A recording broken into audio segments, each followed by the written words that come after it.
Chapter 975. 1. An empty boat was the right choice. Wu Liba placed a straw doll on the boat and lit a torch, trying to attract the attention of Jiang Pingji's side. If it was someone else, they would most likely be fooled. Even if they did not shoot arrows wildly, they would gather a group of troops and wait by the river bank. As long as Jiang Pingji's main force was deployed there, Wu Liba's goal of creating a diversion would be achieved. However, Wu Liba's opponent was Sun Wen, a late bloomer who had once toyed with the northern borderline's imperial court. Sun Wen was cautious and meticulous. He would fully understand his opponent until he could analyze them thoroughly. As the wise man of the northern borderline, Wu Liba was an important target for Sun Wen's careful analysis. Once the enemy analyzed it thoroughly, no matter how ingenious the plot was, it would only be a joke. The strategy of creating a diversion was a complete failure. The messenger delivered a message. The enemy's boat has docked. We've checked. There are only straw dolls and a small soldier manning the helm on the boat. Jiang Pingji clicked her tongue and said to Liyun, "It's our turn next. On Mei, let's go." Wu Liba used an unmanned boat to attract attention.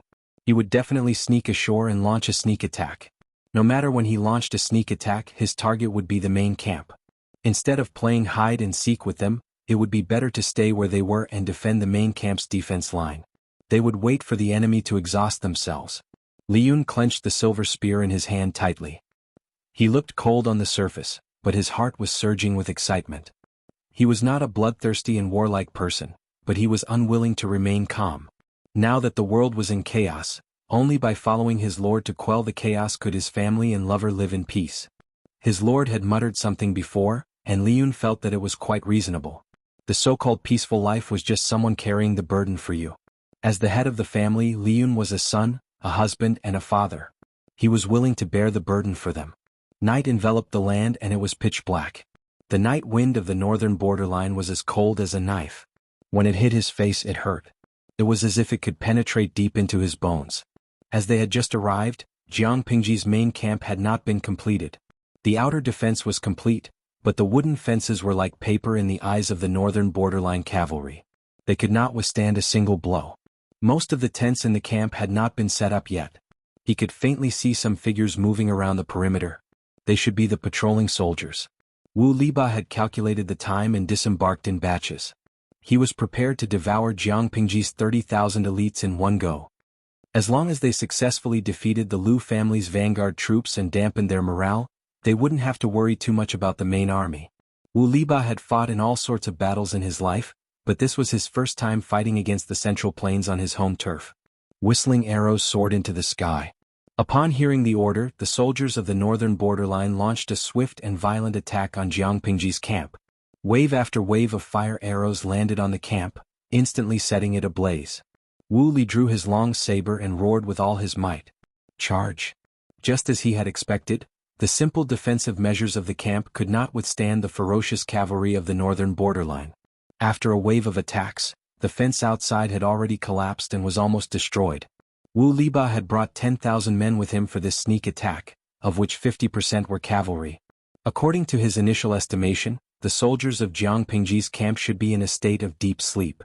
Even if they reacted, they would be thrown into confusion by the sudden sneak attack. They wouldn't be able to organize an effective defense, let alone attack. Once Jiang Pingji's army lost order due to panic, it would be the best opportunity for the northern borderline to expand and reap the spoils of war. Wu Liba directly rushed toward the reserves of the camp. No matter how elite they were, once they ran out of food, even if they didn't sacrifice many people, they wouldn't be able to raise their morale. However, what happened next was beyond Wu Liba's expectations. Not only did the soldiers who rushed out of the camp not panic, but they all wore heavy armor and held heavy shields and long sabers in their hands. The heavy shields formed a fish-scale formation, forcefully blocking the cavalry's momentum of charging. They cooperated seamlessly with each other. Their hands rose and their sabers fell. The warhorse beneath the warriors neighed and fresh blood gushed out like a pillar of blood. The cavalry of the northern borderline tried to attack with their spears, but the tip of the spear could not penetrate the fish-scale shield. Not only did it not leave any marks, but they were also pierced through by the spear or chopped into two with a long saber because they couldn't stop in time. There were many soldiers, but due to the limitations of their armor and weapons, their speed of movement was not fast. To make up for the disadvantage of mobility, there were often soldiers from other units who cooperated in battle. The cavalry of the northern borderline fell into a chaotic battle. Because of the heavy shields, it was difficult for the war horses to display their advantage in speed. On the other side, Wu Liba also realized that something was wrong. Their sneak attack failed and they were ambushed by the enemy instead. Wu Liba secretly gritted his teeth. He brandished his saber and killed a few people, then decisively gave the order. Retreat. Since it was a premeditated ambush, it would not be easy for Wu Liba to escape. Not long after, there was a commotion in the rear formation. The enemy must have gone around to the rear to ambush them. Wu Liba's face darkened.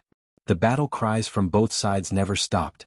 Although the northern borderline came to ambush them, they did not have the advantage of a sneak attack. There were only about 10,000 of them. Although Jiang Pingji was ambushed, she had already made preparations for battle. 30,000 elites were sharpening their sabers. As soon as the two armies met, the northern borderline was beaten senseless. In a chaotic battle, not only did it require a large number of people, but it also required individual combat and tacit understanding. The soldiers of the northern borderline were physically strong. They were not afraid in a one-on-one fight, but which of the soldiers under Jiang Pingji were not well trained? Not to mention the male soldiers, even the girls in the female battalion all had six-pack abs. As for tacit understanding, there was no need to elaborate. Although Jiang Nongqin was the captain of the female battalion, she could also lead the soldiers of the male battalion. She nimbly controlled the war horses and led the troops to the rear of the northern borderline for a sneak attack. In the end, she even shouted loudly, "The northern borderline has been defeated. The northern borderline has been defeated. The old man Wu Liba is dead." The night was dark. The surroundings were already in a chaotic battle. The northern borderline was in a difficult situation and it was difficult for them to deal with the situation. They could not even care about themselves. How could they receive accurate information? When Jiang Nongqin led the troops to ambush them from the rear and disrupted their formation, she shouted this. Many soldiers of the northern borderline believed her. Their morale plummeted. They turned around and ran. They dared to turn around and run during the chaotic battle. This was not fleeing for their lives. This was sending warmth and heads to the enemy. The turmoil and chaos at the rear spread rapidly to the front like a rolling snowball. When Wu Liba heard the hurried shouts of the soldiers, he was so angry that he almost vomited blood. "Damn it, I'm right in front of you." Seeing that things were not going well, Wu Liba could only withdraw his troops decisively. As he retreated, he stopped the rumors from affecting the morale of the troops and used it to stabilize their position. However, in the chaos of war, the effect of Wu Liba's efforts was limited. The army of more than 10,000 abandoned thousands of corpses and retreated while fighting. They were forced to flee to the banks of the Yi River. The battle had just begun. If Wu Liba died here or was captured, the morale of the northern borderline would suffer a devastating blow. Wu Liba knew the seriousness of the matter. He endured the pain from his wound and boarded the ship under the protection of a few deputies. "Lieutenant Jiang, the archers are ready." Jiang Nongqin looked coldly at the enemies on the riverbank and said, "Fire." On the battlefield, there was no such thing as stopping at the right time, and there was no such thing as gentlemanly demeanor. It had always been to seize the opportunity to kill the enemy. Jiang Nongqin commanded thousands of archers to line up in 3 rows. They took turns to shoot at the river bank and the water surface. The Yi River was bone-chilling, and most of the soldiers of the northern borderline were injured. Even if they swam to the other side, they were basically half dead. Jiang Nongqin even sent several waves of arrows to them. In an instant, corpses floated to the surface of the Yi River and blood dyed the river red. Report. In the northern borderline camp, the acting king finally received the battle report that he had been waiting for. "Tell me quickly, did General Wu Liba capture the bandit leader of the Lu family alive?" The acting king stared at the messenger's mouth with a burning gaze, hoping to hear the good news that he wanted the most from his mouth. The messenger said with an expression that looked like he was about to cry, "General has lost. Our army has achieved a great victory. Our army has achieved a great victory." What? The smile on the acting king's face froze halfway. He could hardly believe what he had heard. What did he mean by "General has lost"? Who lost? Which general?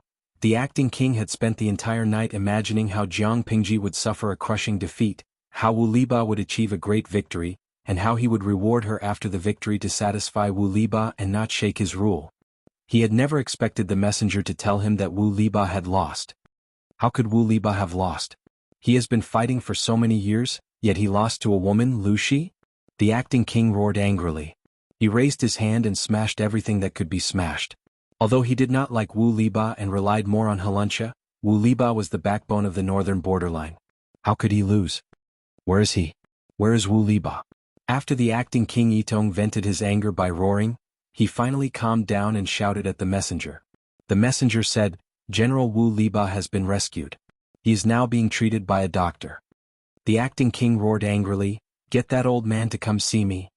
He lost to a woman, yet he still has the face to treat his injuries?" When the words left his mouth, the guards guarding the main tent and the messenger felt a chill in their hearts. They felt a chill that they had never felt before. No matter what, Wu Liba was the loyal subject of the king of the northern borderline. He had helped the king to conquer the tribes. Even if Wu Liba had not made any contributions to the northern borderline, he had worked hard. The ninth prince was only the acting king.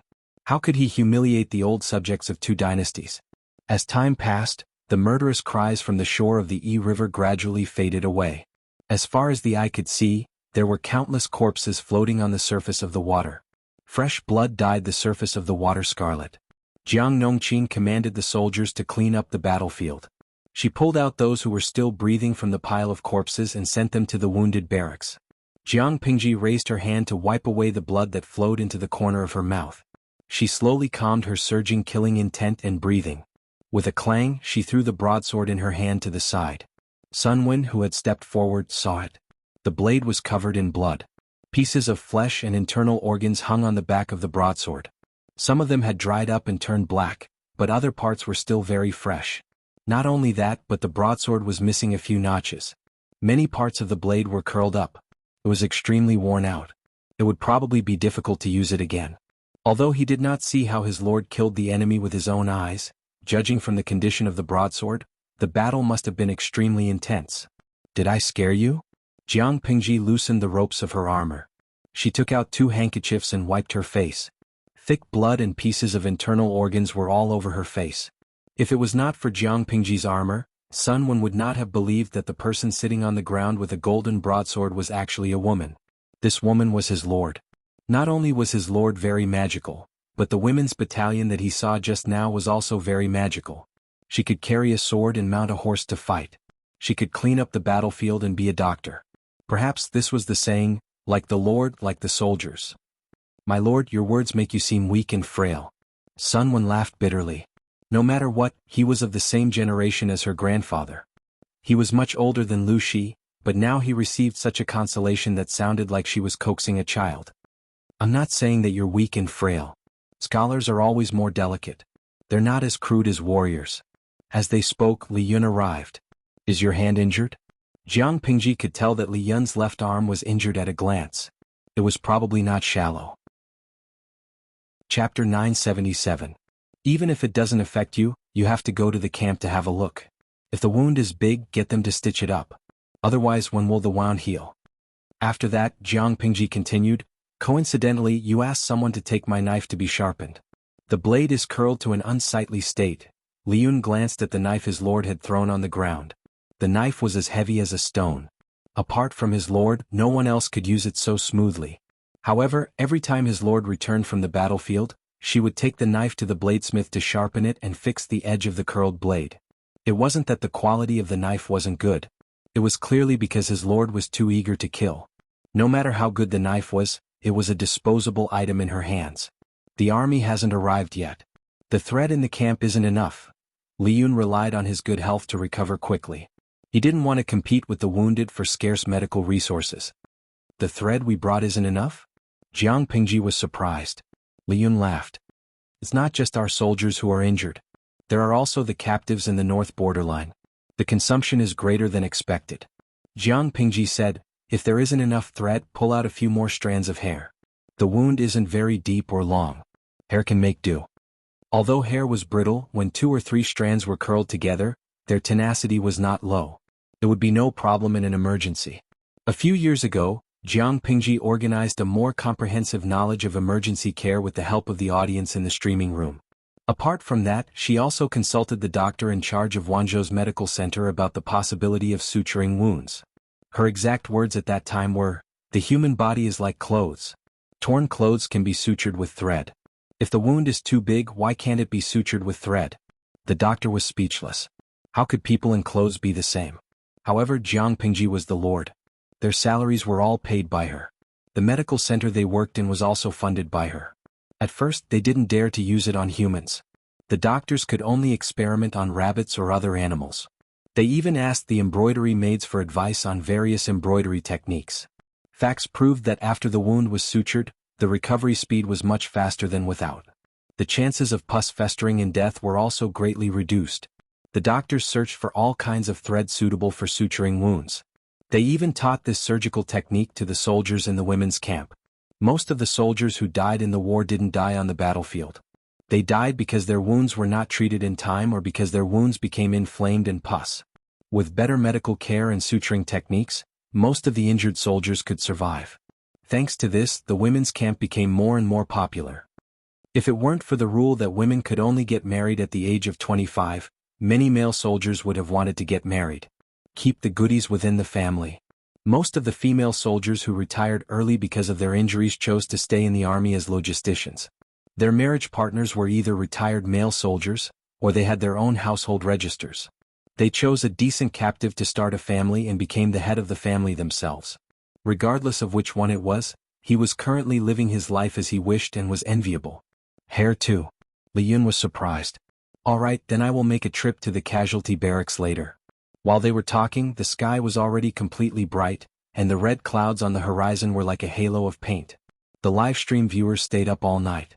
Most of them were so sleepy that they couldn't open their eyes, but when they saw the floating corpses on the surface of the water, they were so shocked that they lost all desire to sleep. Send someone to fish up these corpses and bury them. Otherwise, the corpses will enter the mouths of the fish and prawns and contaminate the river. It will be inconvenient for us to use water. Jiang Pingji ordered someone to retrieve the corpse. They only cleaned up the corpses on their side of the river. They didn't have to bother with the corpses that floated to the other side, lest they got shot full of holes. After the great victory at the Yi River, the morale on Jiang Pingji's side was unprecedentedly high. Because Dongqing had suffered too many losses at the hands of the North Borderline, before the war started, everyone was still anxious and fearful. Dongqing had lost at their home ground. Could they win if they ran over to their territory? The facts proved that not only did they win but they also won by a landslide. Compared to the jubilation on this side, the North Borderline camp on the west bank of the Yi River was filled with a heavy and gloomy atmosphere. Wu Liba was a veteran general, but he was fiercely reprimanded by the acting king in public. He had lost all his face. Even Wu Liba's political enemy, Haruncha, could not help but feel a little sad when he saw his nemesis in such a situation. The acting king was brainless, but Haruncha couldn't watch him continue to court death. Wu Liba had lost, but victory and defeat were common in war. He couldn't beat Wu Liba to the bottom of the valley just because of one loss, could he? There were many people in the North Borderline who were good at war, but most of them were reckless warriors. There weren't many commanders with brains. If Wu Liba was crippled, the North Borderline would be finished. In the past, Haruncha also thought that no matter how good one's brain was, it couldn't be as hard as one's fist. Ever since he witnessed Sun Wen single-handedly toying with the North Borderline's imperial court, he had changed his usual insistence. Nothing must happen to Wu Liba. Thinking of this, Haruncha stepped out to speak up for Wu Liba, which caused everyone to look at him suspiciously. Weren't Haruncha and Wu Liba political enemies? When did the two of them bury the hatchet? The acting king was holding back his anger, but Haruncha was his confidant, so he had to show him some respect. He might as well let Wu Liba recuperate and redeem himself after he recovered. When everyone had left, the acting king specially asked Haruncha to stay. Is there no one in the vast North Borderline who can replace Wu Liba? This old man, he's really getting old. The acting king asked Haruncha. The more he was in this situation, the more he missed Sun Wen, who had met with misfortune. If Saidao was here, how could Wu Liba be so arrogant? Haruncha stood silently at the side. He didn't want to offend the other party. When the acting king had vented enough, Haruncha said, Acting king, in my opinion, Lu Shi won unfairly this time. What do you mean? If the two armies were to face each other, our army would definitely return victorious. In my humble opinion, the plan to create a diversion was a very good one.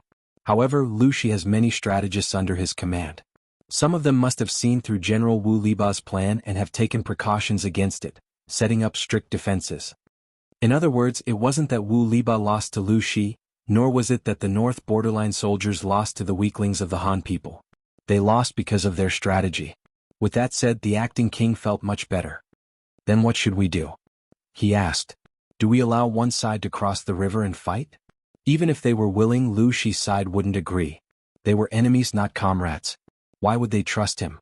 Aruncha said, that's not what I meant. It's just that morale is low and we urgently need to reinvigorate it. Without morale, how could they fight a war? Obviously, the acting king's ability to grasp the main point was a little lacking. The acting king said, if Zaidao was still here, I wouldn't have to do this. Aruncha was speechless. F***ck. F***ck. That's F***king enough. Before the acting king could think of a solution, the two of them heard the sound of a bugle horn. Where's the bugle horn? The high-pitched sound of the bugle horn carried a heavy murderous aura. If one listened carefully, there seemed to be the rumbling of drums as dense as a rainstorm. Chapter 978. At this time, has Lu Shi gone mad? Realizing the source of the war drums, the acting king stood up from his throne. His expression was fierce and ferocious, like an enraged trapped beast. Acting king, this is a good opportunity. Aluncha was also stunned. He did not expect Jiang Pingji to be so bold. After a great victory, she did not rest and build up her strength. Instead, she took the initiative to attack. However, he was calmer than the acting king and quickly thought of the key point. If he could defeat Jiang Pingji head-on and deal a heavy blow to her, it would definitely restore their fallen morale. Thinking of Haluncha's words, the acting king clenched his teeth and tightened his cheeks. I have 500,000 strong troops. If she wants to fight, I will fight. This Lu Shi will not return. Seeing the acting king's ferocious and bloodthirsty smile, Haluncha secretly sighed in his heart. Hopefully everything will go smoothly. Haluncha was a little regretful. Why did he have to compete with Wu Liba? He could successfully suppress Wu Liba's limelight mostly because of Sun Wen's meticulous planning. Without Sun Wen's help, Haluncha could only rely on himself to stabilize his current position as a powerful official. It could be said that it was difficult for him to move forward. Banners fluttered, drums beat like thunder, and bugles that resounded through the sky floated to the other side of the river. The acting king rode in a luxurious carriage and personally held the fort for the soldiers of the northern borderline. Wu Liba had been reprimanded and locked in a small dark room not long ago. He temporarily lost his military power. The person who took over his position was Wu Liba's deputy. On the east bank of the Yi River, Jiang Pingji's army was solemn and orderly. The troops were in high spirits. Their eyes glowed with golden light. Each one of them was like a straight and high-spirited spear, their spirits soaring to the sky. Who would have thought that this high-spirited army had been fighting fiercely for a night? Disregarding their combat power just by looking at their spirit and orderly formation, one would know that this army was a rare elite force in the world. The war drums rumbled and shook the surface of the Yi River. The air lingered with a murderous aura that did not dissipate. The acting king sat in the carriage, breathing rapidly as he looked at the densely packed figures on the other side of the river. His hands involuntarily clenched the armrests. He had previously mocked the idiom of the Han people. The phrase, every bush and tree is an enemy, was too ridiculous. How could people be confused with plants? Now that he had experienced it himself, he could not tell whether the silhouettes on the other side of the river were humans or plants. A mere 30,000 vanguard battalion, how could they have such might? On the east bank of the Yi River, Jiang Pingji wore a clean set of armor. Her face was clean and her eyes were clear. However, the smell of blood lingering around her had yet to dissipate. She said to the soldier who was beating the war drum, "Go down and give it to me." The soldier did not dare to disobey and respectfully handed over a pair of drumsticks. Jiang Pingji took the pair of drumsticks and stood at the position where the drumming soldier was. She weighed the drumsticks and listened to the sound of other drums. She raised her arms and stepped on the rhythm of the drums. Dong, a resounding, thunderous drumbeat rang out. It had the same rhythm as the other drums, but it was louder and more spirited. Dong dong. The drumbeat changed from low and slow to high-pitched and rapid, like a shower of rain, making people's adrenaline surge. Jiang Pingji personally went into battle to beat the drums for the soldiers. Their already high morale was suddenly boosted by a large margin. Listening to the rumbling drums, the audience in the streaming room was in high spirits. They trembled all over as if an electric current had entered their bodies and made them feel limp and numb. Needless to say, the soldiers at the scene were all excited as if they had been injected with chicken blood. Cross the river. More than 1,000 soldiers boarded wooden rafts and boats and rushed to the other side of the river. Not only were the soldiers of the northern borderline dumbfounded, But the audience in the streaming room was also dumbfounded. Padashawami, streamer, don't mess around.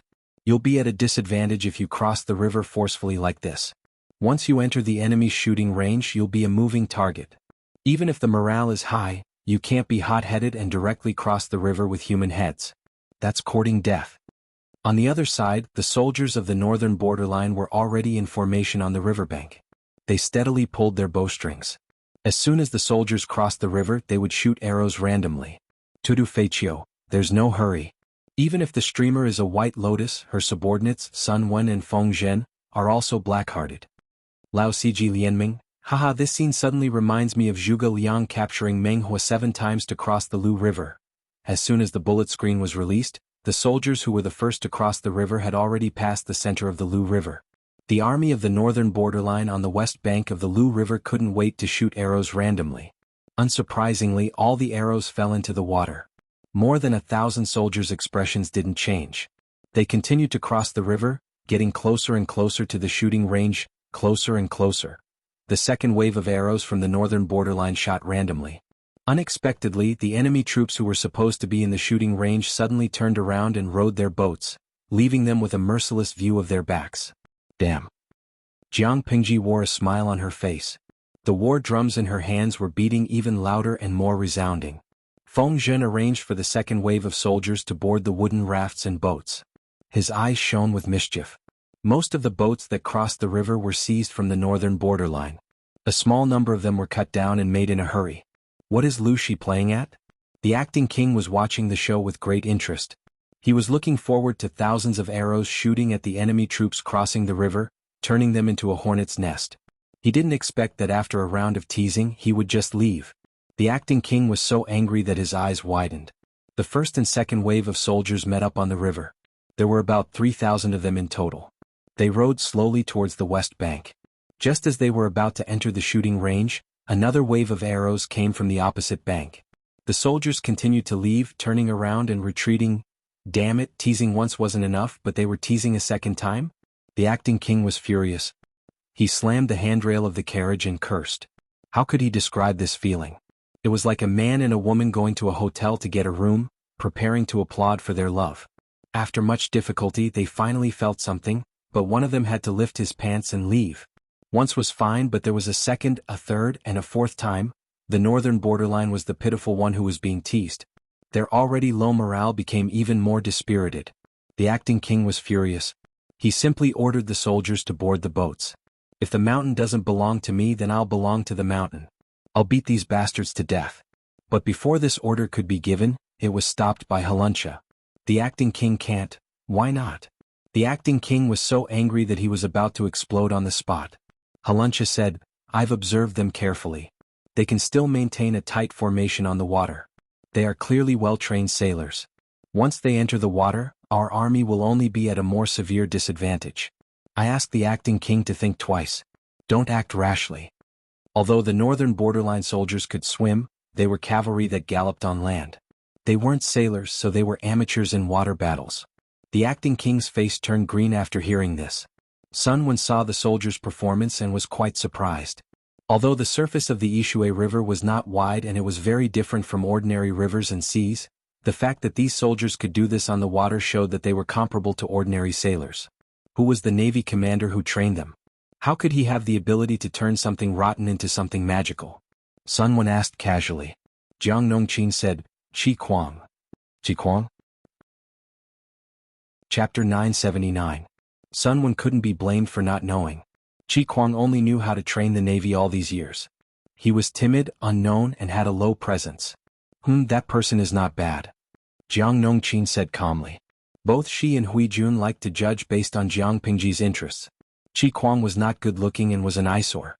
His legs were crippled, but he was obedient. All these years he only knew how to work hard and did not bring any trouble to their lord. Unlike Feng Zhen, a prodigal son who always wanted to lead their lord astray. Annoying. Jiang Nongqin did not like Feng Zhen, but their lord liked Feng Longzi, so she could only love him. She did not give Feng Zhen face, but she would not embarrass him. Sun Wen paid attention and continued to observe the situation at Yi River. He muttered to himself, it's fine that Feng Zi is evil, but he also likes to play tricks on people.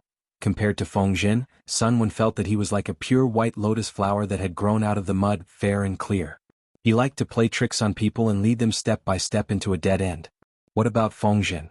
Before killing the enemy, he would play with them for a while. When the enemy was about to have a mental breakdown, he would slowly stab the fatal knife. Wu Liba was still recuperating in his tent. When he heard the thunderous drumming outside, he forced his injured body to climb up. "Help me out to take a look." Wu Liba was reprimanded many times, but his authority was still there. The soldiers did not dare to disobey. He quietly approached the front line. After observing for a while, Wu Liba thought of a terrifying possibility. "Quick, send someone to report to the king. Don't continue to waste arrows. Pay attention to the defense on the left, right and rear." After saying this, his wounds split open. Wu Liba's face turned pale and his vision dimmed. If not for someone supporting him, he might have fainted on the ground. Wu Liba struggled to break free from the support of the soldiers and said stubbornly, "I'm fine. Quickly send someone to report to the king. If we're late, it might be too late.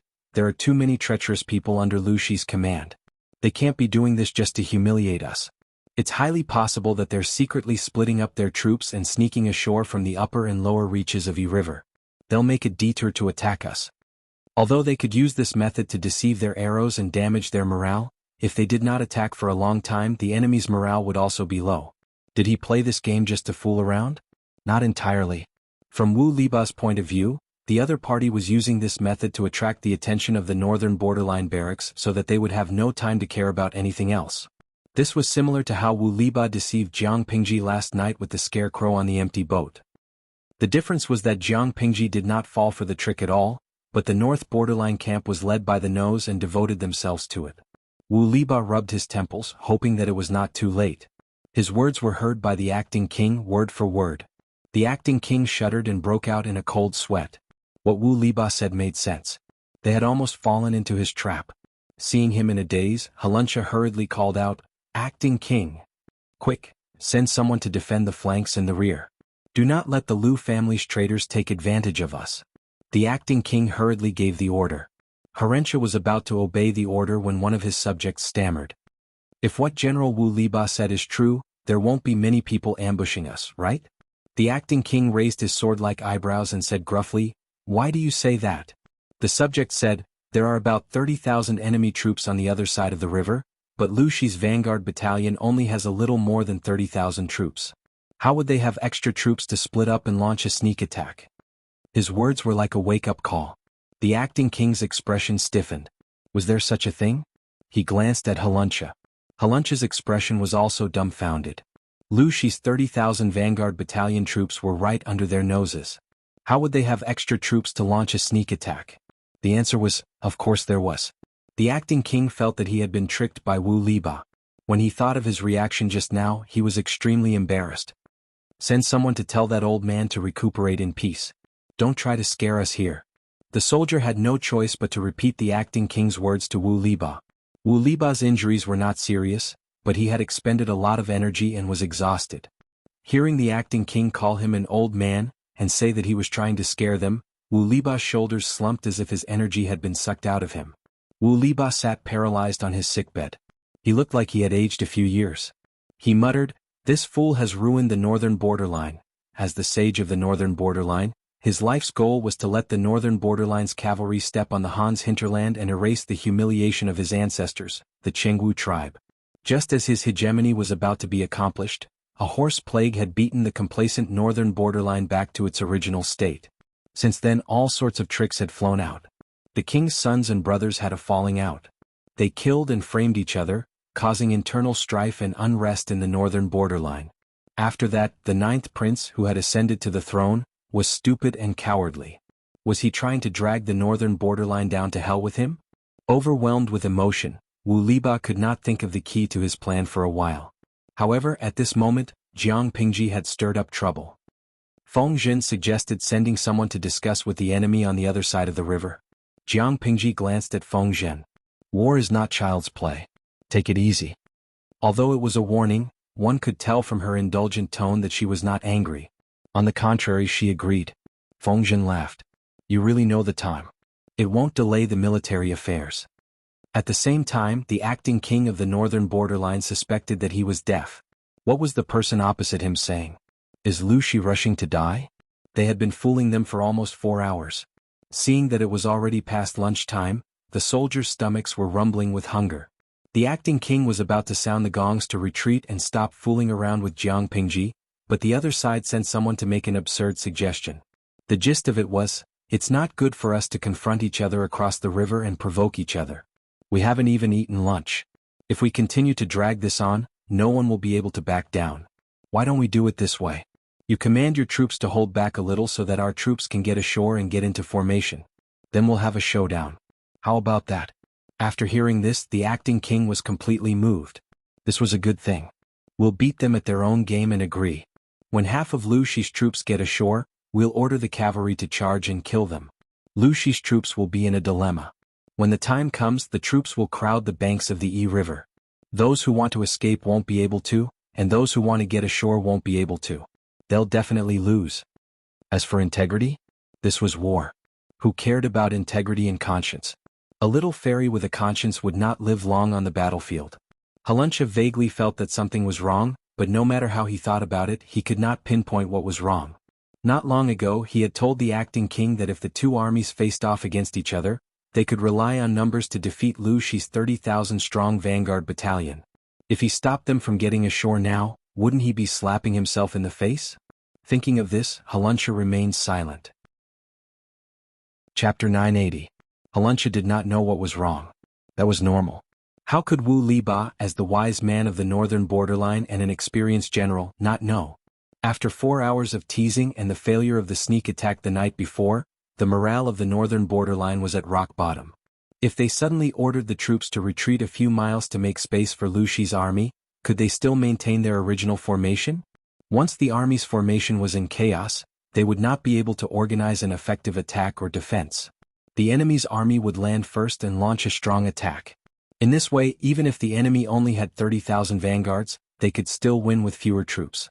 The acting king planned to sneak attack Jiang Pingji when the enemy was halfway to land. Would Jiang Pingji be schemed against? It was obvious that there was a trap. Wu Liba was dizzy for a while. He slowly recovered and forced himself to send someone to warn the acting king. Although the acting king was disrespectful to him, Wu Liba could not ignore the overall situation of the northern borderline because of the personal grudge between the king and his minister. The troops serving Wu Liba gritted their teeth and could only obey the order. They could see that the acting king might not appreciate Wu Liba's kind reminder. Not only would he not appreciate it, but he would also humiliate him. Before the troops could send the message, the situation on the battlefield changed drastically. It was too late to send the message. Just as Wu Liba had expected, the northern borderline had a large number of people. Other than 90,000 elites, the remaining 80,000 were militia that had been conscripted at the last minute. The elites could still keep calm and maintain their formation, but the militia that had not gone through much training was different. When the order to retreat was given, the militia was the first to fall into chaos and lose control. People squeezed each other and feet stamped on each other. The formation quickly became chaotic. Seeing the situation, the generals of the northern borderline hurriedly came forward to give orders, hoping to control the increasingly chaotic situation. At that moment, the troops that were swaying on the Yi River seized the opportunity to cross the river and attack the chaotic army. Seeing the situation, the acting king of the northern borderline widened his eyes in shock. He sat in the carriage and shouted, "Quick, meet the enemy!" The militia realized that the enemy was crossing the Yi River and became more and more panicked. The situation was even more out of control. To make matters worse, there was a frightening battle cry from the rear of the army. The acting king's face was ashen, as if he could not believe what was happening in front of him. Lu Shi's 30,000 troops were right under his nose. Where did the extra troops come from to attack his rear? Zheng Tishur came at the right time, Liun exclaimed in surprise and laughed heartily. Fu Wang arrived with the main force of the army. He quietly sneaked to the rear of the northern borderline and caught the other party off guard. Feng Zhen had sent people to toy with the northern borderline, not only to destroy their morale, but also to attract their attention. Give him a taste of his own medicine. Last night, Wu Liba attempted to create a diversion to attack the main camp. Who would have thought that they would return the favor the next day? It's better to come at the right time than to come early. If we can achieve a great victory, we must reward the whole army generously. As soon as Jiang Pingji said this, the aura of a nouveau riche was unleashed. Feng Zhen said, "My lord, you must keep your word. Jin is waiting. Although he was not Suku, he knew that his lord was a filthy rich tycoon. This was a great opportunity that had been delivered to his doorstep. If he didn't ruthlessly beat up the tycoons, wouldn't he be letting himself down? Jiang Pingji's army, which had landed on the shore, launched a fierce attack on the army of the northern borderline. The elite troops of the northern borderline were not to be trifled with. They quickly organized an effective counterattack. A fierce battle broke out between them and the elite troops of Jiang Pingji's vanguard battalion on the riverbank. However, this bit of advantage was quickly overshadowed by the losses at the rear of the northern borderline. Fu Wang led the main force of the Central Army to sneak attack the rear of the northern borderline's main camp. It was as if a sharp knife had ruthlessly stabbed in and cut open the flesh. The head and tail of the northern borderline could not take care of each other. It was a mess. The deputy general who took over Wu Liba's position rode forward and tried to stabilize the situation. He did not expect that the impact of the soldiers in the chaos would be stronger than a flood. The war horse under his crotch was washed away, and he fell to the ground. Before he could get up from the ground, countless pairs of feet trampled over him. In the chaos, how many people were trampled into meat paste? Some people did not even have the chance to wail before they were already dead. Seeing that the situation was not good, the acting king retreated early under the protection of his guards. Even the acting king, who had personally led the troops into battle, had fled. How could the other ministers and generals sit still? How could the soldiers below still have the energy to fight? In an instant, the entire army of the northern borderline retreated in defeat. Wu Liba was deeply worried. Just as he was thinking about how to persuade the acting king and salvage the situation, the soldiers rushed into the tent. "General, our army has been routed. Please escape with me." Wu Liba suddenly got up from his bed, his eyes wide open like copper bells. "What? What do you mean by, our army has been routed?" Hearing the battle cries outside, Wu Liba felt as if he had fallen into an ice cellar. Suddenly, a group of enemy troops charged at our rear. There are also enemies forcefully coming ashore on the riverbank. Our army can't take care of the front and tail at the same time. Just like that, Wu Liba felt as if he had been hit by an invisible hammer. His body swayed and he took a step back. His face was ashen. "General, let's escape." "It's too late now," the soldiers hurriedly tried to persuade Wu Liba. The acting king had already fled with the ministers. If they did not escape now, they would be abandoned. They fled very quickly and did not care about Wu Liba, who was recuperating at the back. They did not even send anyone to inform him. It was obvious that they were about to give up. In reality, the acting king was in too much of a hurry to escape and did not think of Wu Liba at the moment. Wu Liba clenched his teeth and squeezed out a word. "Go. As long as there's life, there's hope." He could not be buried here. Moreover, he could not watch the north borderline, which he had spent half his life on, be destroyed. The cavalry of the north borderline fled quickly towards the north. The infantry in cloth armor and the militia who were forcibly recruited to make up the numbers were not so lucky. On the battlefield, one could not expose one's back to the enemy even if one was fleeing for one's life. The army of the north borderline fled in a panic, like a headless fly. Fu Wang ordered the cavalry and light infantry to chase after the remnants of the army. They killed and captured, further expanding the results of the battle. The north borderline did not care about their supplies and fled towards the north. They were like birds startled by the mere twang of a bow. They were scared out of their wits at the slightest sign of trouble. "Ah, this is great. I haven't had such fun in a long time." It was not until dusk that Fu Wang, who was covered in blood, returned on his precious horse. Li Yun, on the other hand, was riding on his precious Bai. Seeing Jiang Pingji, Fu Wang immediately dismounted. He did not dare to be arrogant. "Your humble servant pays his respects to the Lord. You've worked hard, Jingtu. We'll reward you according to your contributions later."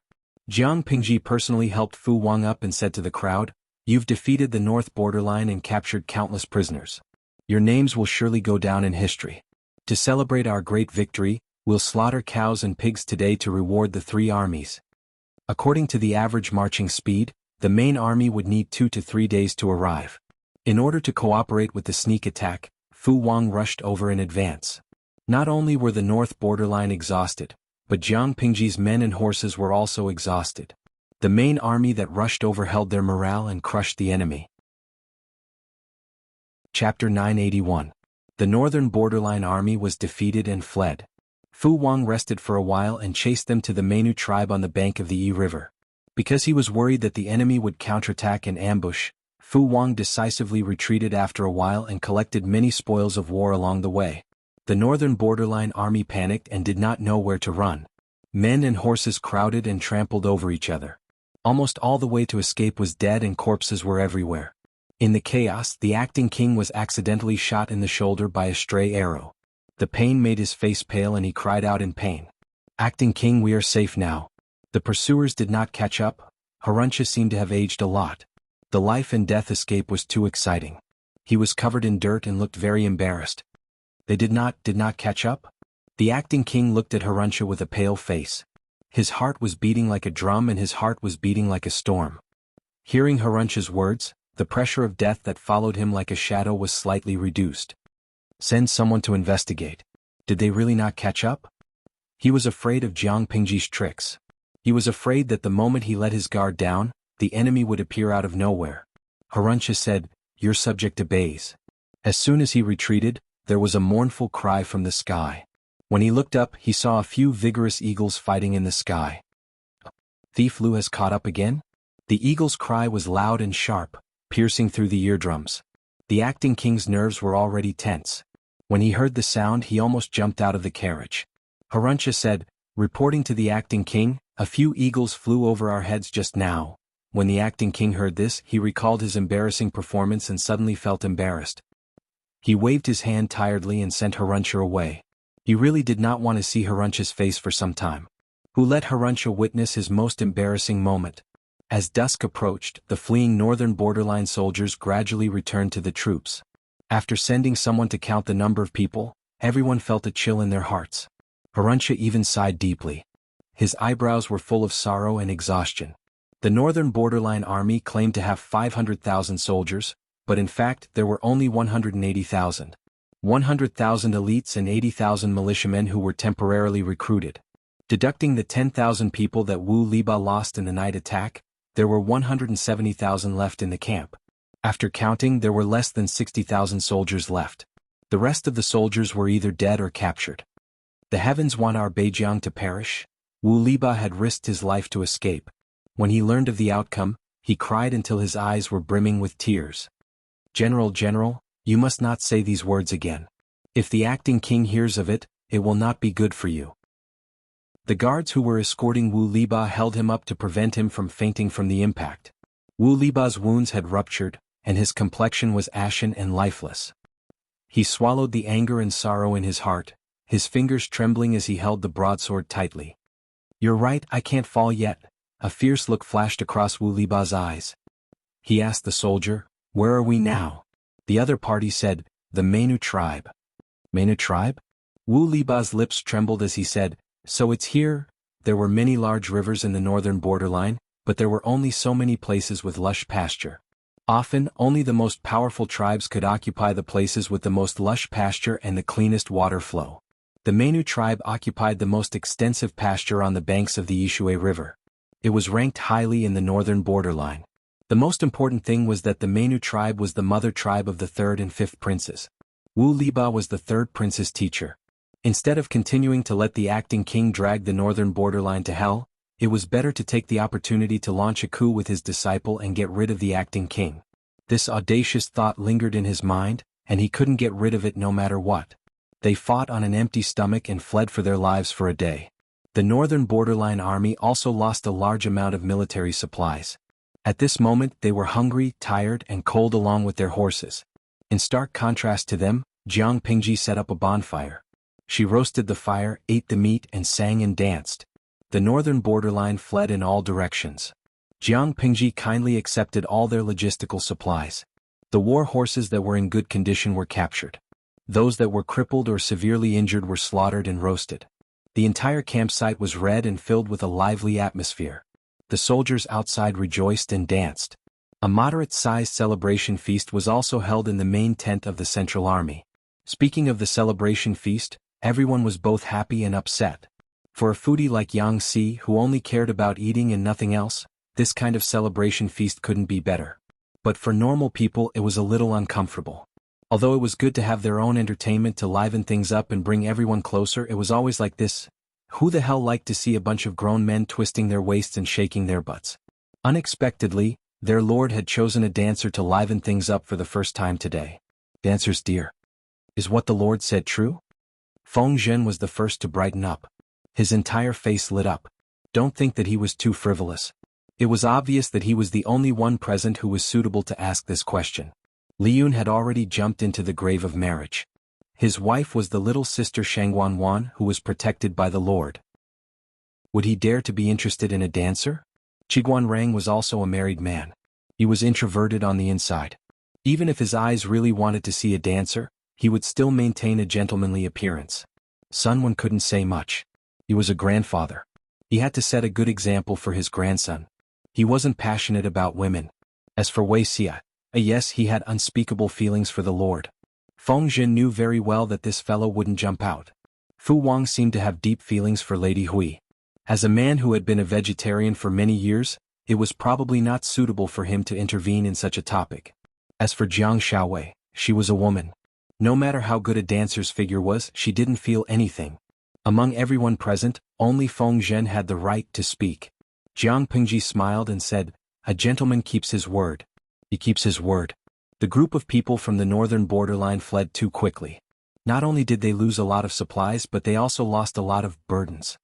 When our army searched the northern borderline's camp, we found dozens of exotic dancers. Of course, apart from the dancers, there were also a few who claimed to be the concubines of the acting king of the northern borderline. They can also sing and dance. It wasn't easy for us to win the war. We should reward them well. I simply ordered them to write songs and songs to let everyone relax. Everyone watched indifferently. Feng Zhen was wrong. Apart from him, his lord was also very interested in the dancers. Extremely beautiful. I heard that the women of the northern borderline are good at singing and dancing. The dancers who have been meticulously trained are even more charming. Feng Zhen was so happy that he almost grinned to the back of his ears. These dancers were originally carefully raised by the acting king. Now Jiang Pingji and the others had taken advantage of them. A burst of exotic music sounded. More than 10 extremely sexy dancers with revealing clothes stepped in from outside the tent. Each of them was like a nimble fish. They passed through the gaps in the tent as if they had no bones. Their bare feet stepped on the soft animal skin cushions.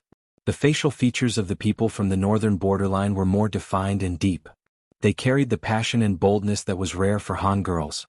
They were like a raging flame. Chapter 982. Other than Feng Zhen, Jiang Pingji, and the audience in the streaming room, who were engrossed in watching, everyone else seemed disinterested. They lowered their heads and ate. They had lived a simple life for too long and were used to dull banquets. Faced with the delicacies in front of them, they felt bored. Gui kai guo fengxiu? It's not bad to be able to cross over. If I could be as successful as the host, I would be able to rule the world and sleep with beauties. Just thinking about it made him envious. The ladies were really good-looking, as beautiful as flowers and jade. The faces of the Han women were delicate and reserved, and their facial features were relatively plain. The beauties of the northern borderline were more profound and more in line with the aesthetic standards of the audience. Her face was secondary. The key was her breasts and buttocks. They were protruding in both the front and the back. It felt good just by looking at them. Qing Luo you under the moon, #picknose you said it yourself. If you are as good as the streamer, what if you don't? Yu Chao Mu Hui, the greatest enjoyment of watching a live broadcast is seeing a group of naturally beautiful young ladies. It cured my face blindness for many years. The audience was talking all at once. The rhythm of the musicians playing their instruments was sometimes passionate and high-pitched, and sometimes it was as if they wanted to refuse or speak. It was as if there was a slender hand gently teasing the softest heartstrings in their hearts, faintly discernible and indistinct. Jiang Pingji smiled and extended her hand to the dancer in the middle. The dancer's eyes sparkled and the corners of her lips curled up slightly. She walked forward with cat-like steps and extended her right hand. Hands as soft as silk, as fine as cream. Jiang Pingji smiled and praised them in front of everyone. The leading dancer smiled brightly, but the others' faces darkened. Qiguanrang stole a glance at his lord, while Feng Zhen stole a glance at Wuxia. Since ancient times, it was only men who flirted around and flirted with other women. When had women ever flirted around? However, it was their lord's fault for being different from others. There didn't seem to be anything wrong with her. The dancers performed a few celebratory group dances. Apart from Jiang Pingji and Feng Zhen, who were enjoying the show, the others were expressionless. What do you think? Jiang Pingji didn't get enough of it even after the female dancer left. She asked her subordinates cordially. Feng Zhen rushed to say, "The dance is beautiful, but the person is even more beautiful." The others remained silent. Jiang Pingji said, "I think so too. The battle at the northern borderline would take at least a year and a half if they were optimistic. The pressure on the soldiers was too great. In my opinion, it would be better to let these dancers perform occasionally. On one hand, it would reward the entire army, and on the other hand, it would relieve the pressure from the festive songs and dances." There were no psychologists in this era. Even if the soldiers had emotional problems, they could only rely on themselves to mediate. Jiang Pingji planned to set up a song and dance troupe and occasionally perform a few performances to liven things up.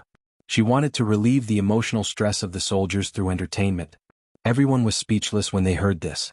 They thought that their lord simply liked the color of the dancers, but they didn't expect that her mind was actually thinking about serious matters. In comparison, Feng Zhen, the prodigal son, was at a disadvantage in terms of thinking. Fu Wang frowned and said disapprovingly, "My lord, won't this destroy the military discipline? The military camp was a proper place. Why did they let these dancers dance and sing? Isn't it too pedantic to say that?" Jiang Pingji said, "Except for a few veterans, most of the soldiers who followed our army into battle are decent citizens. Not to mention killing people, some of them had never even slaughtered a chicken or duck. Now that I've killed someone, I'm secretly afraid." His sword-like eyebrows were tightly knitted together, leaving a few wrinkles between his brows. Fu Wang still remembered the scene of him killing someone for the first time, but he didn't feel afraid or hesitant. His lord worried too much. If you're afraid of even this, how can you survive? The swords and knives have no eyes on the battlefield. Jiang Pingji smiled but didn't say anything. Anyway, it's settled. Just treat it as an extra benefit that I'm planning for the soldiers. Fu Wang was helpless. After all, she was the lord. As long as it didn't involve a serious issue of principle, almost no one would stop her. Taking 10,000 steps back, she was doing it for the sake of the soldiers. After a simple celebratory feast, everyone went about their business. Although they had won a great victory that day, they still had to sort out the spoils of war, settle and guard the captives, and count the number of casualties. In addition, the soldiers were also unbearably tired. If they weren't immersed in the joy of victory, they might have found a place to lie down and sleep. Everyone left one after another. Jiang Pingji specially asked Wei Ci to stay behind. Before Feng Zhen left, he winked at Wei Ci. Qiguan Rang gave him a pitiful look. The former's eyes said, "Seize the opportunity," while the latter's eyes said, "Take care."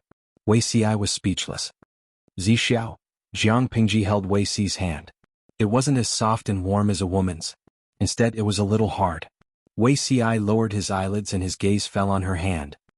He opened his thin lips slightly and asked calmly, "Is the Lord comparing the feel of the two?" At that moment, the live stream room hadn't closed yet. The audience watched the development in horror. They were stunned for a second, then they cried out, "Little Ding Ding who drifts with the waves, did I miss an important plot? Why does Beauty Ci accept being touched by the streamer without any ill feelings? In the past, not to mention touching hands, she even had to reprimand or avoid flirting. Red Spider Lily, don't ask me. I don't know either." Jiang Pingji asked, "Zixiao, are you jealous?" Wei Ci said, "She's just a woman. There's nothing to be jealous of." If he was jealous of even this, he would have drowned in a vat of vinegar in his previous life. It was strange. Her Majesty and men were close friends, but women always harbored ill intentions toward her. "Look at how calm you look. You've seen through it," Jiang Pingji said. "You're used to big storms and big waves." Her words had a double meaning. Wei Ci was not as panicked as before. He had a hunch that the person in front of him had not only exposed his identity, but she had also speculated a lot about his previous experiences.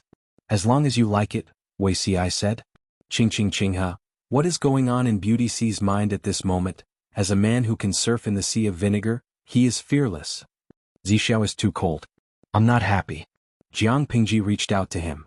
"I'll only be happy if you kiss and hug me." Wei Ci blushed silently. How could she be so blatant? It wasn't that his level wasn't high enough, it was just that the person he met was too high. "My lord, stop fooling around." Wei Ci paused and added, "This is a military camp." "It's fine as long as it's not a military camp?" Wei Ci said. "That won't do either."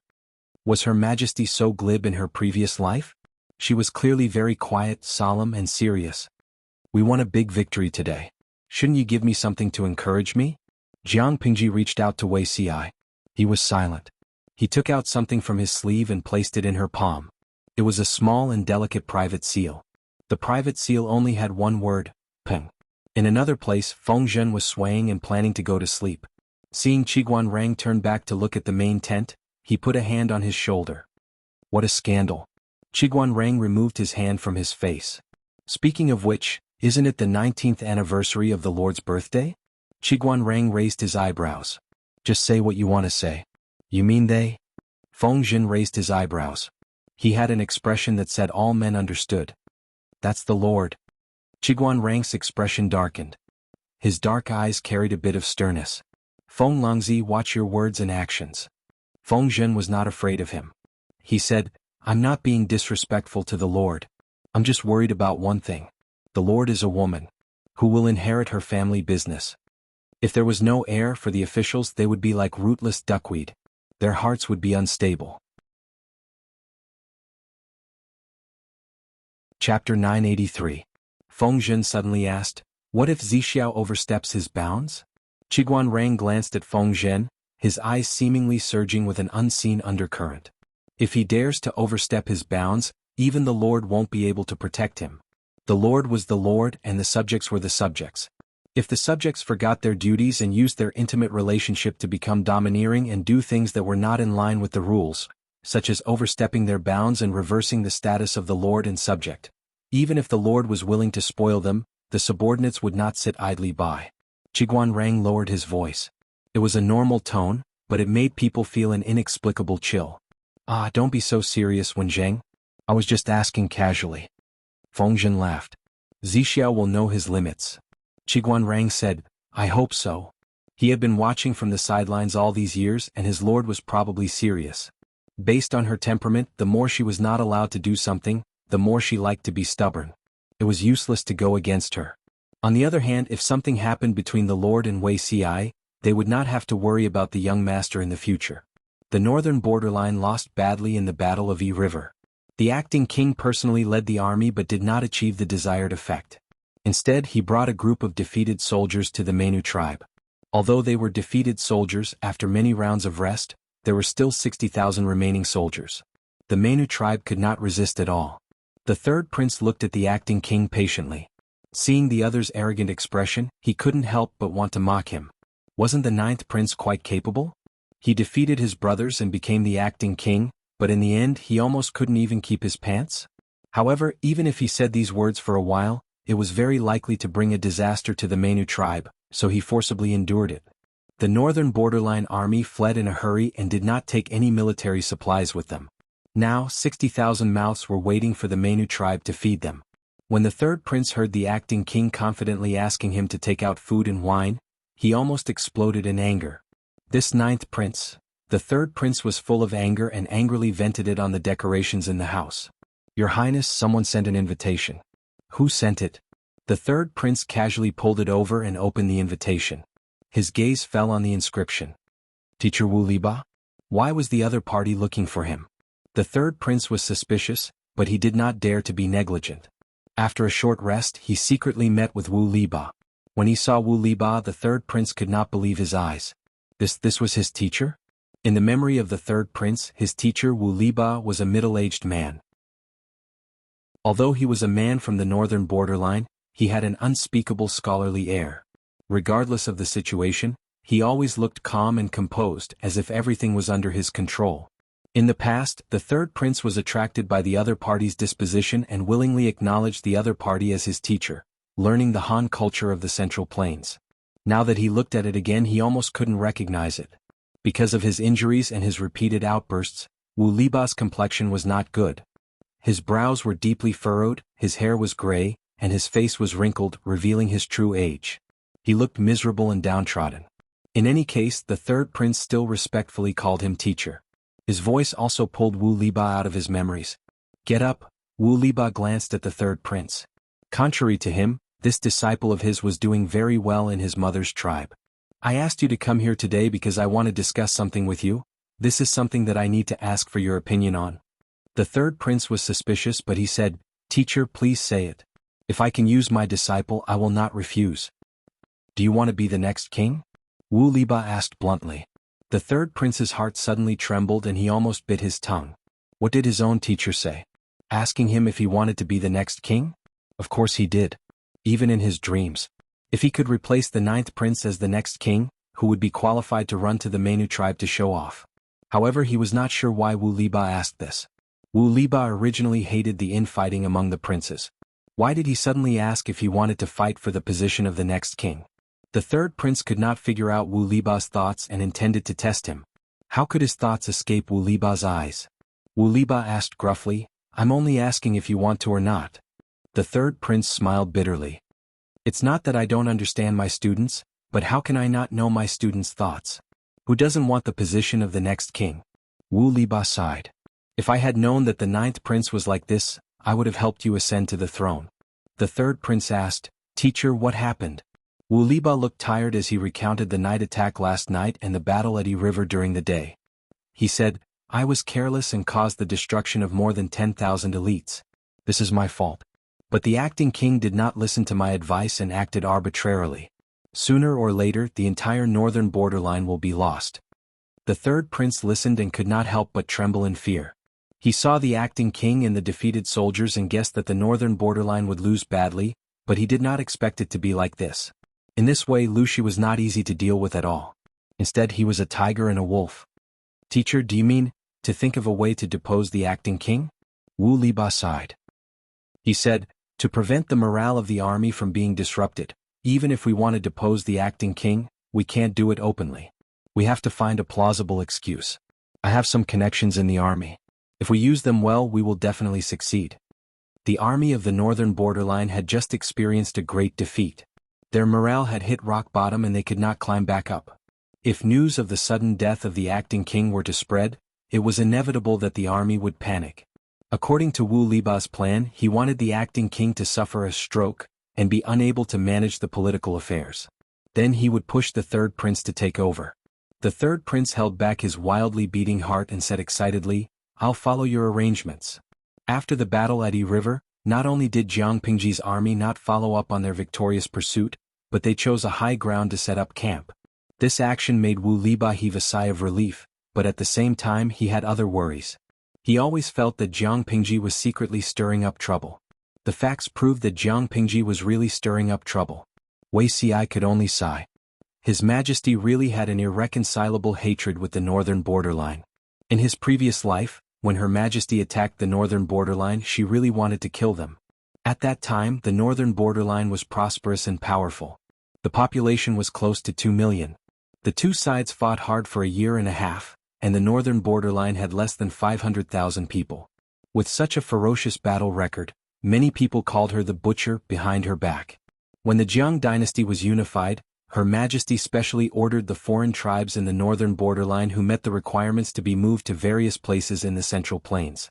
Then, the poor people of the Central Plains were moved to the northern borderline to graze and plant trees. Every household was given a certain amount of government subsidies.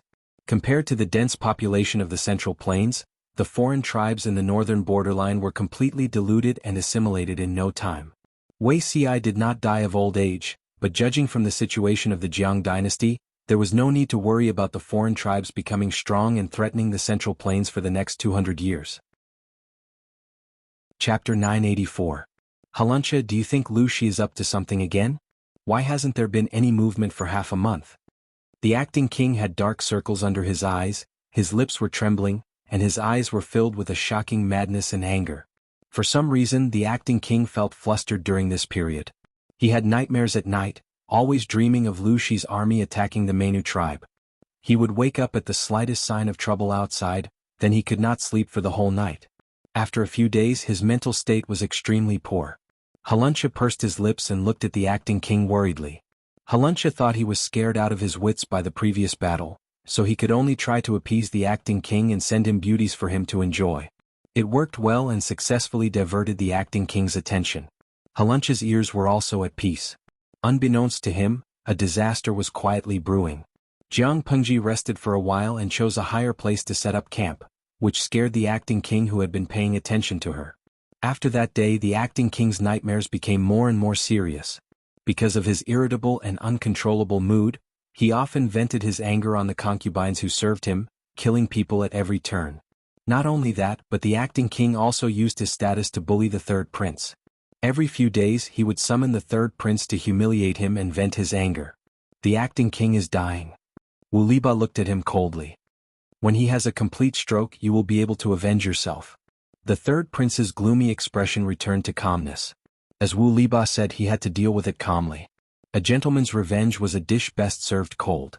As long as the acting king had a stroke, the northern borderline would be without a leader. For the sake of the army's stability, he would definitely be elected as the new acting king. At that time, he had ways to make the ninth prince die without a burial place. However, teacher, there has been no movement in Lu Shi's camp. I always feel a little uneasy. The third prince tested Wu Liba, hoping to get some information from him. Logically speaking, Lu Shi won a great victory before. He should be taking advantage of the victory to pursue the enemy. Wu Liba sighed and frowned. He said, "This is what I am worried about. I don't know what Lu Shi is up to.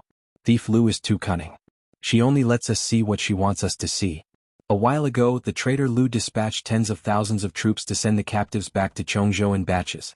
At first, I thought this was a ploy, but after careful investigation, it was actually true. At first, Wu Liba thought that the other party was using the excuse of transporting the captives to secretly deploy troops to attack other tribes. In the end, he was told that he was thinking too much. The other party did not mean that at all. No matter what, Jiang Pingji did not continue to command her troops to attack. This also gave Wu Liba some breathing space to plan. The acting king now relied on the Menu tribe for food and clothing. The Menu tribe was the home of the third prince. It was easy to secretly tamper with the food of the other party. A few days later, the acting king slept with a group of beauties. Just as he was enjoying himself, he felt a heart-wrenching throbbing in his chest. As acting king? The beauty beneath her saw that the acting king did not move for a long time and finally could not help but open her eyes. She saw the man's ashen face, bulging eyes, veins popping out of his forehead and a deathly stillness on his face. If not for the rising and falling of his chest, everyone would have suspected that he was dead. Ah! The high-pitched and sharp cry attracted the attention of the guards outside the tent. A group of people rushed in and the scene was chaotic again. Halunsha knew that it was unlikely that the ninth prince would gain the upper hand immediately given his age, but Wu Liba and the third prince's men controlled the situation. He guessed something and his expression changed several times. In the end, he chose to rely on the new lord and help Wu Liba push the third prince to the throne of the acting king. As for the former acting king who was afflicted with fever on horseback? After this incident, who would care if he was dead or alive? The third prince had just ascended to the throne and made bold and decisive improvements. With Wu Liba's assistance, he stabilized the camp of the north borderline. He gathered the remaining soldiers, recruited new ones and restored morale. In order to test the actual situation of Jiang Pingji's camp, he challenged them to a battle every few days, trying to restore the declining morale through a few small-scale victories. This is already the 10th day. Out of the 10 challenges, only 2 came out. The rest of the time, there was a no-fight sign. What does Lu Shi mean by this? The third prince became the new acting king, but he had to clean up the mess left by the previous acting king before he could enjoy the taste of power. The most important problem in front of him was Jiang Pingji, who was watching him covetously from the side. The third prince only had room to breathe after dealing with the external threat. Wu Liba said, "No matter what tricks Lu Shi has up his sleeves, the acting king must not let his guard down." The few confrontations they had told him that Jiang Pingji was far more treacherous and cunning than he had imagined. She was even a little like a hooligan. When dealing with such a person who did not play by the rules, one must not think according to conventional thinking. I will remember. A month passed. The temperature in the north borderline slowly warmed up. Recently it had been cloudy and rainy. The air was filled with a hot and humid atmosphere. The pasture grew wildly under the nourishment of the rain, covering the earth with a layer of lush green carpet. As far as the eye could see, it was a stretch of green. Because the rain was gradually increasing, the flow of the River had also become turbulent. The river level had risen by a lot. Although the water level had risen, the herdsmen of the tribes along the coast were not worried. They were even looking forward to this year's abundant pasture. The River was a river that rarely had floods in the north borderline. Ice floods were even rarer. The rise of the river level this year was also within expectations. On the other side, Jiang Pingji's camp was secretly rushing to make bamboo rafts and boats. Tens of thousands of captives were sent to Chongzhou, Wanzhou, Hu County and other places as manpower. These people are not enough. Jiang Pingji murmured. She was holed up in the tent, not knowing what to do. What's not enough? Qiguan Rang entered the main tent and saw that his lord was dressed in black and white. Her back was facing him and her back was like a lump of iron-eating beast. Jiang Pingji said, 2 or 3 years ago, Zixiao suggested to me to build a reservoir near Shangjing to solve the drinking water and irrigation problems of the people in the nearby counties. If the construction is successful, at least 400,000 people will benefit. However, building the reservoir requires a lot of manpower. The Jingzhou government hasn't finished building it for 2 or 3 years. If the larger reservoir is included, I'm afraid it will take years to build. Qiguan Rang looked at his lord and asked with his eyes, So, aren't we counting on the north borderline to send some people? If not for this, those captives at least? Jiang Pingji gestured with her hand on her neck. She had to be responsible for the captives' food and drink. They were all food. There was a war now. Keeping these captives would only be a waste of food. If it wasn't for the lack of manpower, she would have wanted to get rid of some of the unqualified captives. Qiguan Rang glanced at his lord. There was some suspicion in his eyes. Wenjing, why are you looking at me like that? He had the demeanor of the leader of the FFF group, burning heterosexuals to death. I'm asking you to take it easy, Qiguan Rang said. Don't let Zixiao step in for this matter. Just push the blame onto Xiao Guang. Chapter 985. Am I that obvious? Jiang Pingji raised her hand to touch her face and looked at Qiguan Rang with slight surprise. My lord's appearance is just short of announcing it to the world. As long as one is not blind, anyone can see the clues. Qiguan Rang sighed helplessly and said, If my lord really wants Zixiao's good, you must distinguish between public and private interests. Don't be too biased toward Zixiao. Take the matter of the reservoir for example. Although it was a good thing to benefit the people, it was unreasonably linked to Wei Xi's name. It was inevitable that some narrow-minded people would have doubts. Could it be that the Lord was especially concerned about this matter because Wei Xi had suggested it? Once someone had such a thought, no matter how good Wei Xi's performance was, there would always be people who would question his ability out of jealousy. This was an inevitable trend in the future. No matter how wise and far-sighted the Lord was, there would be disputes where there were people. The further the Lord went, the more powerful she would be, the more talent she would recruit, and the more complicated the entanglement of interests within the group would be. What was jealousy?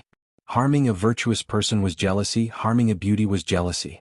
In layman's terms, resentment towards those who had better wealth, talent, reputation, status, or circumstances than oneself was a psychological tendency to eliminate or destroy the superior status of others. It was also a part of human evil. The more negative emotions accumulated, the more they were unable to be vented. They could easily become the driving force for destruction. If not, why would the ancients say, a tree that stands out in the forest will be destroyed by the wind, a pile that rises from the shore will be turbulent, a person who walks higher than others will be criticized by others? Jealousy was rooted in the unsatisfied possessiveness. Who could stand the feeling of having someone good and not having someone good? What if one's heart was unbalanced? Everyone should team up and work together to destroy the thing in his hands, pulling him to the same starting line as himself. Qiguan Rang hoped that the young lord could realize this. She valued and liked Wei Xi. In addition to Wei Xi's own talent, when put together, it might become a fatal poison. But Jiang Pingji seemed to want to say something, but Qiguan Rang knew what she was thinking before she finished. My lord, do you think you can protect Zixiao perfectly? Qiguan Rang asked solemnly. Without waiting for her to answer, he said, I can't. Jiang Pingji's expression darkened. Qiguan Rang ignored her reaction and told her the truth bluntly. There's a limit to a person's strength. My lord is intelligent and quick-witted, how could you not know what this means? To put it bluntly, if my lord's subordinates were loyal to my lord and gave me advice, but on the other hand they schemed against Zixiao. My lord, ask yourself how many of them could you stop? Even if you kill this group of people, those who are jealous of him, those who hate him, will keep popping up. There is no end to killing people. Pledging loyalty to Jiang Pingji and getting rid of Wei Zixiao were not conflicting. If Jiang Pingji, as the lord, could not be impartial and balance the internal conflicts of the forces, the hidden danger would erupt sooner or later. Qiguan Rang was very worried that Wei Xi would become the key to breaking the balance. Therefore, Qiguan Rang told Jiang Pingji something very realistic. If my lord really cares about Zixiao, you should think further and be more considerate. Qiguan Rang had initially wanted to remind his lord to pay attention to personal relationships. Now he felt like an old father who was concerned about his daughter's puppy love. Do you really want to exchange a moment of pleasure for a future of happiness? Nothing has been set in stone yet. Jiang Pingji raised her hand and rubbed her brows. She curled her lips and said, I understand what Wenjing means. In the past, I treated everyone equally, but in the future, I have to distinguish between public and private interests, right? I know. For Zixiao's sake, I won't let others use me against me for no reason. To sum up Qiguan Rang's words as the Lord, it was not a problem for her to have unspoken rules with her counselor, but she must not be too biased towards him, lest others have imbalanced thoughts and destroy the internal stability of the forces. Rather than admonishing, it was better to say that he was reminding her not to be biased. Who wouldn't feel disgusted with a lord like Zhou? If the other party was not Wei Ci but an ordinary man, Qiguan Rang could not be bothered to intervene in his lord's private affairs. He was just a toy boy. If the lord liked him, she could tease him. If she didn't like him, she could just leave him to dry. The problem was that the person was Wei Ci. Did he really think that it was so easy to achieve the best of both worlds? Then, can I make it public in the future? Jiang Pingji seriously considered Qiguan Rang's words. Although she was a little wild and unrestrained, she was someone who had climbed her way from an ordinary soldier to the commander of the army. To say that she did not have the heart to deceive others was even worse than lying through her teeth. Qiguan Rang spoke too bluntly, but it was not without reason. What kind of public? Qiguan Rang glanced at his lord. The kind that will be announced to the world? Don't even think about it. Wei Ci was not alone. He still had the Wei family who was related by blood to him. Wei Ci did not have the heart, but the Wei family might not. Jiang Pingji said, there's no need to announce it to the world. Is probably the kind where the people around you who you think highly of are aware of it? Qiguan Rang said mercilessly, listening to this, my lord seems to have some misunderstandings about us. My lord's behavior is so obvious. Han Mei, Zhengtu and the others are starting to suspect it. Is there a need to specially inform them? The military generals who lacked a brain realized it in hindsight. Did the group of experienced counselors not know this in their hearts? In general, everyone was still relatively optimistic. They even harbored a kind of indescribable sour mood. The daughter of a cabbage was finally going to harm the cabbages in other people's fenced vegetable fields. As long as their lord's side did not collapse, they were quite happy with this pair. If not for Jiang Pingji's reliable performance over the years, everyone would not be so optimistic. My lord, think about it carefully. Qiguan Rang let out a long sigh and immediately said, Zixiao is not young anymore? Huh? Zixiao is older than me by 6 years. You're not young anymore. You should consider the problem of having an heir. If you have a young lord, it's good for the stability of the people. Jiang Pingji almost laughed when she heard this. Wenjing, your daughter Jinghui is only 7 or 8 years old. Why does she already have the heart of an old father? She really did not dare to provoke the aunties and uncles who were forced into marriage. Qiguan Rang looked at his lord faintly.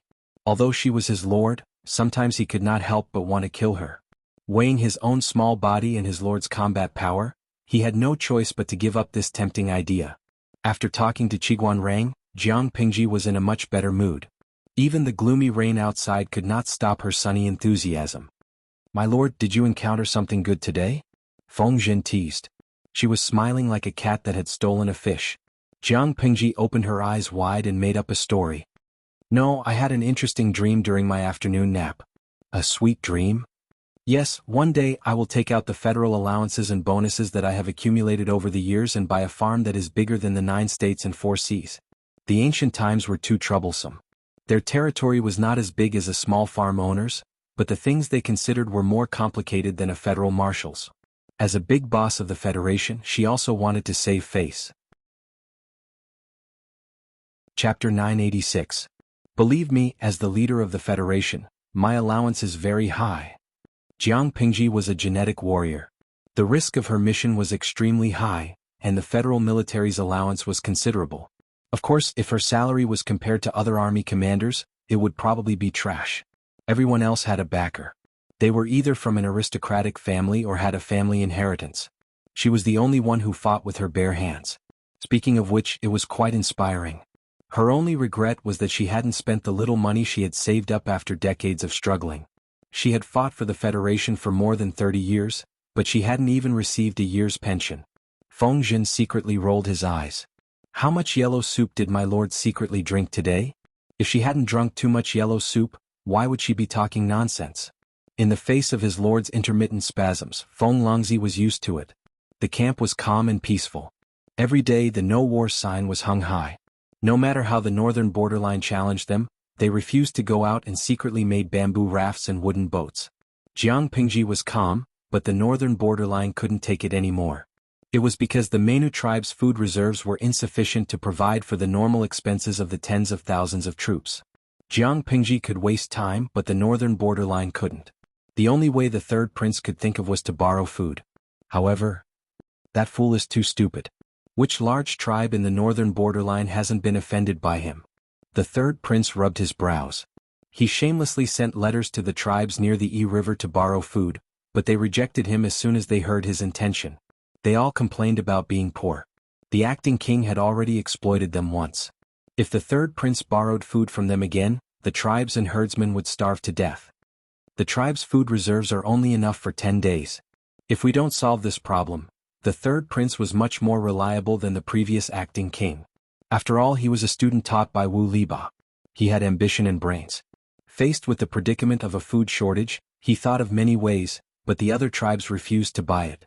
Those who were willing to buy and borrow food openly and secretly demanded an exorbitant price.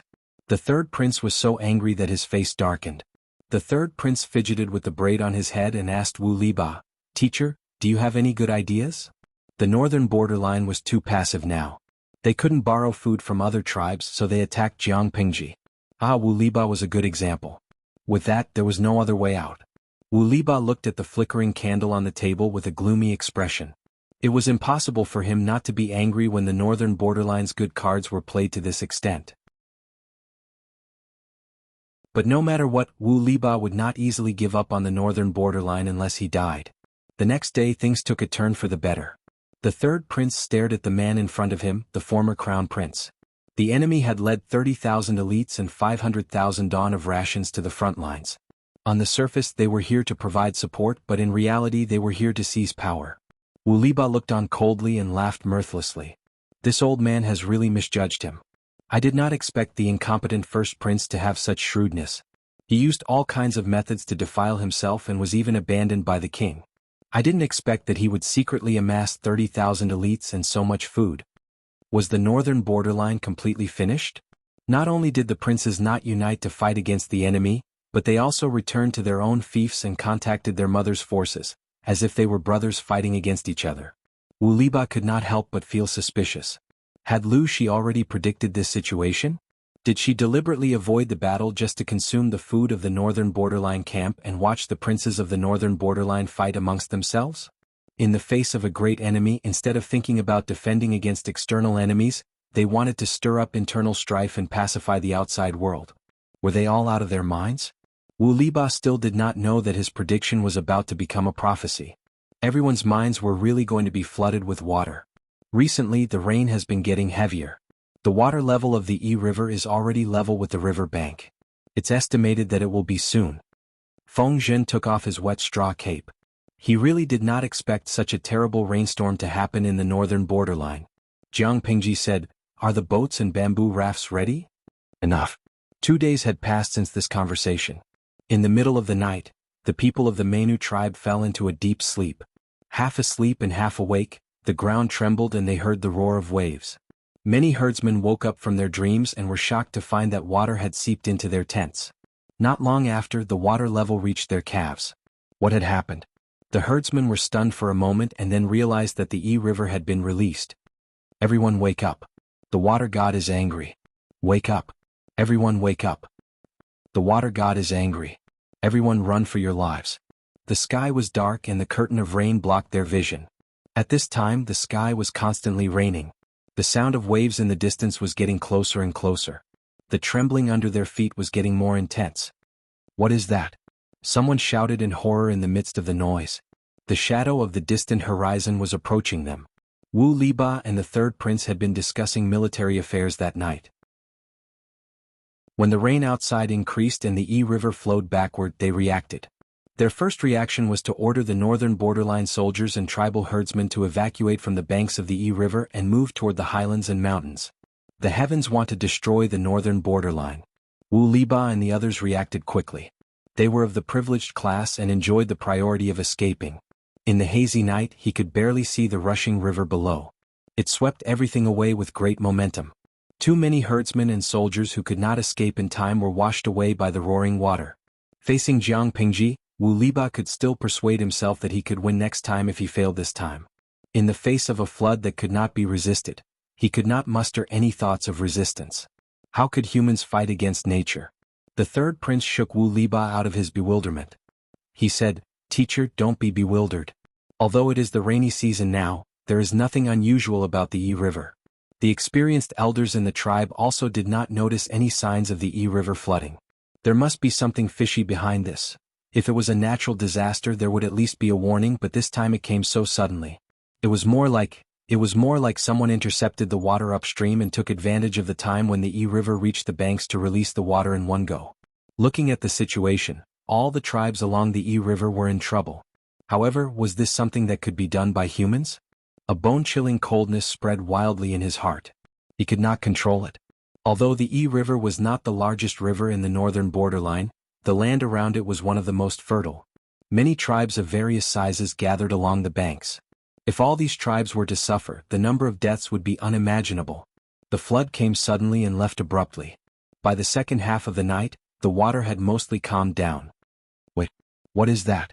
The third prince, Wu Liba, and the eldest prince, who looked gloomy, gathered together. Both sides counted the remaining troops. Their faces were so gloomy that it could drip water. At that moment, a soldier's low voice caught their attention. They widened their eyes and could barely see the densely packed black spots floating on the surface of the river. "Those things are coming towards us." Everyone looked carefully and saw that the black spots were indeed moving towards them. Chapter 987. It's the enemy. Wu Liba identified for a while and said hoarsely, "Prepare the bows and arrows." Wu Liba was absolutely certain that the flood was not a natural disaster but a man-made disaster. Thinking of this he felt cold all over. In just 4 to 6 hours, his hair had all turned gray, and he looked haggard. The third prince was horrified. The enemy? How could it be? The flood came so suddenly without any warning. How could the enemy prepare so many wooden rafts and boats in advance? Lu Shi's army? The third prince almost lost his balance. Both his legs were numb. He said, "How could they predict? If they did not know in advance that there would be a flood, who would prepare simple wooden rafts for an army of nearly 100,000? This was the north borderline, not the south where rivers intersected. The eldest prince was also full of regret. He originally wanted to bring the army and food to fight for military power, but he ended up losing his life. He had been patiently dormant for many years. He thought he could be the final winner, but who knew that his younger brothers were as ferocious as if they were on drugs? The fourth brother killed 7 brothers in one go, but the 9th brother jumped out and ended his legend of killing 7 people. That was not the most exciting part. What was exciting was that the 9th brother was on horseback. In the end, the 3rd brother, who was originally the loser, took advantage of it. He heard that the 3rd brother had been ravaged by Jiang Pingji and was starving to death due to the lack of food. He pulled out all his belongings and prepared to take advantage of the situation. But what happened? He failed to take advantage of the situation. Instead, he was almost wiped out by a sudden flood. Could it be that even the heavens could not bear to see him live comfortably? The eldest prince said, General Wu Liba, be careful with your words. Could Lu Shi have single-handedly planned this natural disaster? Even if it was really planned by Jiang Pingji, where did she get the extra manpower? Thinking of this, the expression on the eldest prince's face froze. Jiang Pingji led the 30,000-strong vanguard battalion to arrive first.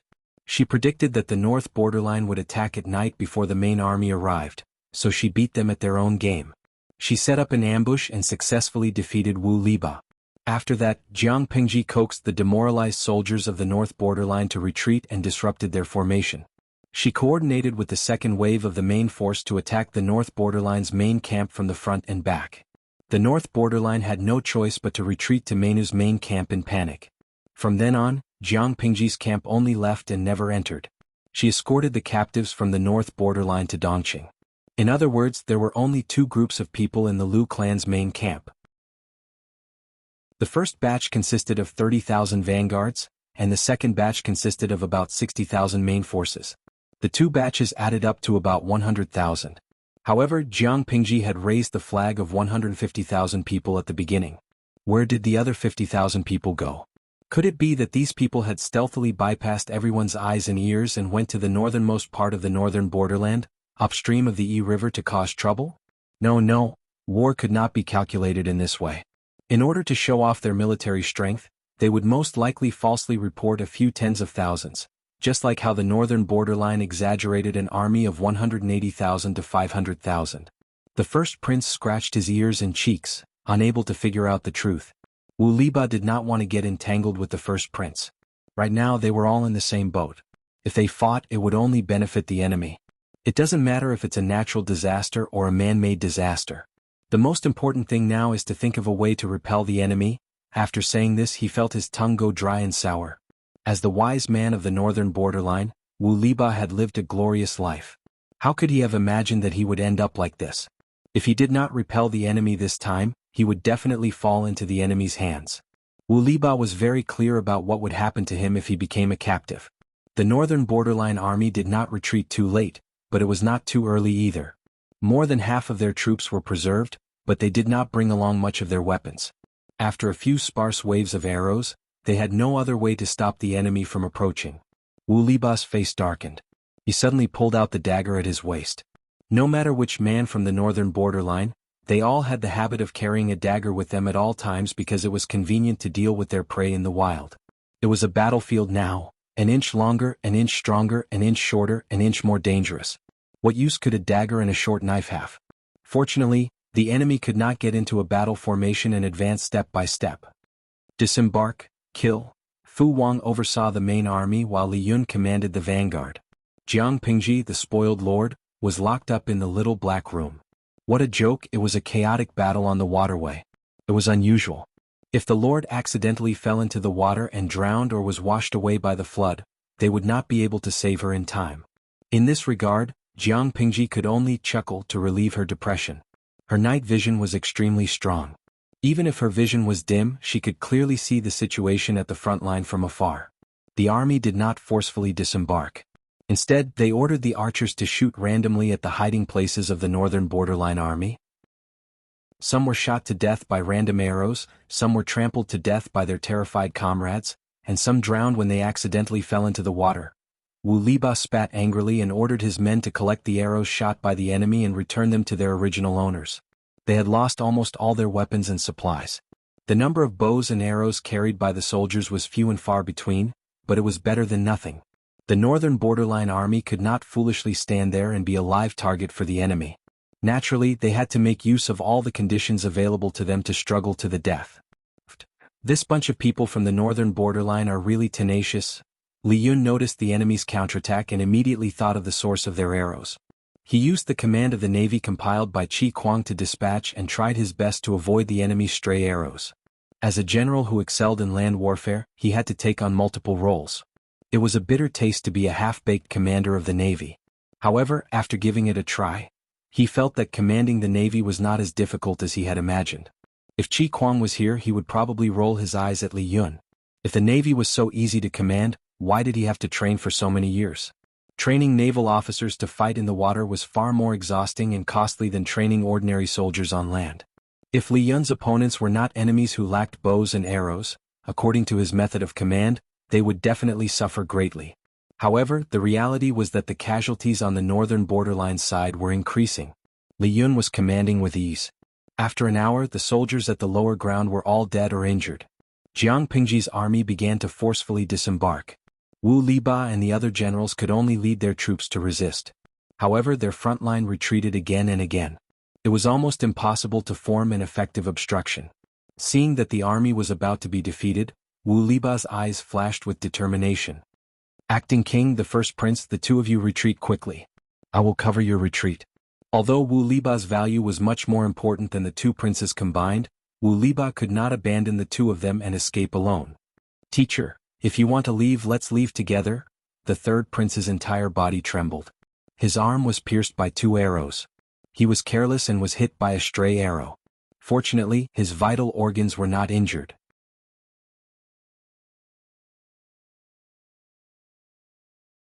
Wu Liba, on the other hand, was the envoy who swallowed his pride and asked for peace.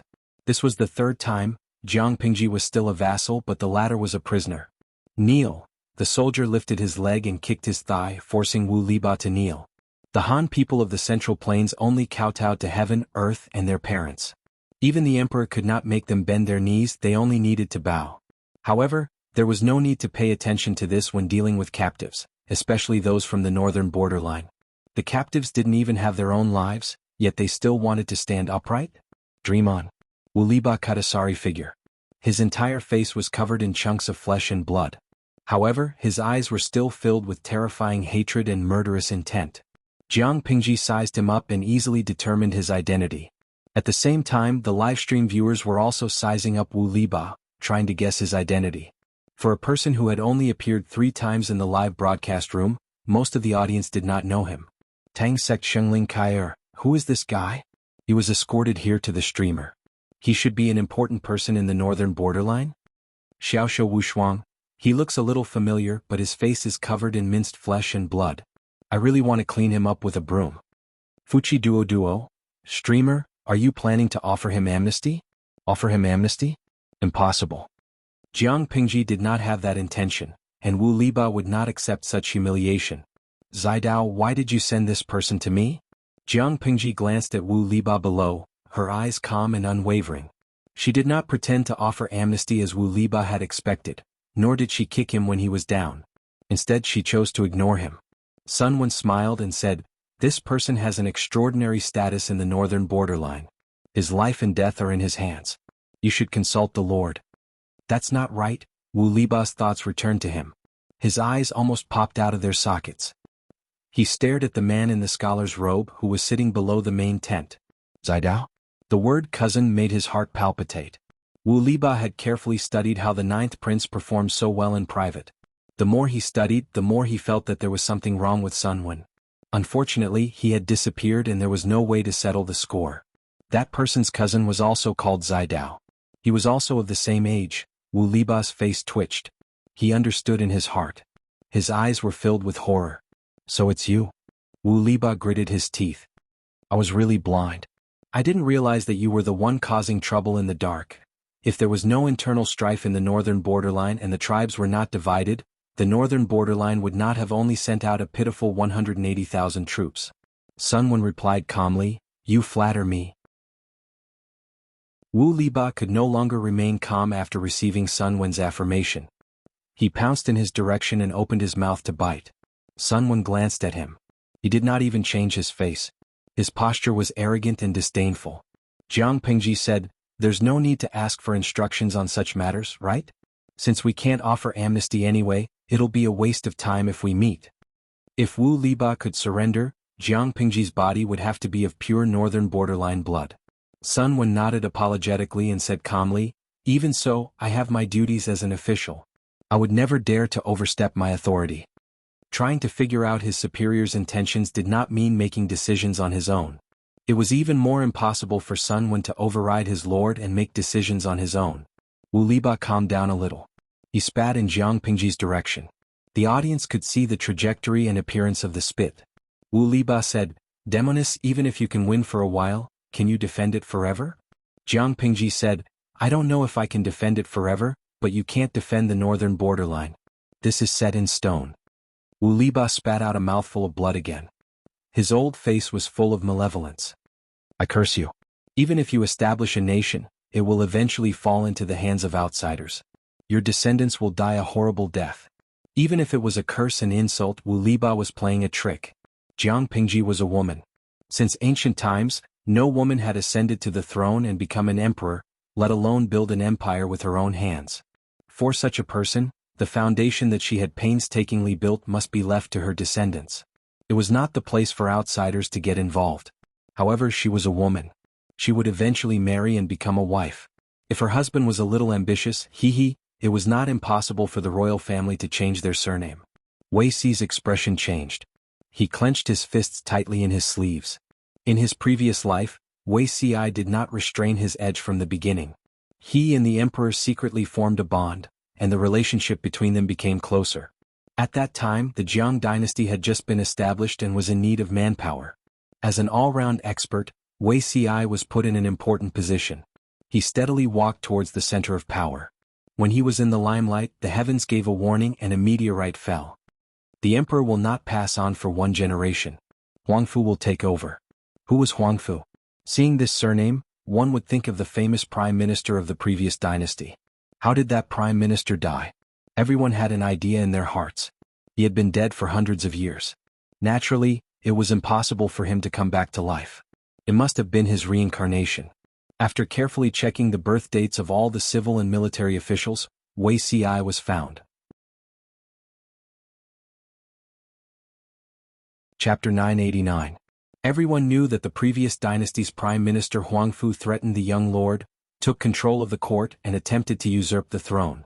Now, a meteorite had fallen from the sky, and the words, "The emperor will not be passed on for one generation, Huangfu will replace him," were left on the meteorite. What did this imply? This was hinting at Prime Minister Huangfu's unwillingness to give up, and now that he had made a comeback, he wanted to take revenge on the masses. Wuxi's date of birth and 8 characters were exactly the same as the late Prime Minister's. There was not the slightest difference. Who wouldn't suspect such a coincidence? Ancient people were superstitious. They liked to use myths to explain things that they could not understand. They didn't know what the world beyond Earth was like, so they imagined the heavenly palace and the omnipotent immortals. The meteorite was a treasure thrown down from the heavenly palace by the immortals, so the words on it were naturally left behind by the immortals. It was a warning from the heavens, hinting that Wuxia was the reincarnation of the previous dynasty's treacherous prime minister. In the future, this person's power would overturn the court and the commoners. He would plot to usurp the throne and threaten the empire. If it had been another emperor, Wuxia would have died without a doubt. His family and relatives would have to bleed and be buried with him. To the emperor who dared to covet the dragon throne, even if it was his own father, mother, wife, or child, he would kill anyone who dared to reach out his hand, let alone an official who was in his ascension period. Emperors since ancient times, no matter if they were wise, ordinary, or muddle-headed, they were all filled with a common characteristic: paranoid. No emperor could tolerate others coveting his or her throne and power. At that time, there were snowflakes of memorials pouring into the imperial palace every day, piling up the emperor's desk. The entire court was shaken.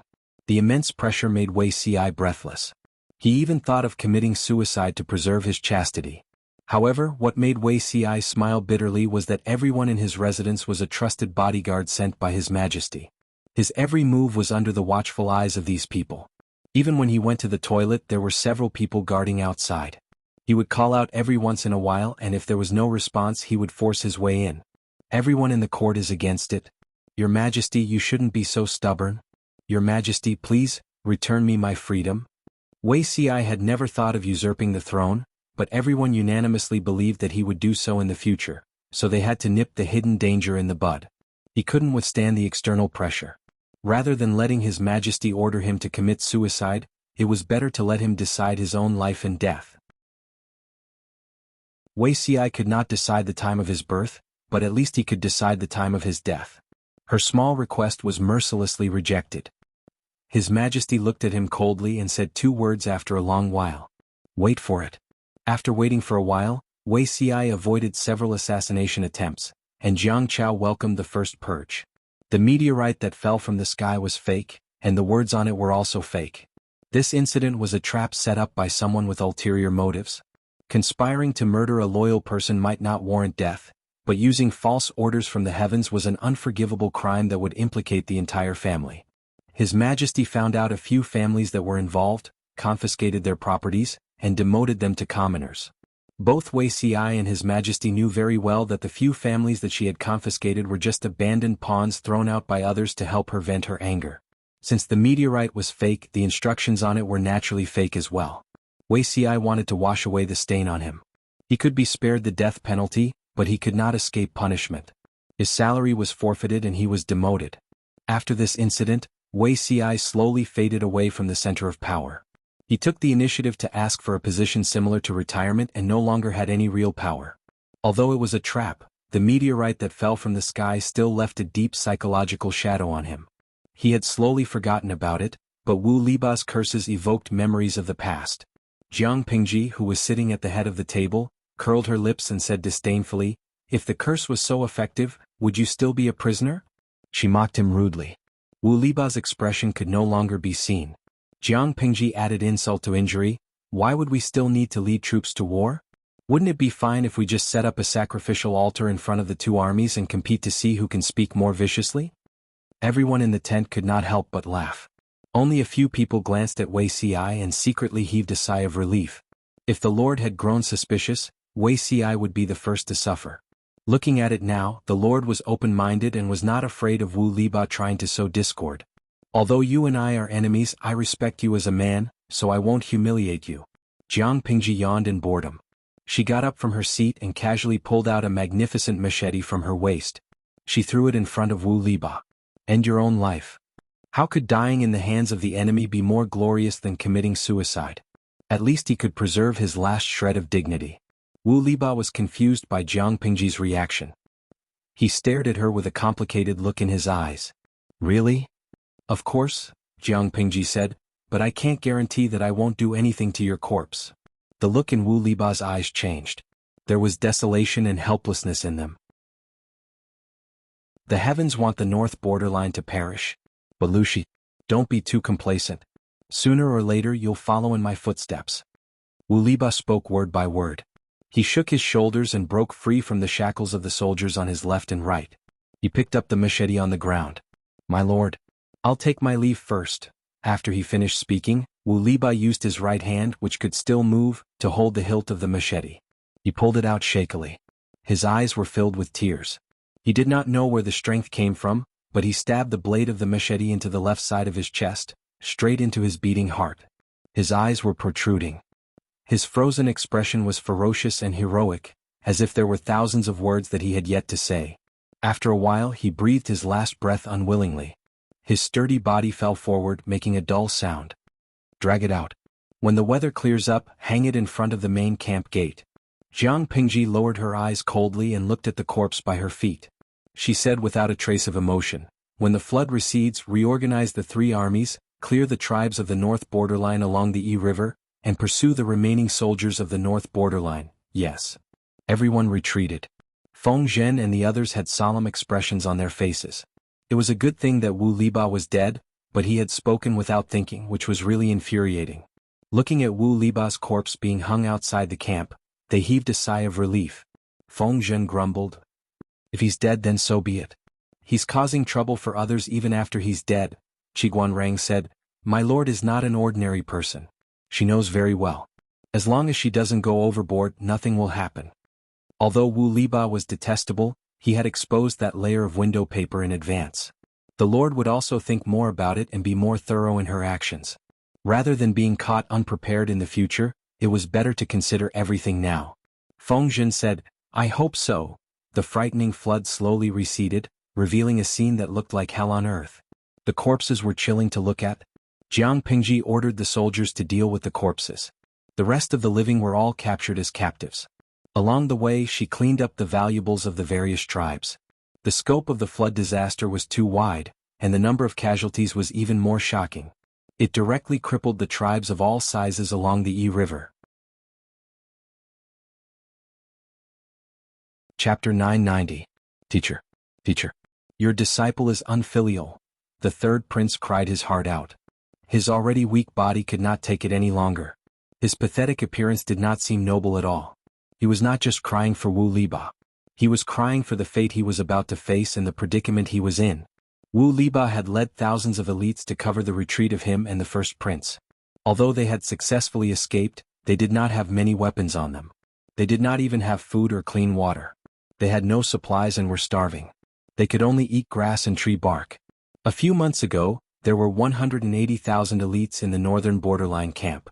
Including the 30,000 elites brought by the first prince, there were 210,000 northern borderline warriors. Now there were less than 20,000 left. They were all defeated soldiers. The nightmare did not end there. The news of Wu Liba's death gave them another heavy blow. The third prince cried. The first prince was distraught.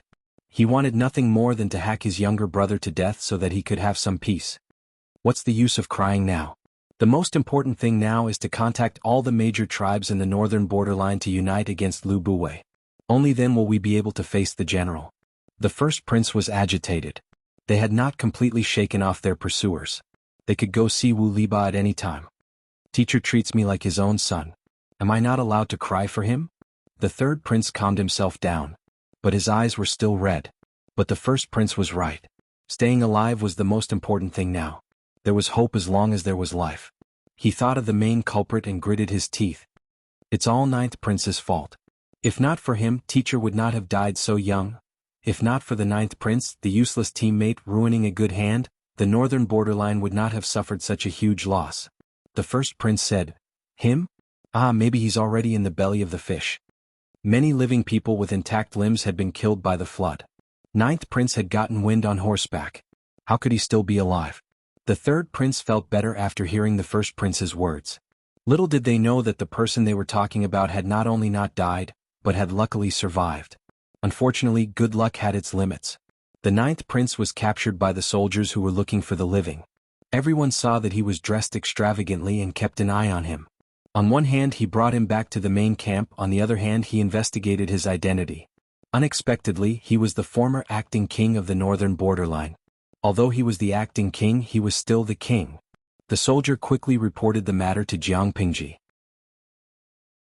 Jiang Pingji didn't want to see him at first, but she wanted to see what he looked like out of curiosity after learning that he could survive a stroke. The ninth prince was carried into the main tent.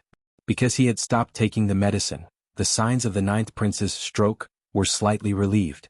Previously he could only move his eyes, but now he could move his neck. The ninth prince had been mentally prepared to beg for mercy, but he never expected to see the white moonlight in his heart in the main tent.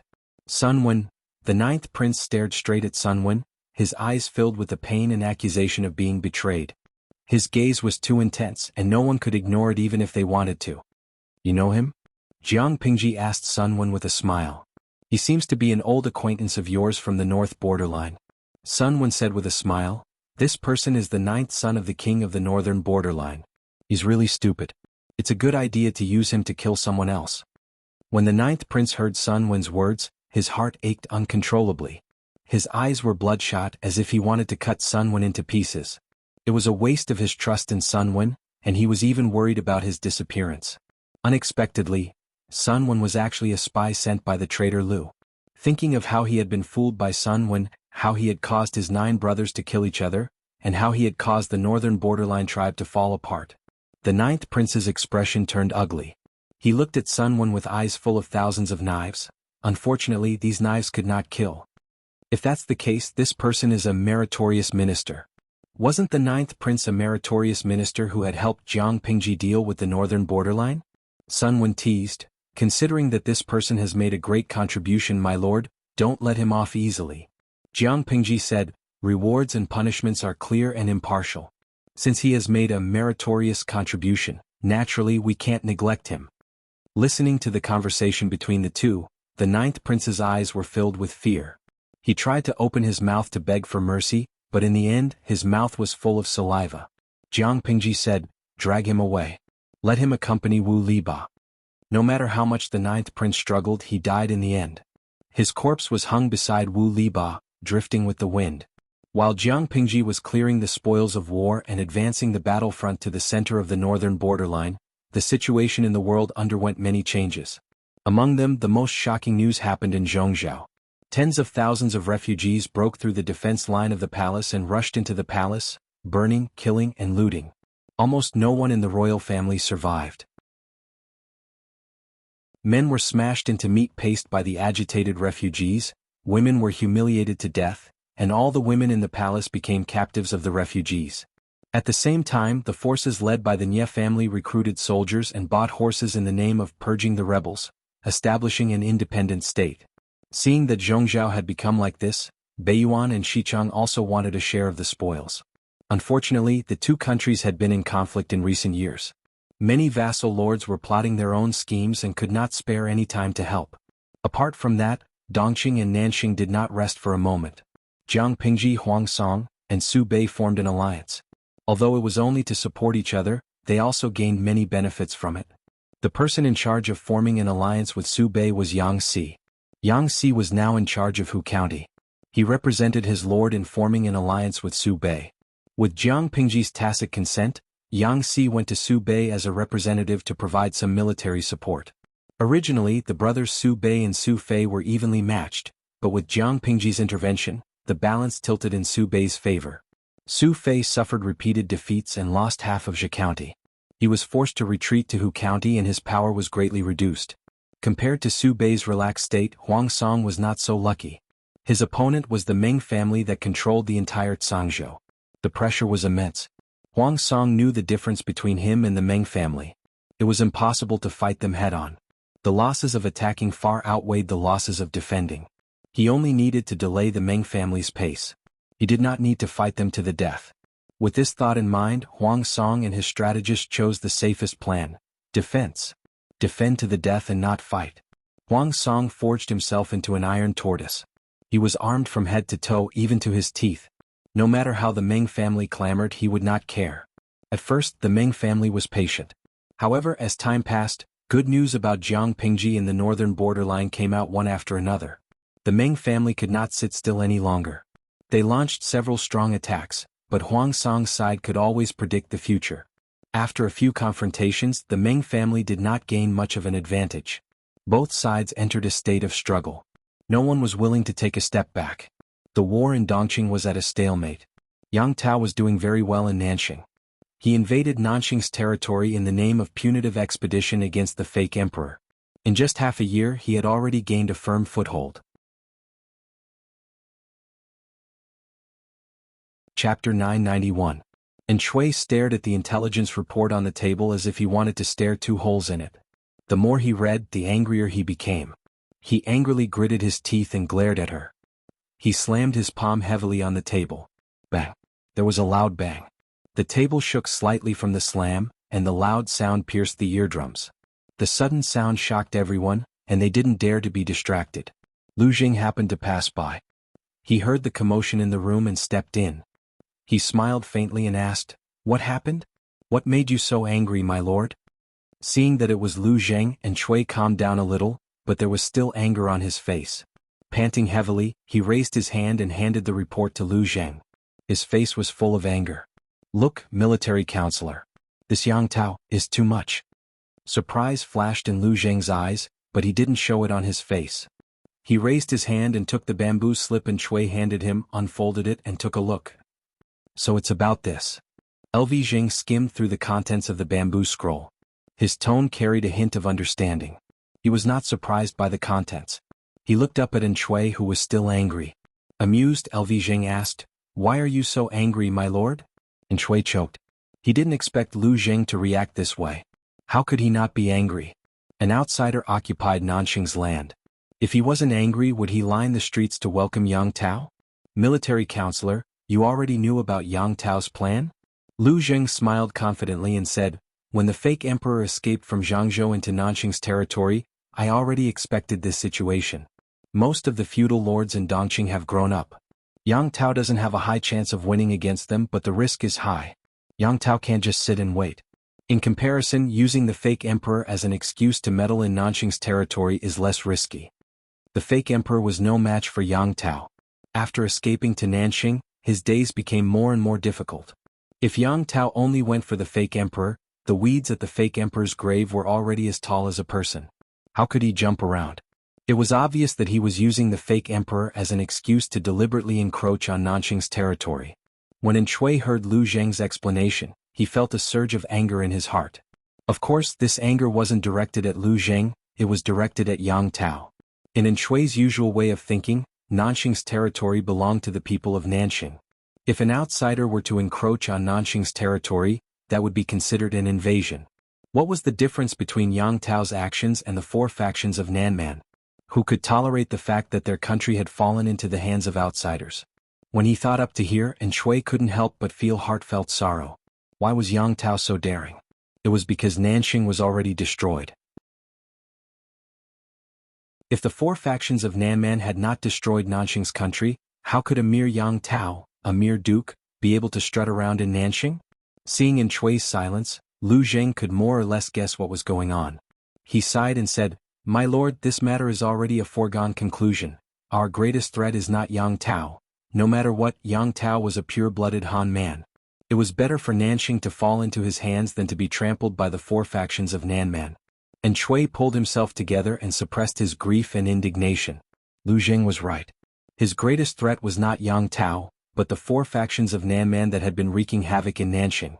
And Chui said, "Thank you for your guidance, military counselor. Otherwise I would have been stuck in a dead end." Lu Jing declined humbly. He could see clearly that although Chui said that he had thought things through, he still disliked Yang Tao's actions. "I have something to discuss with you, my lord." Chui said, "Military counselor, feel free to speak your mind. I will support you with all my might." Lu Jing said, "I wish to send someone to discuss an alliance with Yang Tao." The moment he said this, Chui's expression darkened. "Military counselor, what do you mean?" Lu Jing said, "Yang Tao is an outsider at the end of the day. He looks powerful, but he is actually full of hidden dangers. If the two families work together, we can complement each other's strengths." Even though Lu Jing had already thought of a way to help Chui plan, Chui's foundation was weak. It would be too slow for him to plan alone. Yang Tao's strengths were obvious, but so were his weaknesses. It was the same for Chui. If the two families worked together, they might be able to complement each other's strengths. Chui helped Yang Tao integrate completely into Nanxing's power, while Yang Tao helped Chui further expand his influence. Chui was exasperated. He asked, "You can ally with anyone. Why must you choose Yang Tao?" This time, it was Lu Zheng's turn to be silent. What could he say? To tell the truth, he had hurt Chui's pride. Chui wanted to ally with someone else, but that person did not care about his meager resources. On the other hand, Yang Tao's power was neither too big nor too small, and he was an outsider.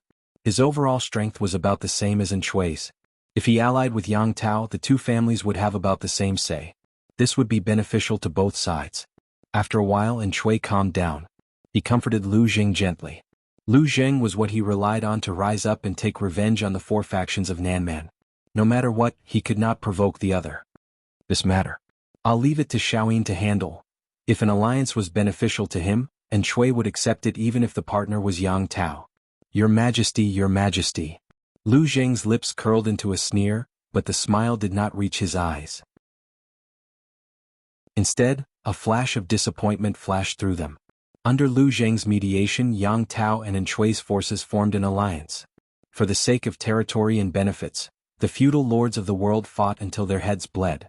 Jiang Pingji, who was far away in the northern borderline, was also slowly reaping her spoils of war. She led the army with Yi River as the boundary and advanced toward the northern borderline, occupying several horse farms and tribes. The battle at Yi River directly caused great damage to the northern borderline, and they fled upon hearing the news. The scale of the flood was too great and it came too suddenly.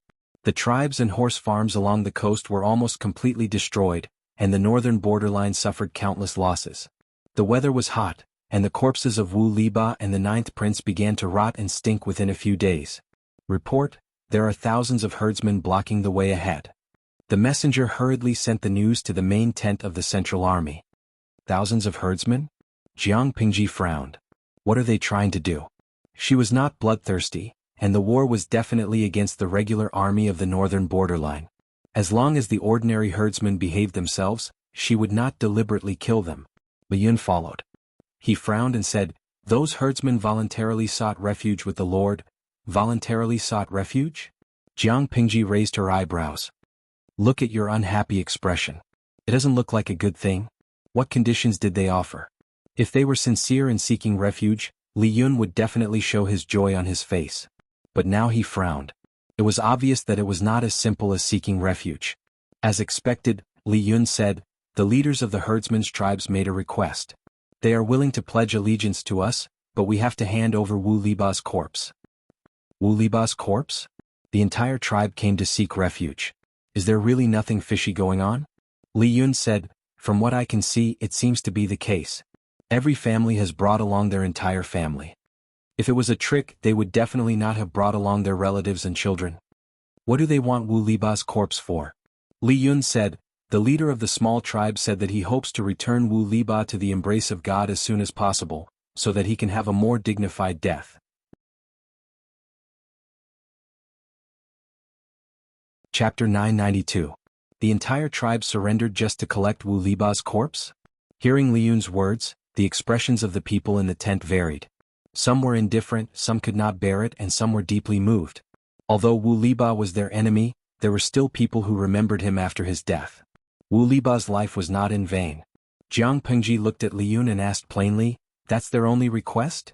Li Yun cupped his fists and replied, "Indeed, that's their only request."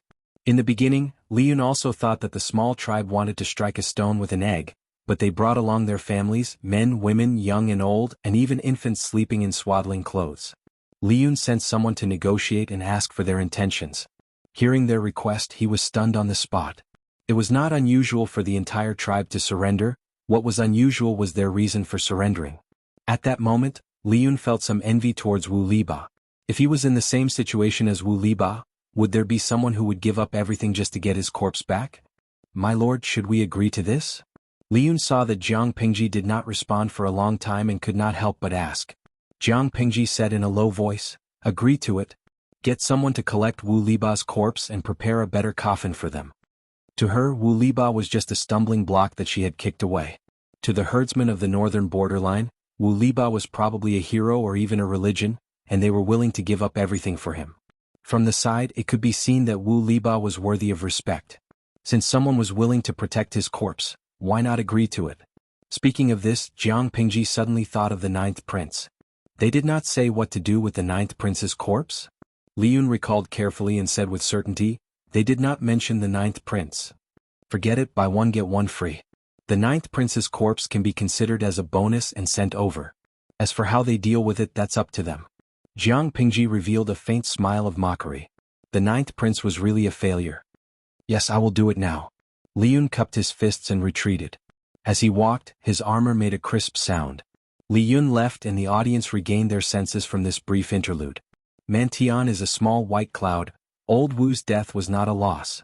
A tribe was actually willing to surrender for him? Bao Bao Lai Kai Tang. Although Old Wu's death was tragic, there were still people who remembered him after his death, which meant that he was not a failure. Guzi Xiao Yu gone. Tieske, you guys are really sentimental. Don't think this is so good. Maybe this tribe is the streamer's army. Even an idiot would know what the host's reputation in the northern borderline was like. The northern borderline would definitely say that the host was a butcher who killed people like scything flax, threatening the people in their territory. However, it was also possible for ordinary people to surrender in order to survive and protect their young and old. Bad mouse again. Sigh, am I the only one who feels sorry for the ninth prince? The prince is Liangzi's army. The audience in the streaming room sighed. Some felt that Wu Liba had died a worthy death, some pitied the ninth prince for dying quietly, some reminded Jiang Pingji to be careful of the northern borderline's fake surrender, and some continued to be onlookers. There were too many viewers in the streaming room and there were also too many bullet screens. Jiang Pingji could only block the bullet screens frequently. Li Yun instructed his subordinates to collect Wu Liba's corpse, wipe off the tainted blood, change into clean clothes, and then place it in a pitch-black coffin. As for the rotting corpse of the ninth prince, Li Yun ordered someone to pack it up and send it over. When the herdsmen of the small tribe saw the coffin, they hugged each other and cried bitterly. Their sobs were filled with endless sorrow. After crying enough, the chief of the tribe took the initiative to surrender, and the herdsmen behind him all performed the northern borderline's ritual of submission. Has the Lord thought about how to settle these people? The tribe was not big. There were no more than 10,000 men and women, old and young, but there were about 5,000 young adults. If they were allowed to stay in the main camp, it would be hard to guarantee that they would not turn traitor at the last minute. When the time comes, they would collaborate with the northern borderline from both inside and outside, which would be a disaster instead. Rather than leaving them on the battlefield and becoming a hidden danger, it was better to send them back to Chongzhou and other places in batches. Jiang Pingji had also considered this point. She said, "Let's leave this matter to Wenjiang. These people surrendered voluntarily, so we can't treat them like ordinary captives. How about this? Send someone to register them, then send them to the administrative areas in batches, one household as a unit. That's good too, to prevent any setbacks on the road to victory." Qiguan Rang furrowed his brows. How about this? Let them follow the grain team back to Chongzhou. In order to ensure the safety of the grain transportation route, the return journey was different. Letting these herdsmen follow the returning grain team to Chongzhou would not only prevent the exposure of the grain transportation route, but also reduced the expenditure of additional manpower. Before the tribe chose to surrender, they were already prepared for the worst, but in the end they were told that they would only be sent to the Central Plains. Everyone looked at each other, their tensed nerves finally relaxed. There were even some women from the northern borderline who were carrying their children and secretly cried tears of joy. They carefully placed Wu Liba's corpse in a proper place and managed to arrange a decent funeral. Apart from this small interlude, Jiang Pingji's army advanced like a hot knife through butter, following the Yi River all the way to the north.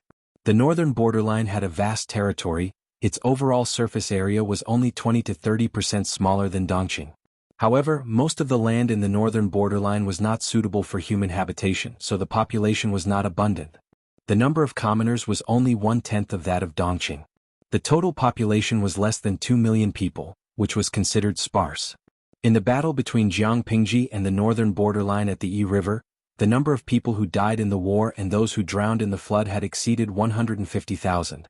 If the people who were captured by Jiang Pingji and those who surrendered voluntarily were included, the total loss of the northern borderline was close to 200,000. This number was shocking and ruthlessly poked the eyeballs of the nobles of the northern borderline. Just thinking about it made their hearts ache. Faced with the approaching enemy, the tribes of the northern borderline had different thoughts, but in the face of disaster they had no choice but to join forces. Although they had joined forces, they were not on the same page. On the day of the Yi River's flood, Wu Liba led the troops to cover the rear, while the eldest prince and the third prince led the main force to escape. At last count they had less than 10,000 troops. Even though there were injured soldiers who returned one after another, the total number of troops was only 15,000, and many of them were disabled. They did not have military supplies and rations, and the troops under them did not even have much combat power. In the northern borderline they could only be considered as the weakest. When the major forces of the northern borderline gathered, they did not even have the right to speak. Instead, they were reduced to minor characters. With the support of Wu Liba, the third prince became the acting king, but this acting king was not recognized by the others. Faced with the pressure of the strong troops, the first thing they thought of was not how to defend against the enemy, but how to squeeze together and elect the acting king. Chapter 993. You're still thinking of fighting for power when the strong army is here? He was just a substitute king. If the northern borderline was gone, the substitute king was nothing. The third prince's words sounded like he was showing off and ridiculing them. Third brother, it's easy for you to say that.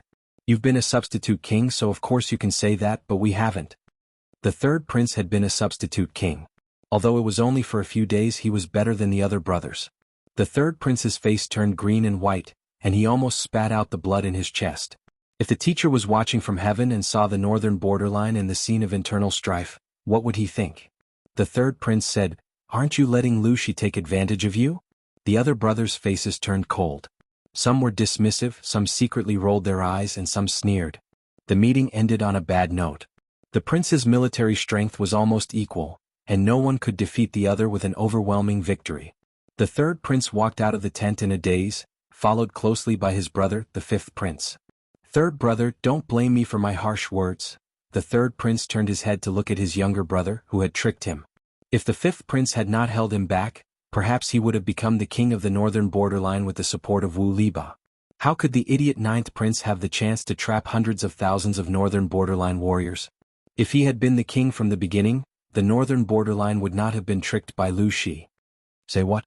the third prince asked coldly. "We're all father's sons. No one is born lower than anyone else." The fifth prince looked around to make sure no one was around before saying, "If you can be a substitute king, so can others. What right do you have to act like you've worked hard for the northern borderline to scold us brothers? I know what the other brothers are thinking. They'd rather give it to an outsider than be taken advantage of by their own brothers." The third prince's face turned pale. The fifth prince continued, "You have no supplies and no food now. You're just living under someone else's roof. You'd better behave yourself." With that, the fifth prince walked away with his head held high, feeling unprecedentedly carefree. His third brother studied under Wu Liba. When he interacted with his brothers, he always put on an arrogant look. He had long since found this person an eyesore. Now that he had ruthlessly crushed his spirit, there was no need to mention how carefree he was. In addition to a few princes in the northern borderline, there were also other noble tribes. These people also had a lot of troops in their hands. The princes tried their best to rope in the nobles of the northern borderline to increase their own bargaining chips. In the end, the sixth prince won. After all, the sixth prince's mother's family was the most influential and had the most connections. After his successful victory, the sixth prince decisively reorganized his troops and gathered his advisors to give him advice. The quality of the advisors was uneven, and everyone had their own opinions. In addition, the rules of the northern borderline were not strict, so the main tent was as lively as a vegetable market. Some people felt that Jiang Pingji's previous victory over the north borderline was mostly due to luck. There was nothing to be afraid of. Some people felt that Wu Liba was too old, that he was not good at commanding troops, and that his mistakes in commanding were the root cause of the northern borderline's defeat. Of course, in addition to these two groups of people, there were also people who tried to smooth things over and sing praises. The third prince's face darkened after listening to them for a few days. "Ah, you idiots, if that Lu thief is really so easy to deal with, then I will be here to congratulate you on your early triumphant return." After he finished speaking, the third prince directly flicked his sleeves and left. Seeing that, the first prince, who was standing beside him, also stood up and followed him. "Third prince, aren't you giving others a handle by saying this?" The first prince was exasperated and hurriedly stopped the third prince. Seeing that the person who came was the first prince, the third prince's expression softened slightly. It was probably because the two of them had gone through life and death together, so their relationship was better than before. "What do you mean by giving others a handle?" "I'm just speaking the truth. They underestimated that Lu thief, and sooner or later they will suffer a great loss." As the third prince said this, he could not help but think of his teacher who had taught him. His eyes became slightly wet. These people are really going to waste teachers' efforts. The first prince chose to remain silent. Compared to his few arrogant and unrestrained brothers, the first prince trusted the third prince's brains more. If the third prince's brains were not good, why did Wu Liba choose the third prince out of the 9 sons of the king of the northern borderline? What should we do? Watch them make mistakes? The first prince could not help but frown. He still had some self-awareness. He and the interests of the northern borderline were tied together. If the northern borderline prospered, he would be fine. If the northern borderline was unlucky, he would also be finished. If the northern borderline perished, Jiang Pingji would not let him off. The sixth prince is easily persuaded. Every time he hesitates, he likes to listen to the advice of the elders in the maternal family. One should never underestimate the abilities of the northern borderline's relatives. They were more powerful than the relatives in the Central Plains. They were very skilled at controlling puppets. Wasn't the sixth prince a puppet in the hands of the relatives in the maternal family? Without the help of the relatives, how could the sixth prince be the king? The third prince's face was full of worry. He said, "Now we can only take one step at a time. I hope they are not too stupid." At the same time, the third prince's angrily leaving also angered the sixth prince. The sixth prince exerted pressure on his advisors, forcing them to come up with a feasible battle plan as soon as possible. Needless to say, without pressure there would be no motivation. After the sixth prince pressured them, the advisors indeed came up with a brilliant plan. "Will this really work?" The sixth prince hesitated. The advisor said, "The traitor Lu previously accepted the tribes that surrendered. It shows that the other party is not very vigilant. The acting king can start from here and order a tribe to pretend to surrender and gain her trust. When the time is ripe, we can coordinate from the inside and outside. The traitor Lu will definitely be defeated." The sixth prince carefully considered the advisor's suggestion.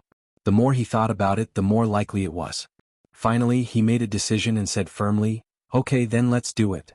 The advisor said, "I heard that the traitor Lu has many advisors and countless capable people around him. In order to avoid being seen through by the other party, the acting king needs to pay attention to some details." The sixth prince asked, "What details?" The advisor said, "I heard that the tribes that surrendered previously almost all surrendered with their families. Only then did the traitor Lu believe it. If the acting king wants to design a plan, we must follow it. Otherwise, I'm afraid it will be difficult to gain the trust of the traitor Lu. Instead, it will arouse the other party's suspicion." The sixth prince frowned, then suddenly relaxed his eyebrows. "Do as you say. If we can capture the traitor Lu alive, I will definitely give you a great credit. I will reward you with the title of nobility and 10,000 cattle and sheep." The advisor happily agreed. The third prince knew the sixth prince's plan and was a little surprised. It's not that they are completely brainless. The third prince thought about it. The feasibility of this plan was very high. Jiang Pingji had already accepted the tribes that surrendered, so her vigilance had already been lowered. At this time, if another tribe surrendered, she would not get to the bottom of it. She might be able to fool them.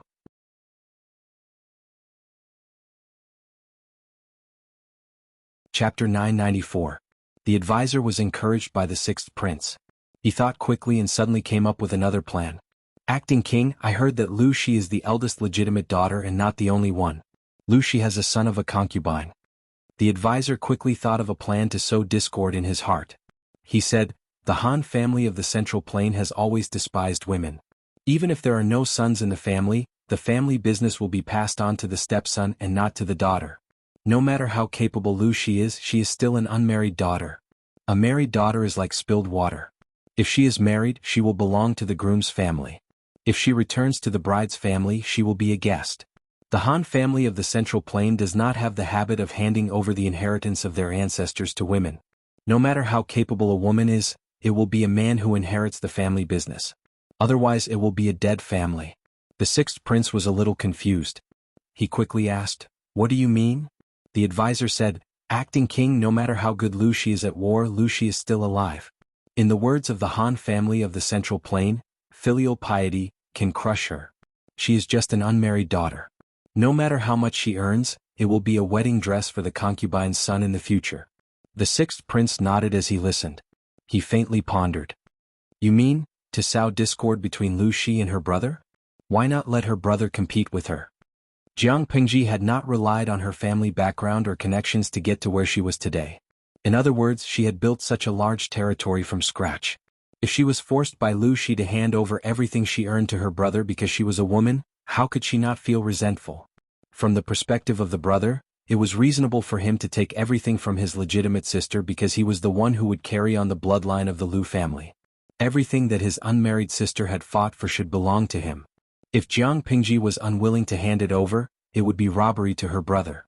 The advisor nodded solemnly and patted the other party's horse until it was comfortable. The acting king is wise. That is exactly what I mean. The advisor smiled. If there is trouble in the rear, Lu Shi will naturally not care about the front line. If he could not care about the front line, it was naturally impossible for him to find out that there was something fishy about the tribe that pretended to surrender. The sixth prince nodded and looked as if he had a sudden realization. Then this matter. I will leave it to you. Be sure to do it properly. The sixth prince was a typical man of the northern borderline. His brain was filled with muscles. He respected strength and advocated the supremacy of violence. No with a brain, no with his fists, no with his fists. As long as he had the power, there would be people to plan for him. The advisor smiled and said, I will not let you down. Only by working on both sides could he quickly see results. On one hand, the sixth prince manipulated the tribes to pretend to surrender, and on the other, he set fire to Jiang Pingji's rear. In order to make Jiang Pingji lower her guard, the sixth prince deliberately withdrew some of his troops so that she could advance more steadily. Jiang Pingji didn't get carried away with her victory. Instead, her face darkened and she ordered the army to regroup. Qiguan Rang and Wei Ci were the first to notice the abnormality. Qiguan Rang did not ask much and instead handed the task to Wei Ci. Jiang Pingji didn't stop what she was doing. She just lifted her eyelids. Although she didn't have any other expression, her gaze was gentle. Lu Wei said with, he said with he, Lord. Lu, with king. In private, the Lord did not put on any airs. She could often play with her subordinates, laughing and scolding without restraint. On formal occasions she was more steady. Her expression changed very little. If one did not observe carefully or did not understand her well enough, it would be difficult to notice. Wei Ci could feel her emotions. She was not happy and even a little angry. Because of this? Jiang Pingji raised her eyebrows and asked, Zixiao, don't you think we won too easily? Wei Ci frowned. Lord, do you suspect that the northern borderline has other plans? Jiang Pingji said, No, I just can't stand the impetuous atmosphere in the camp. Let's take a break and let them cool down. Wei Ci thought for a while and understood Jiang Pingji's intention. Since the war in the northern borderline began, the enemies they encountered had all been defeated by them. They had hardly suffered any setbacks. Now that they had a smooth journey, the enemy was terrified. From the generals to the soldiers, they were all impetuous. Jiang Pingji could not destroy their morale, but she could delay them and let them calm down. Wei Xi breathed a sigh of relief and said, "If that's the case, I'm relieved." Jiang Pingji asked in return, "What else did you think it was?" Wei Xi was stunned for a moment. He could not help but raise his head and look straight into her eyes. "Lord," Jiang Pingji said, "coincidentally, I also have something to ask you." Wei Xi readily said, "My lord, please ask. I will tell you everything I know." Jiang Pingji said, "Between me and Lady Wei, which is more important?" Since the war in the northern borderline began, this was a rare opportunity for her to be alone with Wei Xi. She wanted to ask some questions clearly. Qiguan Rang reminded her that beating around the bush and staying silent would not solve the problem. Going straight to the point might be more effective. Wei Xi was speechless. His eyes were full of astonishment. Which is more important? Wei Xi smiled bitterly. "You can't have your cake and eat it too. No matter how you answer this question, there will always be something unsatisfactory." For a son of an aristocratic family who had received an orthodox education, the family bloodline was far more important than anything else. This was what every son had to support. However, Wei Xi was different from ordinary people. His experience in his previous life made him more open-minded than anyone else. Between the family and her, which was more important? Was there even a need to think about it? "Naturally, my lord," Wei Xi said softly but firmly. "No one can be more important than you in Xi's heart." Jiang Pingji looked straight at him and said in a low voice, "Then Zixiao, are you willing to be a lone official by my side?" What was a lone official? A remote official who was isolated, helpless, or not placed in an important position. Apart from that, it also referred to people who had their own thoughts and personal integrity. They did not pursue fame, wealth, or power but fawned on those in power. Jiang Pingji asked him if he was willing to be a lone official by her side. Her meaning was already very clear. If he chose her, Wei Xi had to cut ties with Lady Wei cleanly. Other than her, Wei Xi could not be loyal to anyone else. Of course, there was a deeper meaning to this question. Wei Xi's lips moved. "My lord, if one day the heavens warn us that the emperor will not be passed down for one generation and Huangfu will take over, will you believe it?" Jiang Pingji frowned when she heard that. A warning from the heavens? What kind of warning is that? A meteorite falls from the sky as a warning, and words are carved on the meteorite. Before Wei Xi could finish his words, he saw that his lord's eyes were filled with the words, "Are you stupid?"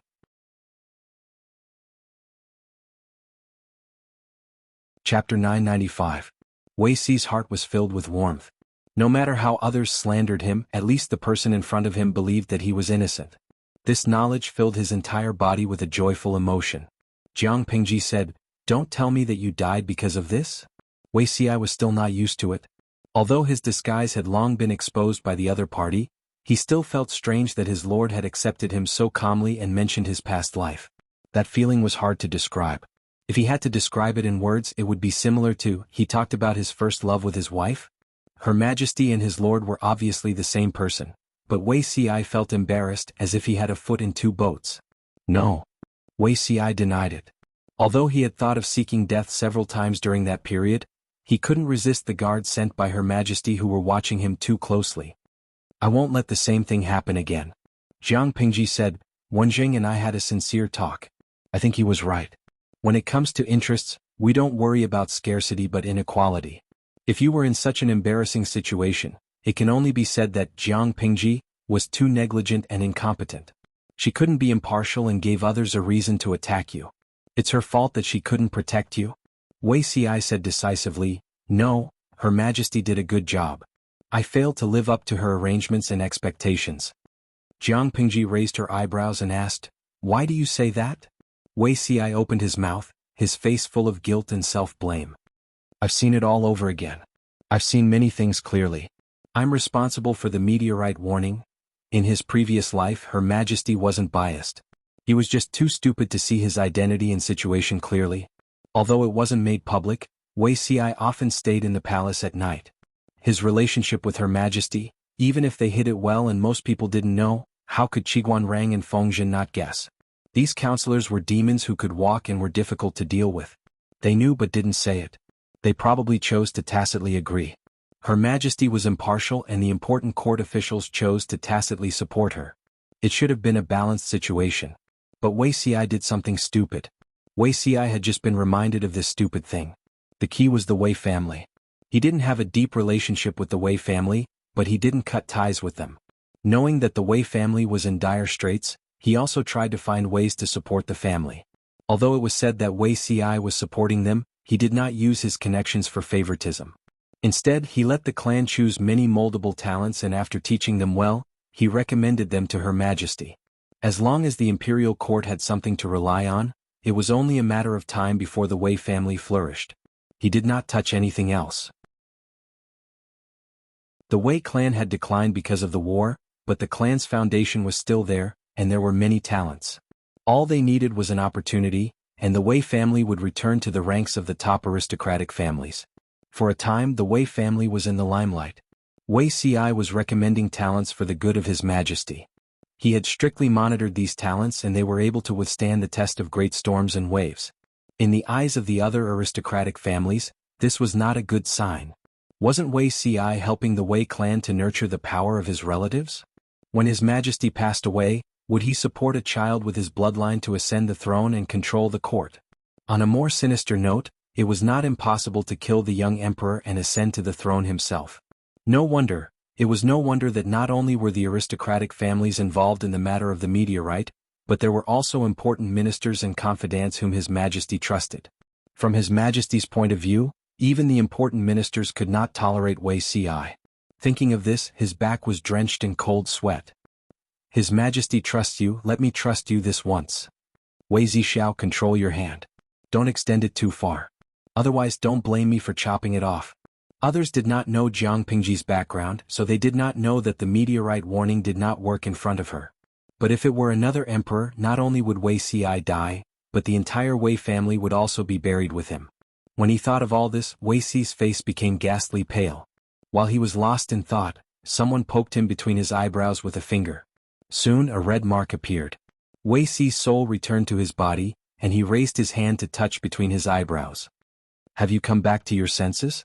Jiang Pingji said calmly, anyway, everything is in the past. Don't repeat the same mistakes. Wei Ci's heart was filled with a myriad of emotions. He looked at Jiang Pingji with endless affection.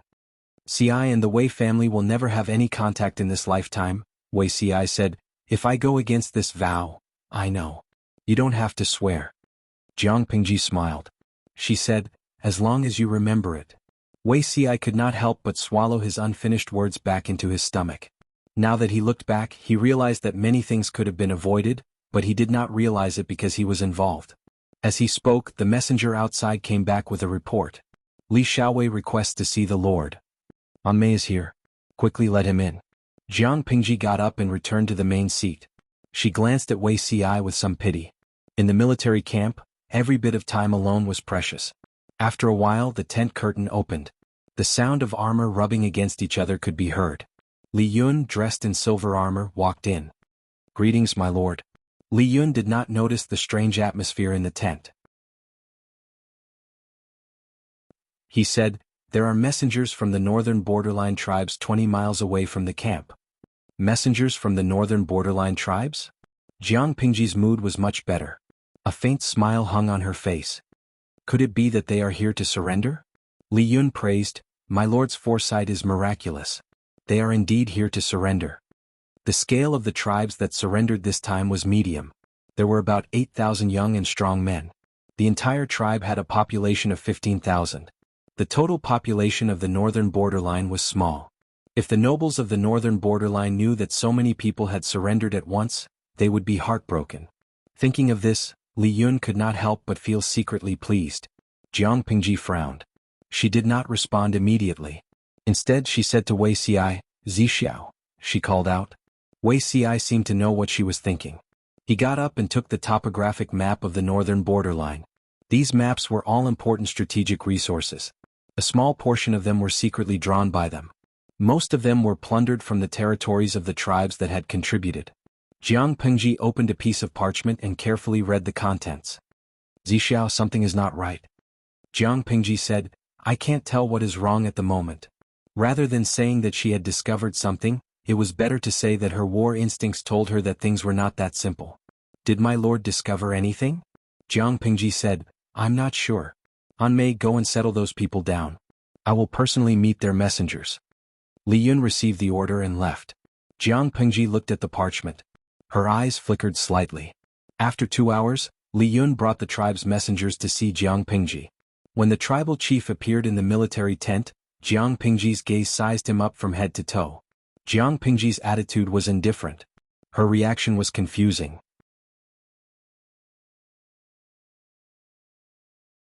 Chapter 996. If he led his people to surrender to the enemy, how would he feel?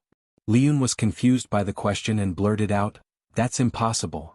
His lord always liked to ask him hypothetical questions. Was he that unlucky? If it really came to that, he'd rather die in battle than wag his tail and beg for mercy from the enemy. Jiang Pengji laughed involuntarily and said gently, "I'm just saying hypothetically.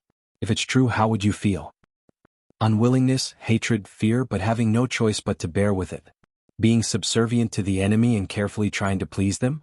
Li Yun lowered his head and pondered, making guesses in a daze. Although he didn't have such experience, he could understand a little by simulating the situation. Jiang Pingji asked again, "Han Mei is right, but think about it carefully. What was the reaction of the messenger and his followers?" Li Yun said in surprise, "Reaction? Wasn't that a normal reaction?"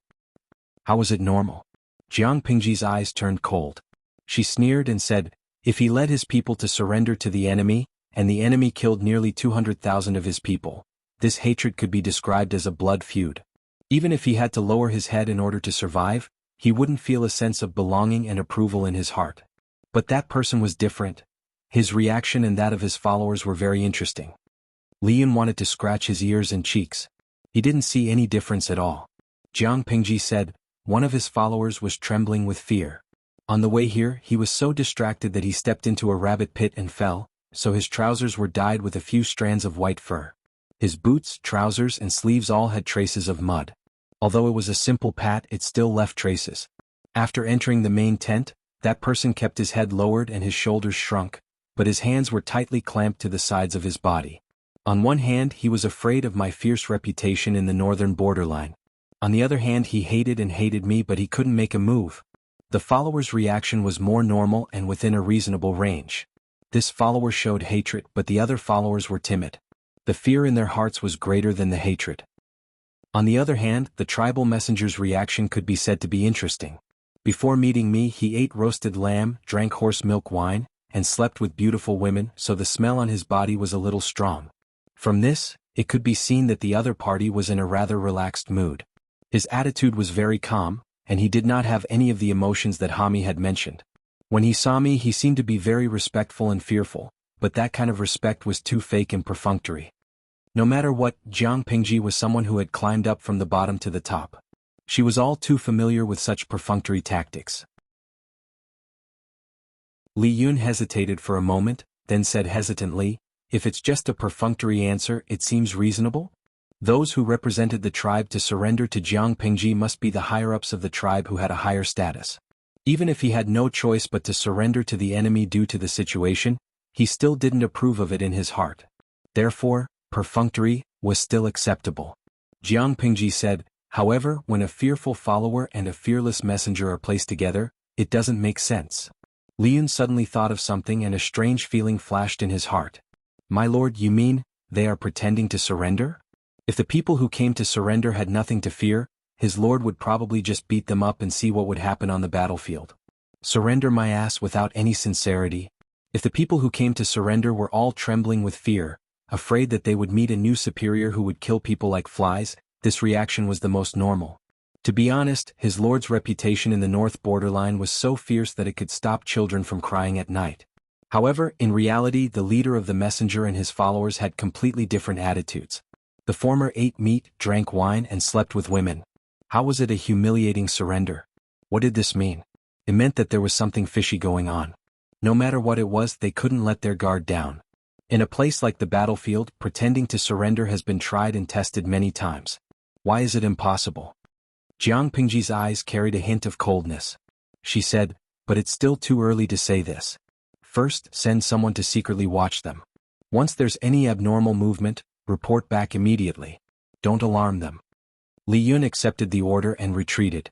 Wei Ci, who was at the side, didn't leave. Instead, he looked at her with a strange gaze. "Why are you looking at me like that?" Jiang Pingji walked forward and sat beside him. "Can you see anything after looking at me for so long?" Wei Xi smiled. Nothing, I just suddenly thought of something. Jiang Pingji raised her eyebrows and chuckled. What's so fascinating about it? Ever since I met you, my lord, no one has been able to hide anything from you. Whether it was a fake surrender or other deceptive means in Wei Xi's memory, it seemed that no one could hide anything from her. Was it because she was too vigilant, or had she never trusted anyone from the bottom of her heart? He was so worried about gains and losses in his previous life. Other than having a sensitive and thoughtful personality, another important reason was that he didn't feel much trust from Her Majesty. That feeling was hard to describe, but he really felt that there was an insurmountable gap between him and Her Majesty. If people in his previous life knew about this, they would definitely say that he was talking nonsense. How could Her Majesty be suspicious? If Her Majesty was suspicious, how could she tolerate Wei Xi? When a meteorite fell from the sky, which person in power wouldn't have the intention to kill? Her Majesty chose to go easy and did not pursue Wei Xi's family. Could this be called suspicious? Wei Xi didn't agree with this statement. Being suspicious was not the same as not trusting. Her Majesty wasn't a suspicious person, but she really didn't trust anyone. In the past he would rather keep this to himself than say it out loud, but now he wanted to clarify things. Jiang Pengji said narcissistically, "That's because I'm wise and powerful. Any deception is futile in my eyes." Wei Xi asked in return, "My lord, do you really think so?" "In my opinion, I'm afraid that my lord doesn't trust anyone." "Zixiao, what's wrong with you?" Jiang Pingji said, "Even if I don't trust others, it's impossible for me to not trust Zixiao." Wei Xi pursed his lips and said, "If that's the case, why did my lord even—" Jiang Pingji's expression froze. "Even what?" Wei Xi hesitated for a while and wrote a word on her palm with his finger. He lowered his voice and said, "You don't even trust this person. If even that person wasn't worthy of his lord's trust, Wei Xi didn't know who else in this world was qualified to do so." "Zixiao, I'm very happy that you were able to get the answer," Jiang Pingji said.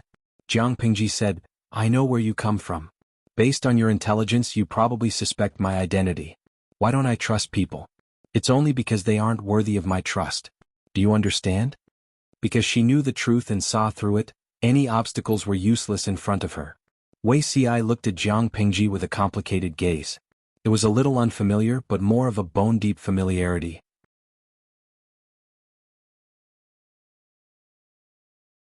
Chapter 997. Looks like Lu Shi isn't as amazing as the rumors say. The tribal emissary was in a good mood after completing his mission of surrendering. As soon as he returned to a safe place, he revealed his original appearance. "Don't let your guard down. Those who underestimate Lu Shi won't have a good ending," his companion warned him. The tribal emissary lay on the animal skin chair and enjoyed the massage of the beauty's shoulders. "What are you afraid of?" he asked. "If Lu Shi suspects us, will she give us an independent campsite?" Having an independent campsite was like a child having his own room and private space. He wouldn't have to be afraid of his parents when he did something. Even so, there's a saying in the Han family of the Central Plains. It's better to be safe than sorry. We can't let our guard down until the last moment. Compared to the tribal emissary's arrogance, this person was quite calm.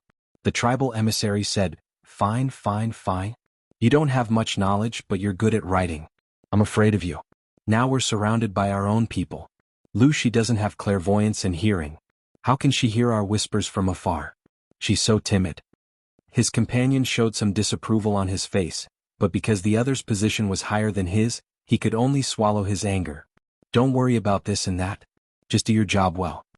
The tribal emissary sat boldly and said, "You're right. Lu Shi is stupid, but there are many evil people under her. We've just surrendered, so we can't let them get hold of us. Lu Shi spies might sneak in these few days. You better control your people so that they don't get exposed and ruin the acting king's plan." It was easy to spoil things if there were too many people. Therefore, only a few key people knew about the fake surrender. Hearing that the tribe chose to surrender to Jiang Pingji without even fighting, many warriors were depressed. Some were even worried about their future. The overall morale was very low, but they knew it was necessary. If everyone knew about the fake surrender, who could guarantee that everyone would keep their mouths shut? Wouldn't it be a bad thing if they talked in their sleep?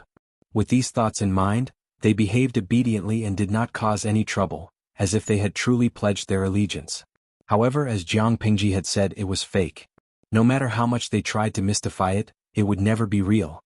No matter how they acted in Jiang Pingji's eyes, they were here to pretend to surrender. They could not win her trust at all.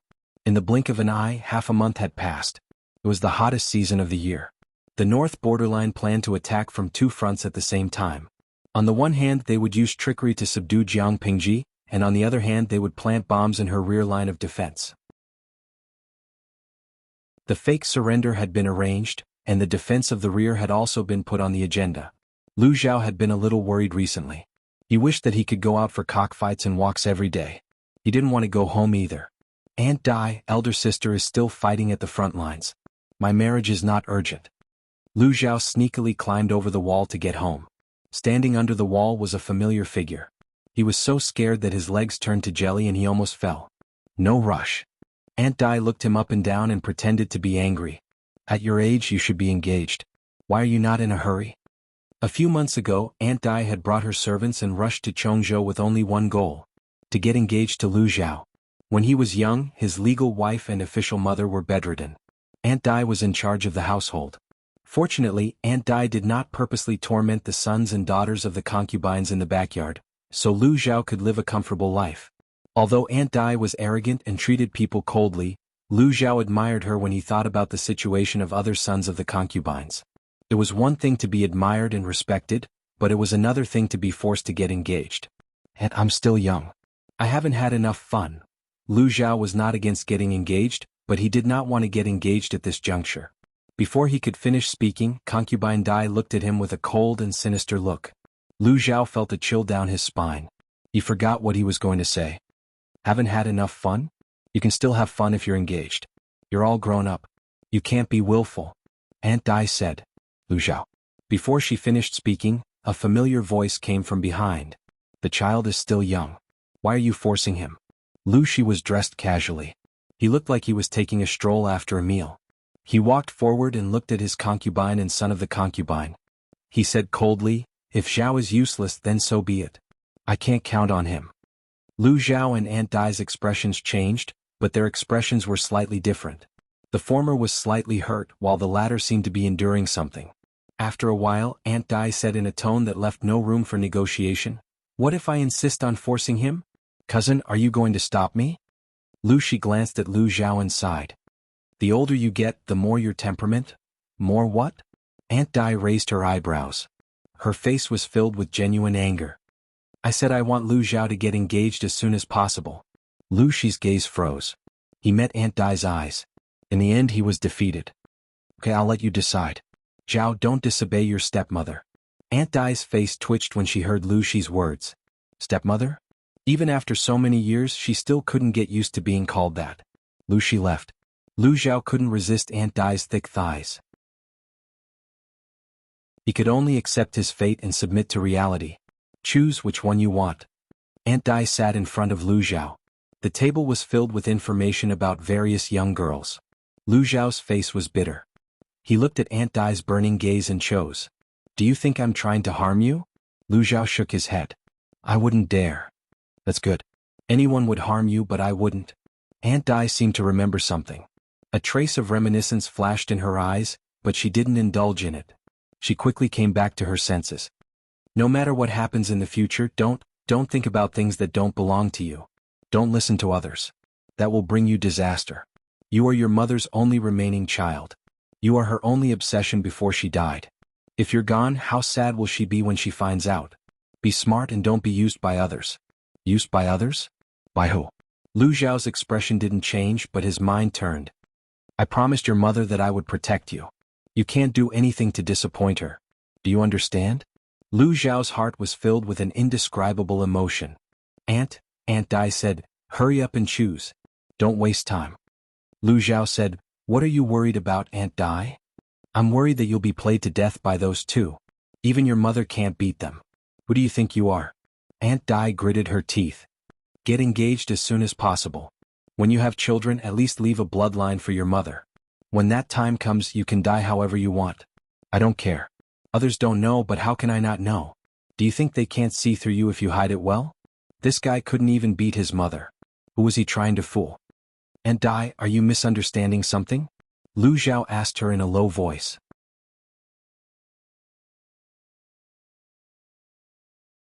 Chapter 998. Lu Zhao looked at Concubine Dai in silence. When he looked at others seriously, they would notice that his eyes were very similar to Jiang Pingji's. Concubine. Lu Zhao lowered his voice and said in a serious tone, I know what I'm doing. What do you know? Concubine Dai seemed to be triggered by something. Her hands uncontrollably squeezed Lu Zhao's shoulders. Her expression was so agitated that it was hard to suppress it. It looked a little twisted. Your mother also said that she knew what she was doing. What happened to her in the end? She died. The person who had taught her how to manage the rice and how to brew pear blossom wine with a smile the day before had died suddenly the next day. Concubine Dai wanted to scream, but she was still rational and forced herself to hold it in. Lu Zhao felt as if his shoulders were being clamped by a pair of pliers. He was in so much pain that tears were coming out, but he stubbornly did not make a sound. Concubine Dai held it in and forced herself to calm down. Look at your reaction. You must have found out the truth from some channel, right? Lu Zhao hesitated and nodded after a while. That person told me. Concubine Dai handed me the brocade box. I followed the instructions in the box and found Mother's belongings. I also found Mother's handwriting among her belongings. Before Lu Zhao came to Chongzhou, Concubine Dai, who usually ignored people, visited him in the middle of the night. It almost scared him to the point of wetting his pants. She did not say anything unnecessary. Instead, she handed him a delicate brocade box and said that it was his mother's belongings. Look at it secretly. No matter what is inside, you must keep your mouth shut. No one can tell. That was what Concubine Dai had told him. Lu Zhao was suspicious, but he could not resist the temptation of curiosity. He finally opened the brocade box quietly. There was a strange-looking key and a neatly folded piece of paper with yellowed edges. A map was drawn on the paper. Lu Zhao avoided everyone and sneaked to the place indicated on the map. He found a treasure that was enough for a normal person to live a comfortable life. However, the gold and silver were not important. What was important was the belongings left behind by his birth mother. Ever since Lu Zhao had memories, he had always thought that he was the lowliest son of a concubine. His mother was lowly and his father treated him coldly. It was already a miracle that he could make a living in the Lu residence. However, the relic of his birth mother had subverted his previous understanding. Don't believe that bastard's words. Concubine Dai said decisively. Don't believe anything that man says. If you really can't make a decision, you can trust Lanting. Trust Lanting. Even if you are ignorant and incompetent, you will at least be a carefree prince in the future. Lu Zhao's face turned red. He really hadn't thought that far ahead.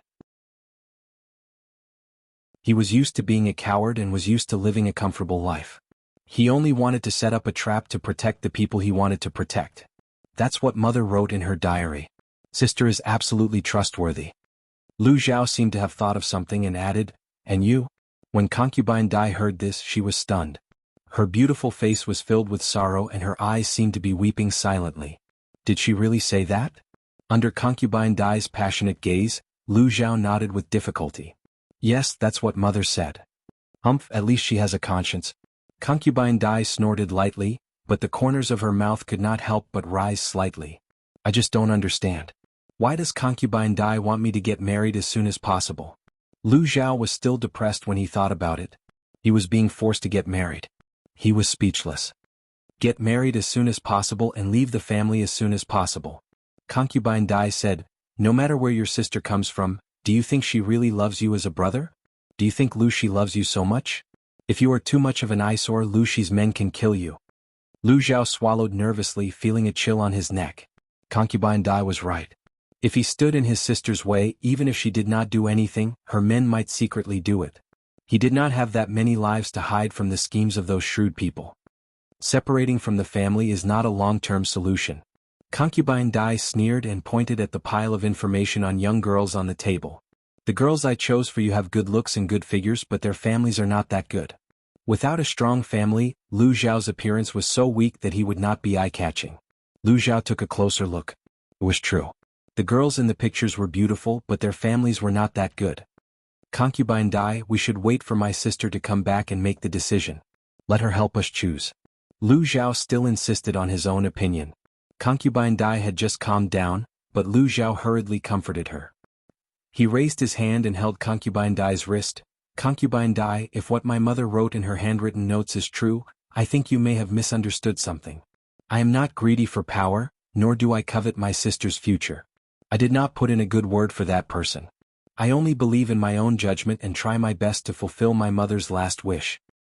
What was her last wish? What do you think? Lu Zhao asked. Concubine Dai's beautiful cheeks were covered with frost, and her eyes were full of murderous intent. Lu Zhao felt that his neck was about to freeze. She was killed by someone, but she still refused to forget that person. I compromised and married him. Why didn't she look at me? Lu Zhao was speechless. No, there was too much information in this sentence. Lu Zhao, remember, you can't win against those two people. When Concubine Dai said this, her eyes flashed with fear. What, 2 souls in one body? I don't believe it at all. That was clearly a lonely ghost of unknown origin. As for the other person, Lu Zhao patted Concubine Dai's shoulder to calm her restless emotions. He opened his dark and pure eyes and said softly, Concubine Dai, I know. But it seems that there are some things that only I can do. Lu Zhao was not a stupid person. Since he knew the social status of a concubine, he knew how to hide his abilities. He could learn the things that the teacher taught him only once, but he still pretended that it was difficult and insisted on learning it more than 10 times. Because he could not steal his brother Lu Shi's limelight. Well, in the end it was confirmed that it was his sister. After all, if a concubine wanted to live a good life, he must not be better than a legitimate son. At such a young age, no one taught Lu Zhao these things, but he learned it without a teacher, which showed how smart he was. But there was something that he must not know. If one pretended to be a pig to eat the tiger for too long, he would sooner or later become a pig. Lu Zhao pretended to be a bad student, and after a while he became like a pig. It was good to be a bad student, and he did not have to care about eating, drinking and playing. Coincidentally, his sister, who came back from the dead, was an all-rounder, and in the future she would be the ruler of the world. Who could be more powerful than him? Not to mention that Lu Zhao was heartless and did not care about his sister's kindness. He had not met his sister many times and they did not even talk much. How could they talk about feelings? What can you do? Concubine Dai sneered. Even if you don't hide your abilities, who can you beat? Lu Zhao. He could not beat anyone, so there was no need to remind him of such a sad reality again and again. No, Concubine Dai. Lu Zhao looked around and waved at her. The two whispered, I suspect that person is fake. Fake. Concubine Dai opened her eyes wide in shock.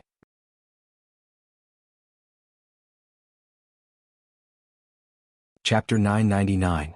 After much persuasion, Concubine Dai was sent away. Lu Zhao, who had a headache from being urged to marry, let out a long sigh of relief. However, he was only happy for 2 days before another matter came to him. This time it was a little tricky. This had to start with Lu Zhao's gang of scoundrels. As a young master with 2 thick legs, Lu Zhao, the son of a concubine, was very popular in Chongzhou. Whenever there was something fun or delicious, people would remember him. He was like a flower at a banquet. Wherever there was good wine and food, he would be there.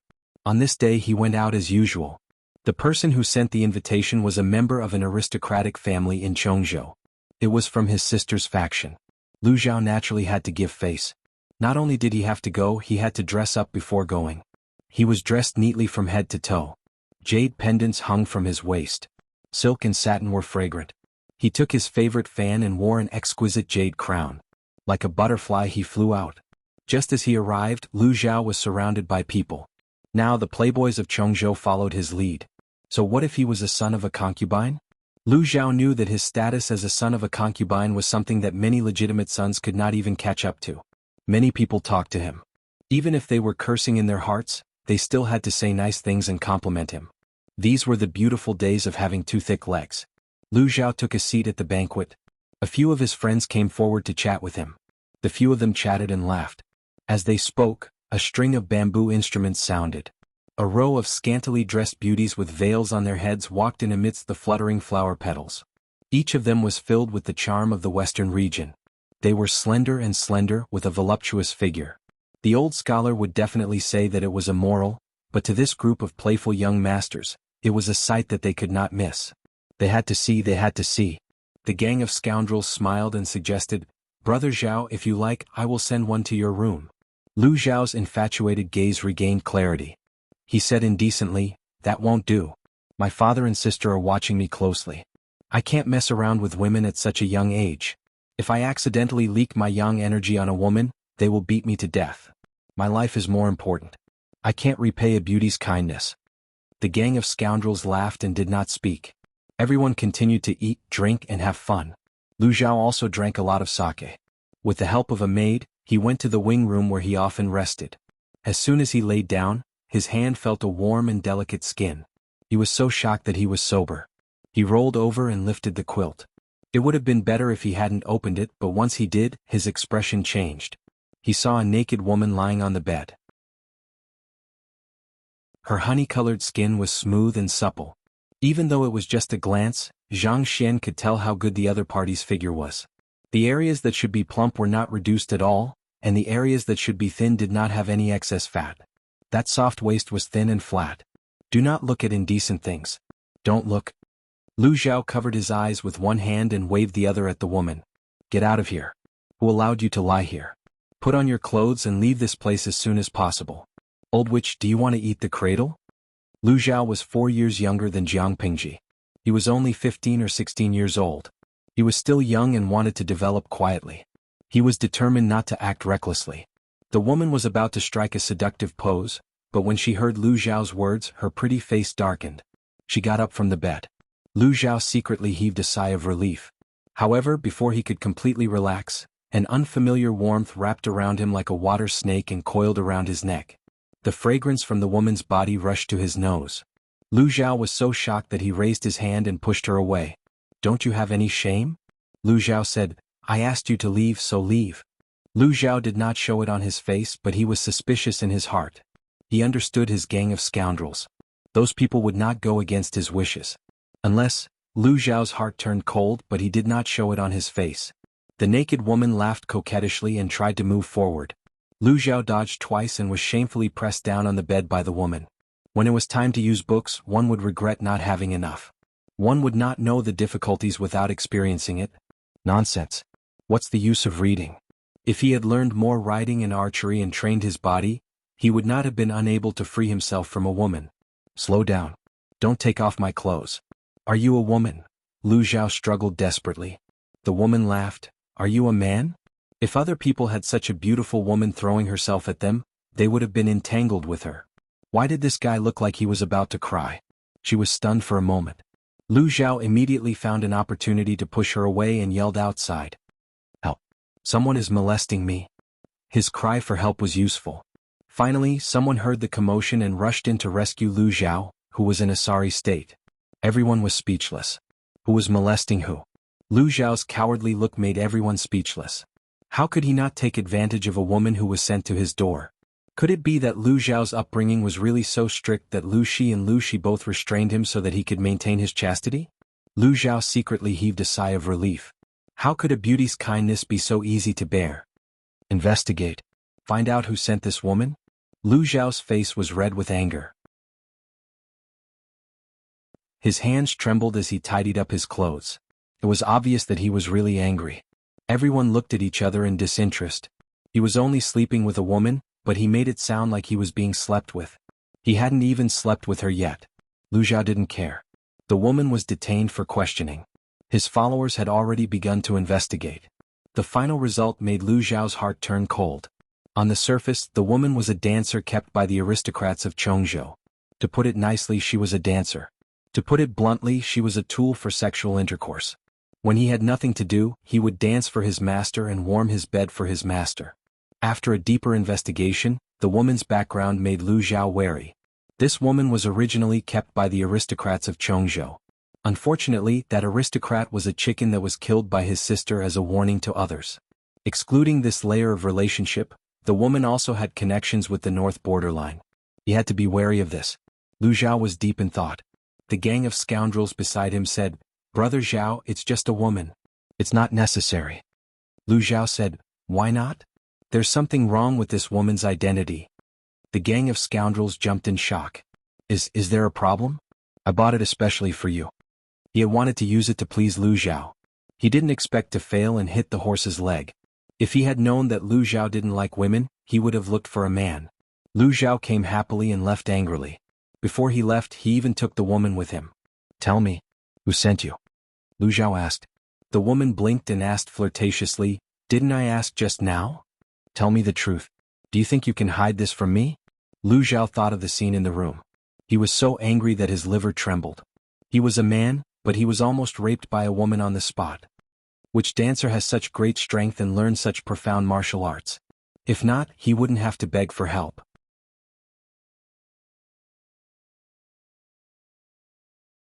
Chapter 1000. Tell me, who are you? Lu Zhao lifted the woman's chin with his folding fan. I don't have much patience. If you don't tell me the truth, I have many ways to make you talk. Do you really think that I, Lu Zhao, am too weak to touch a woman?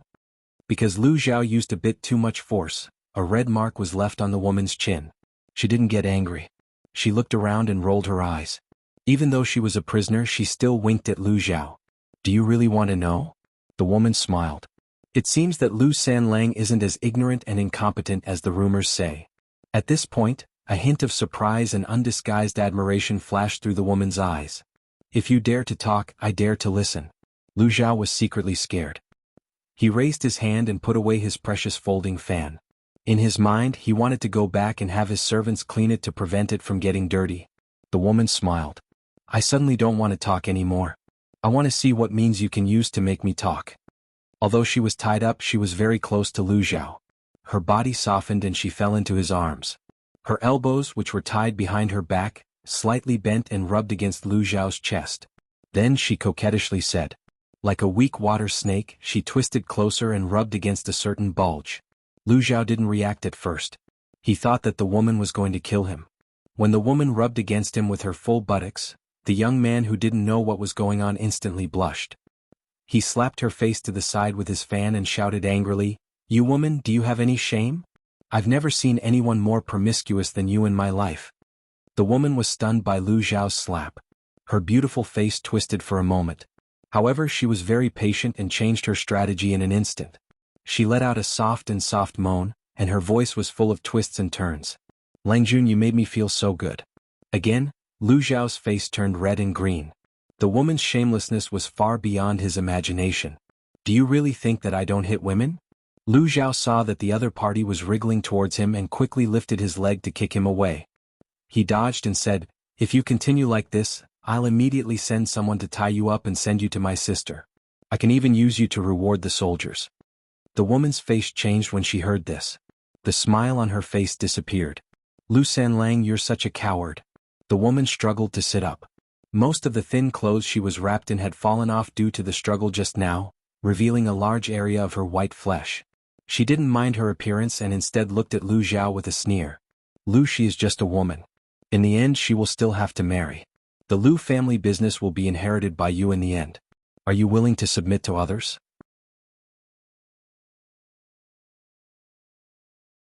If you haven't studied much, can't recognize a few words, and don't have much knowledge, I can still help you. The woman almost crushed her pearly white teeth. She had never seen a useless person who was more cowardly and useless than Lu Zhao. He was determined to be useless and no one could help him up. How could such a Lu Zhao make him and Lu Shi fall out? The woman's mind spun a few times. No one knew what she was thinking. A trace of malice flashed in Lu Zhao's eyes. He said, Sister is too far away. Why don't I hand you over to my father? Lu Zhao was a man of his word. When he got home, he threw the woman to Lu Shi, who was unemployed at home. This woman is trying to sow discord between you and Lanting? Lu Shi frowned. A trace of disgust flashed in his eyes. Lu Zhao said, This person has evil intentions. We can't let her go easily. Sister is in danger in the Beijiang. We can't let these people take advantage of her. You're right, Lu Shi said. Lanting is open-minded, but no matter how good your relationship is, it can't withstand suspicion. If these people ruin your relationship with Lanting, they won't be able to pay for it even if they die a few times. Leave this matter to me. You can go now. Before Lu Zhao left, he asked, Father, how do you plan to deal with this woman? Lu Shi said, Break her limbs and twist her tongue. Throw her on the street. Since there was a plan to sow discord, the person behind it must be paying attention to the woman's movements. They could use this opportunity to find the person behind it.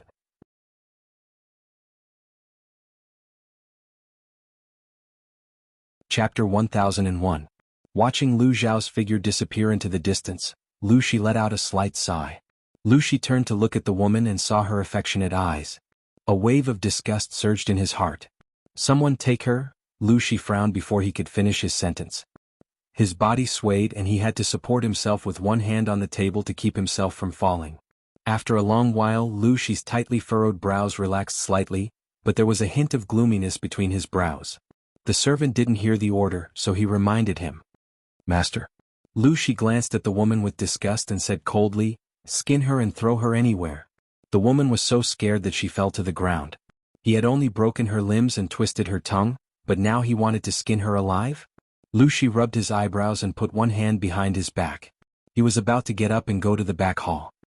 He suddenly thought of something and said, "By the way, remember to dig her eyes out first." Dig her eyes out? The woman's eyes widened in fear. She struggled violently, but she was tied up. How could she break free? When Lu Zhao knew what would happen to the woman, he still shivered even though he was mentally prepared. "I have to write a letter to my sister and explain what happened." Lu Zhao was so scared that his hand was shaking. He felt like he was the most normal person in the family. His father looked gentle, but he was ruthless. His sister looked bright, but she killed people like flies. He was the only one who was terrified. Concubine Dai came to see him. She sneered at his reaction. "Now you know how to be afraid." If he followed her plan, Lu Zhao could find an excuse to leave the family. He didn't need to be afraid. How could a mortal like him interfere in a fight between gods?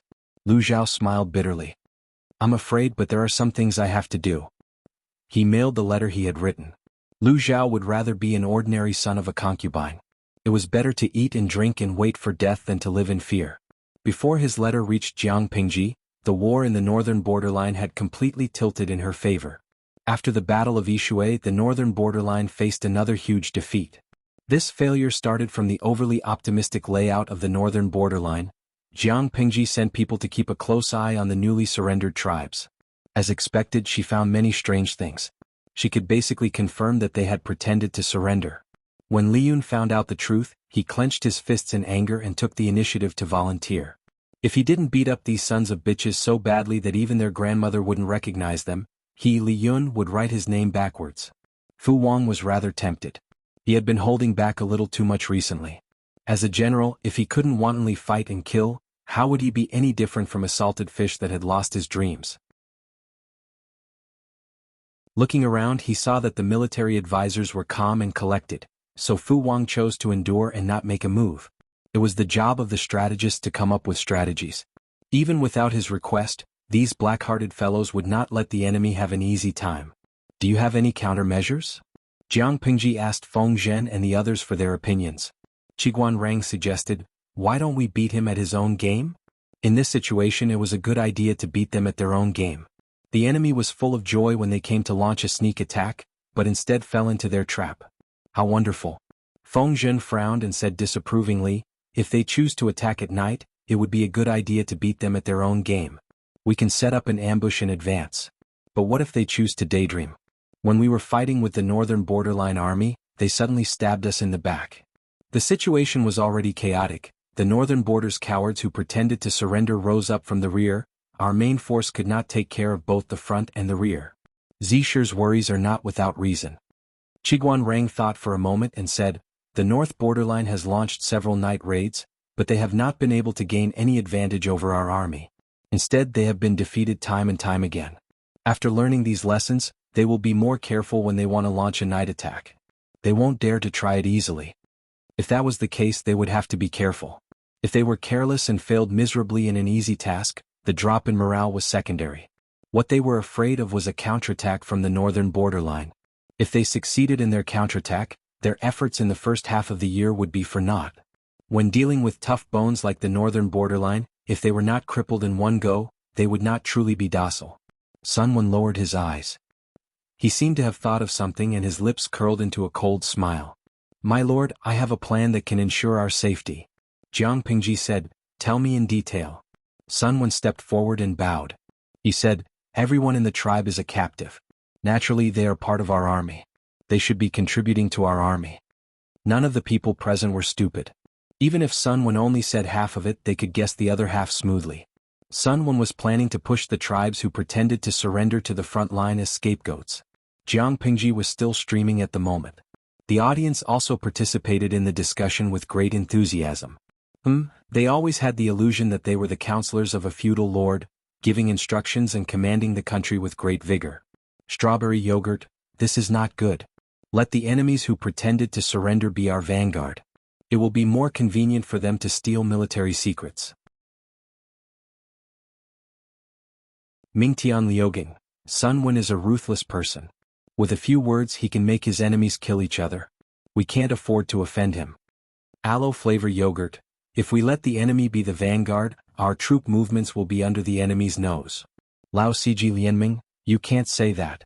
In ancient society the transmission of information is very slow, and there is a strong lag. Letting the tribes who pretended to surrender be the vanguard will indeed expose our military movements, but we can use them to send the wrong message to the enemy. Who said that war was as simple as killing people? There were many twists and turns in it, and the complexity was more complicated than the fights in the palace. Since ancient times, which famous general who could fight a war was a fool? There were more and more holes in their minds. Sun Wen's intention was the same as the audience, Lao Ciji Lianming, to deliberately mislead the enemy with false information. This is a good plan. If it is used properly, we can turn the tables and let the north borderline be led by the nose by us. Jiang Pingji's knitted brows relaxed slightly, and her mood improved a little. However, how to mislead the enemy and how to set up a trap for the enemies who pretended to surrender and their own people to fight each other was still something they needed to discuss slowly. The military meeting went on for more than 2 hours. Until every detail was considered, Jiang Pingji let everyone disperse. At the same time, the north borderline was also having an intense discussion. However, they were not discussing the battle plan in details. They were simply arguing about who should get the honors. They did not hear wrongly. They were competing for a good opportunity to render meritorious service. The third prince listened to the whole process quietly. He was so angry that his heart, liver, spleen, lungs and kidneys were hurting. The war had not started yet, and these idiots already thought that they had a chance to win. It was as if they could send a pig to hold the line and win for sure. Who gave them this courage? Even if his teacher was still alive, he did not dare to say that his plan would definitely achieve the desired results. I don't want to listen anymore. If I continue to listen, I will die of anger. The third prince casually found an excuse to leave the big tent. His brothers were still immersed in the imagination of the future. The first prince followed him out. What? You have no confidence in them?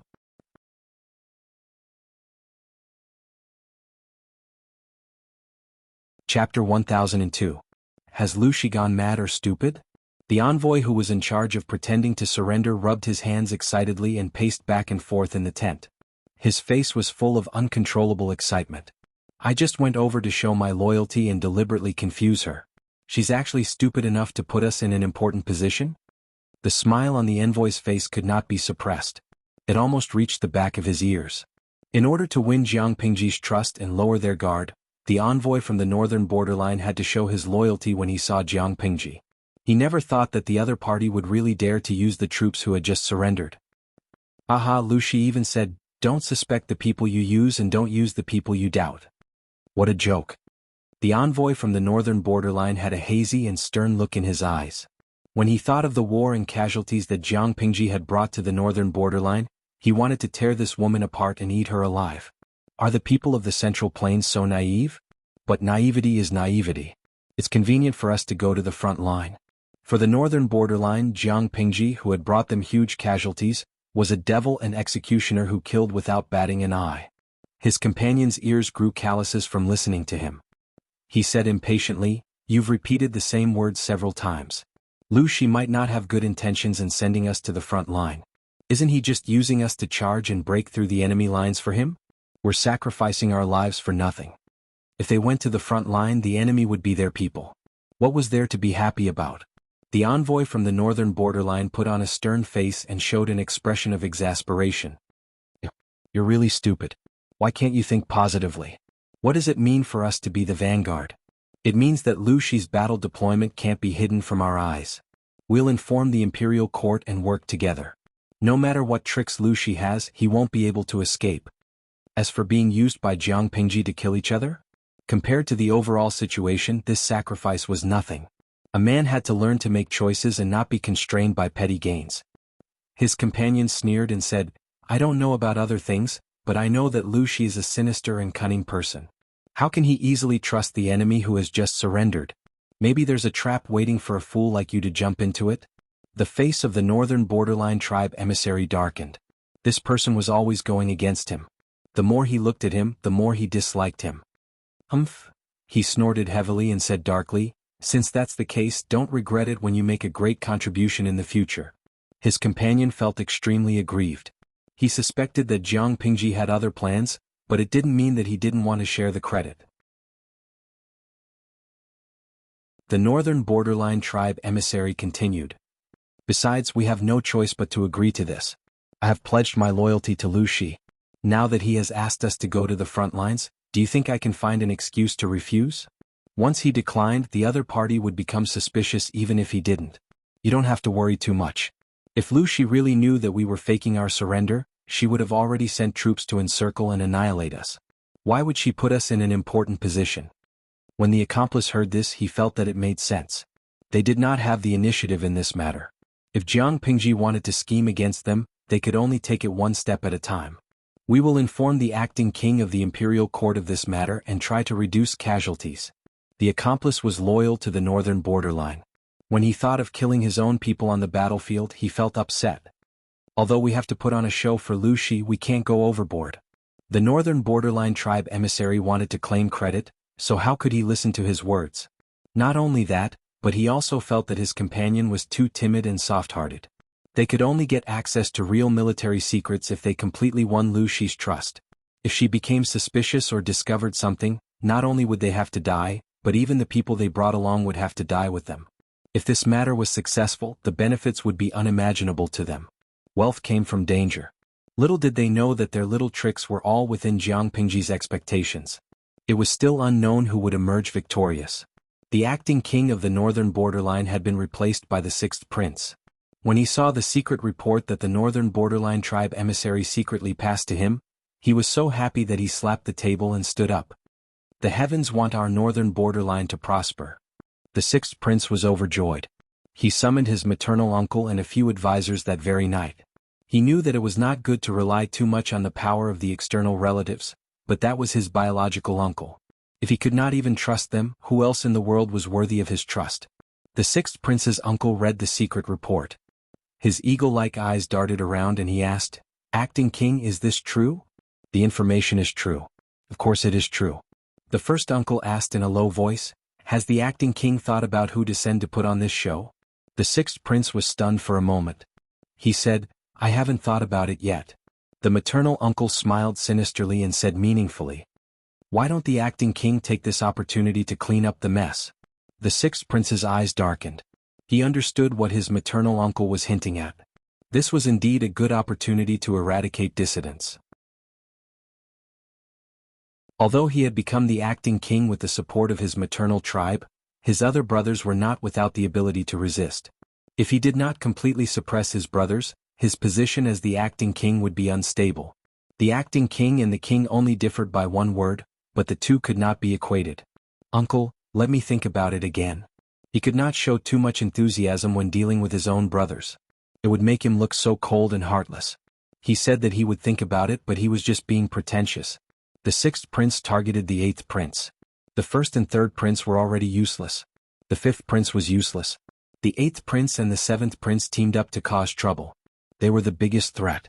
Counting his surviving brothers, the sixth prince did not hesitate to aim the butcher's knife at his own brothers.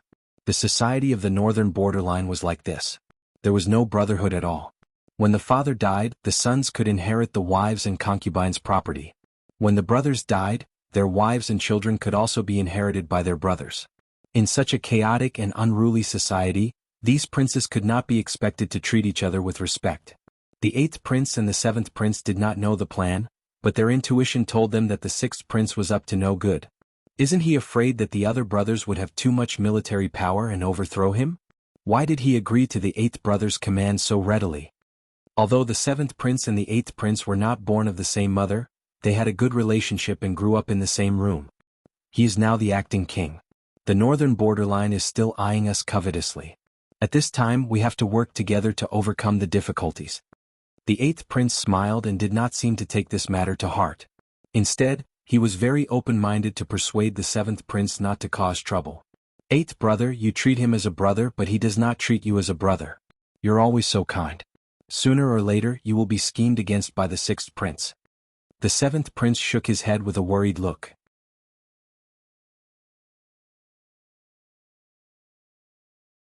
Chapter 1003. The flags were like clouds and the drums were like thunder. The strength of the northern borderline was greatly damaged, but a starving camel was still bigger than a horse. Their foundation was still there, and they could still muster up tens of thousands of troops. The two armies faced each other and the atmosphere was extremely heavy. Jiang Pingji rode on a warhorse wearing armor.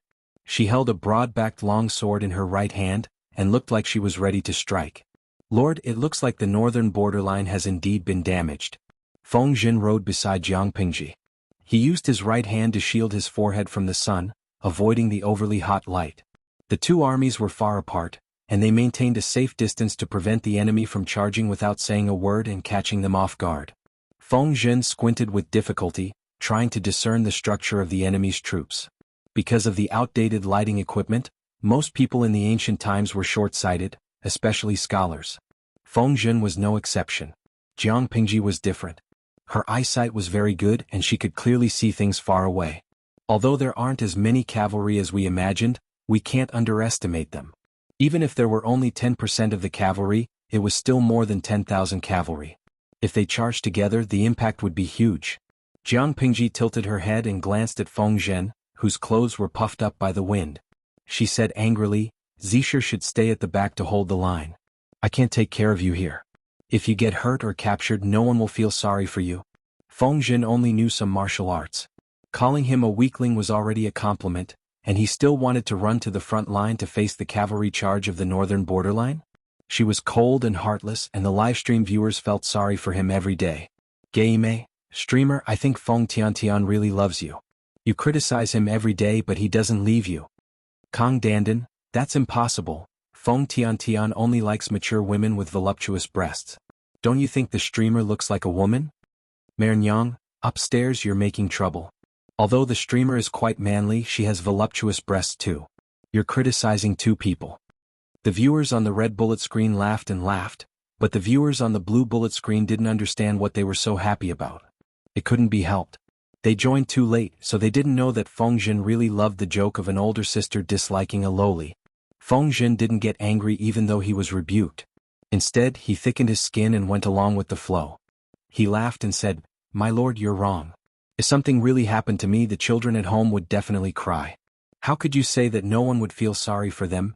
Jiang Pingji didn't have time to deal with Feng Jin. She looked straight ahead with a grave expression. If anyone could see it, they would realize that there was a huge screen floating in front of Jiang Pingji. Under her control, the camera angle of the live stream room suddenly rose, turning into a bird's-eye view mode. In this mode, she could clearly see the general arrangement of the troops at the rear of the northern borderline. For Jiang Pingji, this was probably the only benefit of watching the live stream, apart from understanding the situation and enjoying the show. At that moment, there was no advanced war equipment. Jiang Pingji had an advantage in the field of high altitude, which meant that she had a powerful trump card. "Someone hand this to General Fu." Jiang Pingji drew a simple picture of what she had memorized and sent it to Fu Wang. Although Jiang Pingji was the lord, the real commander-in-chief was someone else. As for her, how could one enjoy themselves on the battlefield without fighting? The sound of the drums was like thunder resounding through the sky. The morale of the troops rose steadily. Even the viewers in the live stream room who were watching the live stream were affected and became hot-blooded. Tangmin Shengling Kai, the streamer must have been stifled recently. Aha, I can finally go out and have fun. Fuxing Ruotsai, my heart aches for the streamer's subordinates. It's exhausting to have such a lord. Gui Kai Guofengxiu, to be honest, I don't recommend that the streamer go out and have fun. It's too dangerous. Seriously, this seems to be the first time that the streamer has confronted the two armies of the northern borderline and faced them head-on. The cavalry's mobility is too strong and their charge is fierce. The streamer is playing with her life. Xiao Wangxing, the streamer has fought a few battles with the northern borderline. How can you say that this is the first time? Lao Ciji Lianming, previously it was either an ambush or a trick. There was more or less an element of trickery, so it can't be considered a head-on confrontation. It's different now. The two armies are facing each other. The streamer's side has to face the charge of more than 10,000 cavalry from the northern borderline. The meaning is different. The northern borderline is famous for their cavalry. They are the mighty army that roams the grasslands. Previously they were separated by the Yi River. Later, when the man-made flood broke out, the cavalry of the northern borderline could not display their advantage at all. At this moment the terrain is flat. It's very suitable for the cavalry of the northern borderline to charge. How can the combat index be the same? The current battlefield is more dangerous than before. As the Lord, Jiang Pingji still wants to go to war. It's no wonder that the audience feels so sorry for Jiang Pingji's subordinates. Jiang Pingji wore a faint smile on her face. She naturally understood what the audience could understand. However, the audience did not understand ancient wars after all. They did not know that their worries were unnecessary. Jiang Pingji is going to war, but it doesn't mean that she must be at the forefront. Most of the general's duties are to command and dispatch, not to kill the enemy. When the two armies are in a complete melee, the generals will only lead the troops to fight the enemy. If the main general is to charge and break through the enemy's first wave of firepower, no matter how many main generals there are, it will not be enough to kill them. Compared to Jiang Pingji's orderly side, the northern borderline is somewhat disharmonious. Everyone has their own ulterior motives. The 8th prince is dressed in a red military uniform. He is majestically riding on a horse. Beside him is the deputy general, the 7th prince, who is also dressed in an orange-yellow military uniform. What's the matter with the 6th prince? The 7th prince has a bad temper. He can't contain his anger. Is he a pig? There are not so many rules in war in the northern borderline. If they want to fight, they fight. If they want to retreat, they retreat. Even if they want to launch a sneak attack, it is straightforward. His suggestion is to take the lead and attack before Jiang Pingji's army completely sets up their formation. More than 10,000 cavalrymen charge together. The enemy is not prepared. It is not a problem to launch a sneak attack. In the end, I don't know the 6th prince's temper. He insists on fighting with the other party. Fight my ass. The 8th prince has a faint smile on his face. However, those who are familiar with him know that his smile is slightly forced. In front of the two armies, at least leave the 6th prince some face. If this gets out, this will be the 6th prince's leverage to make things difficult for you. Fighting with the generals is not common. At least there is no such custom in the northern borderline. It is the habit of the northern borderline to start fighting without saying anything. Why would they give advance notice? I'm so angry, the 7th prince suppressed his temper. Under the scorching sun above his head, his whole body was filled with anger. Unknowingly, the 6th prince also has his own considerations. The Han men of the Central Plains are much weaker than the men of the northern borderline. They are petite and weak. The men of the northern borderline grew up on horseback. Their horsemanship is superb. If they can regain their momentum in the general's battle, wouldn't it be wonderful? The 6th prince is right. The northern borderline's horse battle is indeed tyrannical. However, the premise of victory is that they do not encounter Jiang Pingji. I don't kill nameless people. Tell me your name.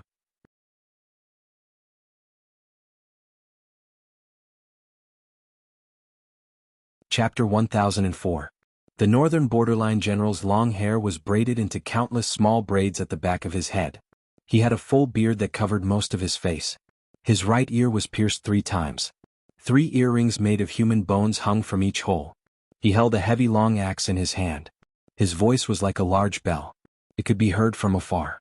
The northern borderline general stared at the person who stepped out of the line. He frowned. The men of the Central Plains are all useless. Why did they send a sissy man like you?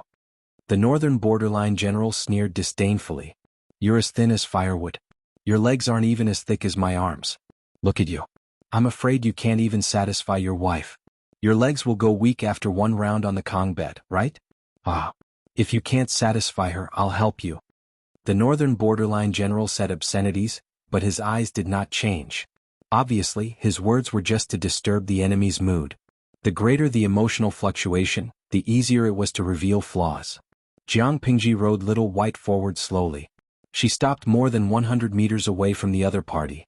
She wore a silver armor that day. The armor was thick and heavy. Her cleavage had long been tied up, so the rise and fall of her womanly figure could not be seen. Although she was a woman, she was already 175 meters tall. This height was enough to make her look superior to most men. Jiang Pingji looked rather handsome and strong. The men of the Central Plains were fashionable with hairpin flowers and incense. She looked sissy.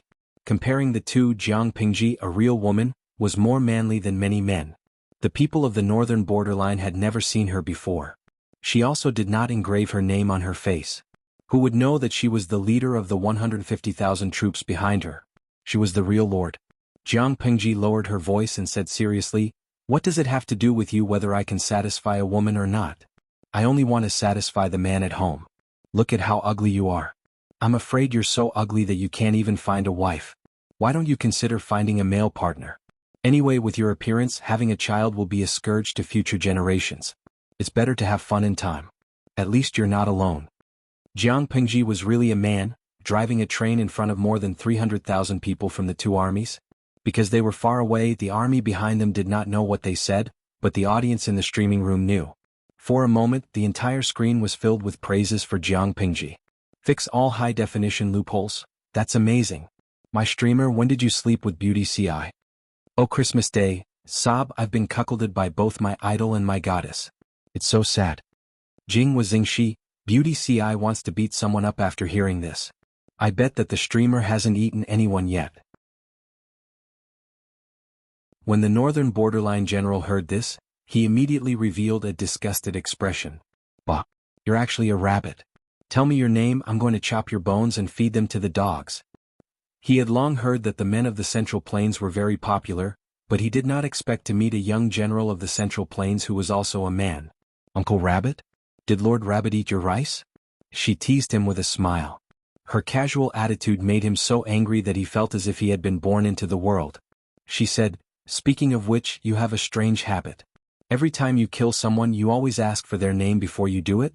I'm different. You don't have to tell me your name, I've killed too many people, I'm too lazy to remember." What did it mean by, "the blade does not behead the nameless"? It meant that he would not kill if he did not tell her his name. Just imagine, when two armies were at war and there was chaos, he would yell at a person and ask him what his name was. The scene was quite beautiful. The northern borderline general intended to disturb Jiang Pingji's mood, but he did not expect to be angered by her instead. "Little brat, give me your life." Since he could not win in words, he would fight. He held his long axe and clamped his legs on the horse's belly. He took the lead in attacking Jiang Pingji. The edge of the long axe drew a white light in the air, like a snow-white lightning bolt, and struck toward Jiang Pingji. The warhorse under him was encouraged by its owner, and its movements were steady and agile.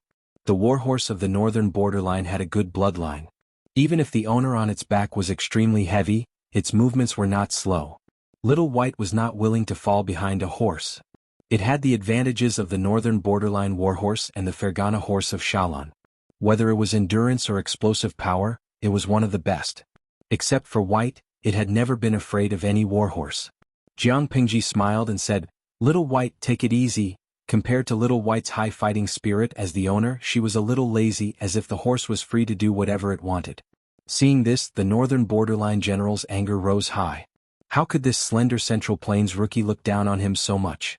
Anger rose in his heart, and the strength in his hands increased. Clang! The axe and the big knife collided, making a harsh sound. He thought he could use his great strength to knock Jiang Pingji off the horse, but he did not expect that she was not a normal person at all. Little White, who was under him, felt the strength on his back increase. He roared loudly, and 2 streams of hot air came out of his nostrils. Jiang Pingji smiled and said, "Aya, such a weak strength, not to mention women, I'm afraid even men will despise it." Jiang Pingji admitted that she was the second most despicable person in a war, but who dared to admit that they were the first? Don't be arrogant. The axe went down, and the stronger and heavier force made his heart sink. Even the web between his thumb and index finger was numb. Jiang Pingji steered Little White to take a step back, and the northern borderline general took the opportunity to catch up. Although the long axe in his hand was cumbersome, weighing at least 30 to 40 kilograms, it was as light as a feather in his hand. If it was in the past, who would dare to fight him head-on? Even if the person could withstand the axe, the war horse under him would not be able to. Jiang Pingji was still at ease. The two kept fighting, and it seemed that they were equally matched. The layman just watched the show while the expert knew the ropes. The audience in the streaming room knew that Jiang Pingji was fooling around, but seeing the fierce fight between the two, they still broke out in a cold sweat for Jiang Pingji. That person's horse can't take it anymore. Fu Wang had excellent eyesight, and after a careful look he found the trick. Just as Fu Wang said, the war horse under the northern borderline general was already showing signs of fatigue. Its 2 forelimbs were trembling, and it looked like it could not bear the burden. Seeing this situation, Jiang Pingji changed her defensive posture and turned defense into offense. forcing the northern borderline general to be tired of dealing with it. Who knew how this person grew up? How could he have such great strength? Every time he received a blow, he felt his wrist shake, and the web between his thumb and index finger had already cracked and bled. "Little White!" Jiang Pingji suddenly shouted without any rhyme or reason. Little White suddenly rushed toward the opponent's warhorse, raising its front hooves and charging over fearlessly.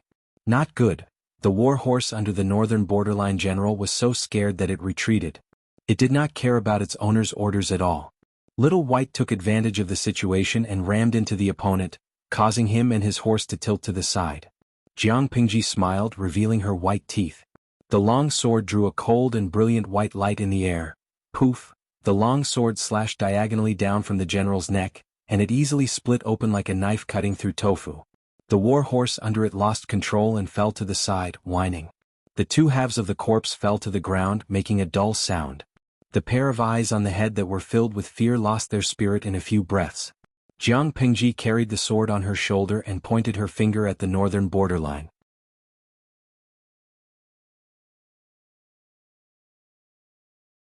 Chapter 1005. Little White cooperated and snorted. It was super fierce. The north borderline was silent. The sixth prince's expression was so grave that it could drip water. That strong man was a valiant general he had high hopes for, but he was gone just like that. What was his background? I heard that Lu Shi has the most valiant general, the wolf general Fu Wang. Could it be him? Fu Wang was not well known under Jiang Pingji's command. After all, he had been training the troops for the past few years. However, he often acted recklessly when he was under Fu Yang and Meng Zhan. That was when his reputation was built. The north borderline advocated military force. With Fu Wang's background, he was naturally valued. He was raised by wolves. In the north borderline, he was a symbol of luck and bravery. He was an idol sought after by many. I don't think so. I heard that Fu Wang is commanding the three armies. Why would he easily fight with others? After thinking about it, it seemed that the only person who fit the criteria was Li Yun. Although Li Yun was young, he had fought many battles with Jiang Pingji. He gradually gained the nickname Little White Dragon. Of course, Li Yun rejected the nickname. So be it White Dragon. Why add the word small? Who gave him the nickname? Could it be Little White Dragon Li Yun? Doesn't look like it. Li Yun is good with the spear. It's said that his skill with it is superb. This person's age fits and he looks like him. But I've never heard of Li Yun using a sword. Could it be that Lu Shi has subdued another valiant general? At this point he could not help but feel jealous. The battlefield was an ever-changing place. Usually people would bring out their best weapons. If they died under the enemy's blade because their weapon was not convenient to use, it would be a terrible death. Damn it. Lu Shi is just a woman. How can she attract the help of so many heroes? The sixth prince was envious. The jealousy in his heart almost drowned him. He said sourly, "Could it be because she is an outstanding beauty?" The deputy beside him secretly rolled his eyes. Only a fool would think that people sided with Jiang Pingji because of her beauty. Jiang Pingji's reputation was well known. There were many things said about her, but no one said that she was beautiful. What did that mean? It meant that her appearance was not worthy of praise or bragging. The sixth prince did not know what was going on in the deputy general's mind. He said, "Which brave warrior is willing to eradicate the traitors for the northern borderline?" As soon as he finished speaking, the sound of horse hooves came from the crowd. A young northern borderline general dismounted his horse and volunteered. "I'm willing to go." The sixth prince looked at the young general's face and was unhappy. This young general was his wife's younger brother, his brother-in-law. Blades and swords had no eyes on the battlefield, and the death rate of a general was extremely high. His brother-in-law was young and impetuous. What if he lost his life because of carelessness? Even the old general had suffered a setback, let alone his brother-in-law. Just as he was about to refuse, the other party volunteered again, and the sixth prince could only agree. "Be careful of the enemy's tricks and return safely," the sixth prince urged politely. After the young general thanked him, he picked up his weapon and mounted his horse. Young people, especially young people who have not experienced real setbacks, often have dreams that are far from reality. Seeing that Jiang Pingji, who was younger than him, had beheaded an old general on his side, he was indignant. He couldn't wait to rush out and fight to his heart's content. He boasted as soon as he appeared. "I'm Haki, the one who's about to cut off your head. What's your name? Tell me your name." Jiang Pingji didn't say anything. The audience in the streaming room said what she wanted to say. Kakara, Aya, this is probably the funniest joke I've heard this year. Wuxia Yao Yao, haha, this fellow is going to be a trending topic on Weibo. He's going to become an internet celebrity in minutes. With the popularity of the streaming room in their world, this young man named Haki would definitely be a trending topic in seconds. Jiang Pingji smiled. Me? I call you Grandpa. Haki was stunned for a moment. His face turned from red to green. How dare you make fun of me? After he finished speaking, he carried his weapon and charged forward. Seeing this, Jiang Pingji couldn't help but laugh even more happily. Is there no one else in the northern borderline? They actually sent you out to embarrass yourself. The sound of weapons clashing was deafening. Jiang Pingji deftly dealt with it while provoking the other party's emotions. They started fighting without even saying a few words. His temperament and willpower were very poor. Even if he had a body full of martial arts, it would be difficult for him to survive on the battlefield for long. If he met someone else, he might be able to go back and correct himself. If he met Jiang Pingji, he could only go to hell to prepare to be reincarnated and sent back to the furnace to be reborn. Aki was furious. His attacks became heavier and heavier. Soon, cracks appeared on their weapons and sparks flew everywhere. Die. He seized the opportunity and made his move. He thought he could hit his target with one strike, but the other party seemed to have predicted it and quickly blocked his attack. Regardless of strength or combat experience, Haki was incomparable to the previous veteran. Jiang Pingji didn't even bother to brush him off. After a while, Haki was at a disadvantage. His arms were heavy and swollen. He saw that the situation was not good. He made a feint and immediately turned his horse around to escape while Jiang Pingji was dodging. Little did he know that Jiang Pingji had already seen through his plan.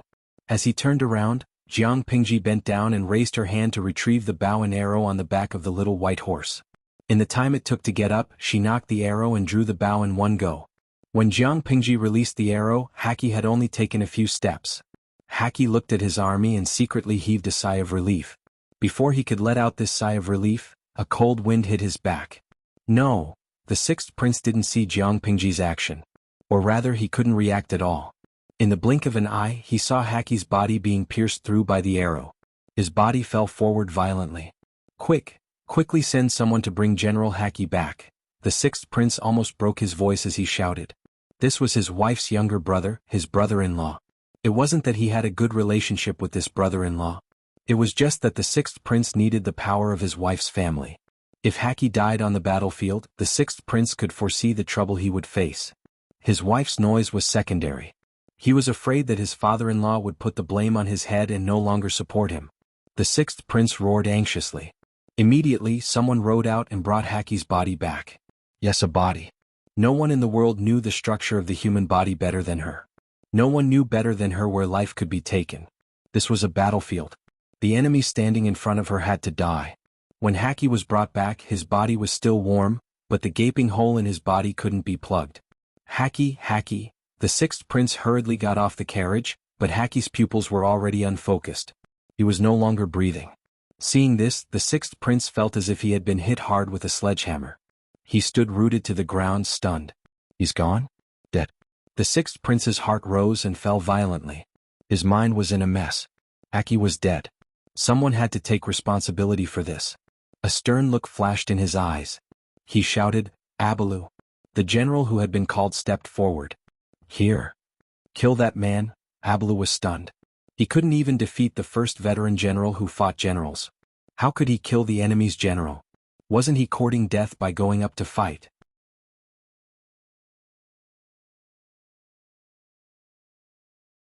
Chapter 1006.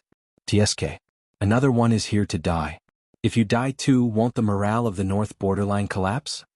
Jiang Pingji carried the blood-stained knife on her shoulder and sneered at Abalu, who was spurring his horse forward. Abalu pursed his lips tightly. He was burly and fat, and his temper was like a block of wood. He could not utter a word for a long time. His temperament was a little dull, but his psychological quality on the battlefield was higher than that of the average person because they were less affected by trash talk. Cut the crap. Let's fight. Abalu said this and fought as soon as he said so. He knew that he was no match for Jiang Pingji, but he still had a glimmer of hope in his heart. Jiang Pingji had already fought with two people. They had exchanged more than 100 blows back and forth. She must have exhausted a lot of energy. If he took advantage of this, he might be able to win. Even if he could not win, he could retreat unscathed if he was careful. However, his wishful thinking collapsed very quickly. When he fought with Jiang Pingji for the first time, a huge force that was as heavy as a mountain almost knocked him off his horse. The war horse he was riding on even neighed strenuously. Abalu knew that the first two people did not die unjustly. When strangers saw Jiang Pingji, they would subconsciously think that she walked the path of agility and did not have much strength. Ordinary people always thought that strength was related to size. The bigger the size, the greater the strength. Abalu was extremely heavy, so naturally his strength was great. Although he was not the strongest person in the North Borderline, he could be ranked in the top 10. He never expected that the young man in front of him would not walk the normal path. Only after fighting with him did he know how terrifying his strength was. Abalu subconsciously thought that Jiang Pingji did not have enough strength and suffered a small loss in the first encounter. He groaned, adjusted himself, and faced the attack again. At the same time, find the person with the best archery skills and kill that fellow. The sixth prince looked coldly at the two people fighting on the battlefield. He knew that Abalu's chances were slim, but he still let Abalu go. It was just to let Abalu attract Jiang Pingji's attention and then send someone to assassinate Jiang Pingji in the dark. His father-in-law only had 2 sons. The eldest son was dead. Not only was Haki his father-in-law's only son, but he was also his father-in-law's only son. His father-in-law would definitely blame this on him. He might even turn around and support another brother to replace him as the acting king. In order to avoid this possibility, the sixth prince could only use the murderer's head to appease his anger. Sneak attack? Despicable? Haha, the northern borderline isn't like the inflexible Hans of the Central Plains. They don't have to pay attention to so many rules when fighting a war. Victory was everything. Who would look into the methods used in the process? In addition, the sixth prince had his own considerations. They had already lost 2 generals in the Battle of Generals, and their morale had dropped by more than half. They had to think of a way to recover. The northern borderline was not only good at horsemanship, but they were also very good at archery. Almost every citizen of the northern borderline grew up on the back of a horse, and they were top-notch in riding and archery. Sneak an arrow or something? No problem at all. Abalu was completely unaware that he had become a sacrificial victim to lure the enemy. He was trying his best to fight Jiang Pingji and was soon out of breath. The sun was shining brightly and Abalu's body was covered in sweat. Soon, his hair and the clothes under his armor were drenched. The more it was like this, the more terrified Abalu was. What? Because not only was the brat in front of him breathing steadily, he didn't even sweat much after fighting for so long. This meant that the other party had not used his full strength and had been toying with him from the beginning to the end. Realizing this, Abalu knew that there was no need for him to continue fighting. He should think of a way to leave the battlefield as soon as possible. If he continued to fight, his physical strength would be consumed more and more, and his hope of escaping would become slimmer. While Abalu was thinking about how to escape, Jiang Pingji felt a chill. She made a feint and retreated. She glanced at the northern borderline from the corner of her eyes and saw the soldiers who were holding the line for Abalu raise their bows and arrows at her. The audience in the streaming room reacted and started cursing. Yamada Mia, what the F***ck? Does the northern borderline have any shame? They plan to sneak an arrow in the back. Streamer, be careful. Yikankan, damn, are these people from the northern borderline not afraid of accidentally injuring their own people? How shameless. Accidentally injuring one's own people? The sixth prince had already given up on Abalu. As long as Jiang Pingji died or was about to die, Abalu's sacrifice would be worth it. Therefore, the archers who aimed at Jiang Pingji did not care about Abalu at all. When Jiang Pingji glanced at them from the corner of her eyes, the bow had already been pulled to a full moon ready to shoot. Buzz, buzz, only the sound of the bowstring vibrating could be heard. Several arrows sneakily attacked Jiang Pingji's vital parts from various tricky angles. The arrows pierced through the air. The audience who had been paying attention to the situation on the battlefield screamed and closed their eyes in fright. Jiang Pingji, who had been at ease all this while, suddenly launched an attack. She stabbed Abalu to death with a knife and grabbed his collarbone with her other hand. She pulled him down from the horse's back and used him as a human shield to block several poisoned arrows. She then used her weapon to knock down the remaining arrows. Little White did not need Jiang Pingji's command. He turned around and ran back to his army. At that moment, Little White's explosive power was displayed. Before the archers could draw the second wave, Little White had already run out of the shooting range with Jiang Pingji. Jiang Pingji smiled and threw the corpse of Abalu, who had died with grievances on the ground. Everyone, kill. The war drums were as dense as a rainstorm. The horn to attack sounded. Jiang Pingji defeated 3 people consecutively and dodged the enemy's hidden arrows. The soldiers who witnessed everything were suppressing their anger and were eager to vent it. The 6th prince saw the situation and was so scared that his face turned pale. Damn it, she attacked as she said and attacked as she said. At least give them some buffer time. Kill, the battle cries shook the sky. Their own cavalry took the lead to attack.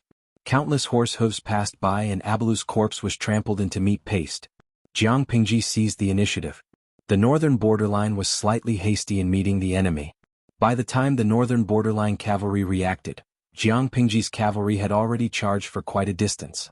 Jiang Pingji's cavalry was different from the northern borderline cavalry. The northern borderline cavalry mainly wore rattan armor and cloth clothes. Their horses were almost unprotected. They were extremely fast and ran like a gust of wind. They were highly mobile but had weak defensive capabilities. Jiang Pingji's cavalry was different. The armor on their bodies was similar to the soldiers of the Zhanma battalion. Each of them wore heavy armor and held long spears or broadswords. Not only that, but even the war horses they were riding on were all equipped with armor.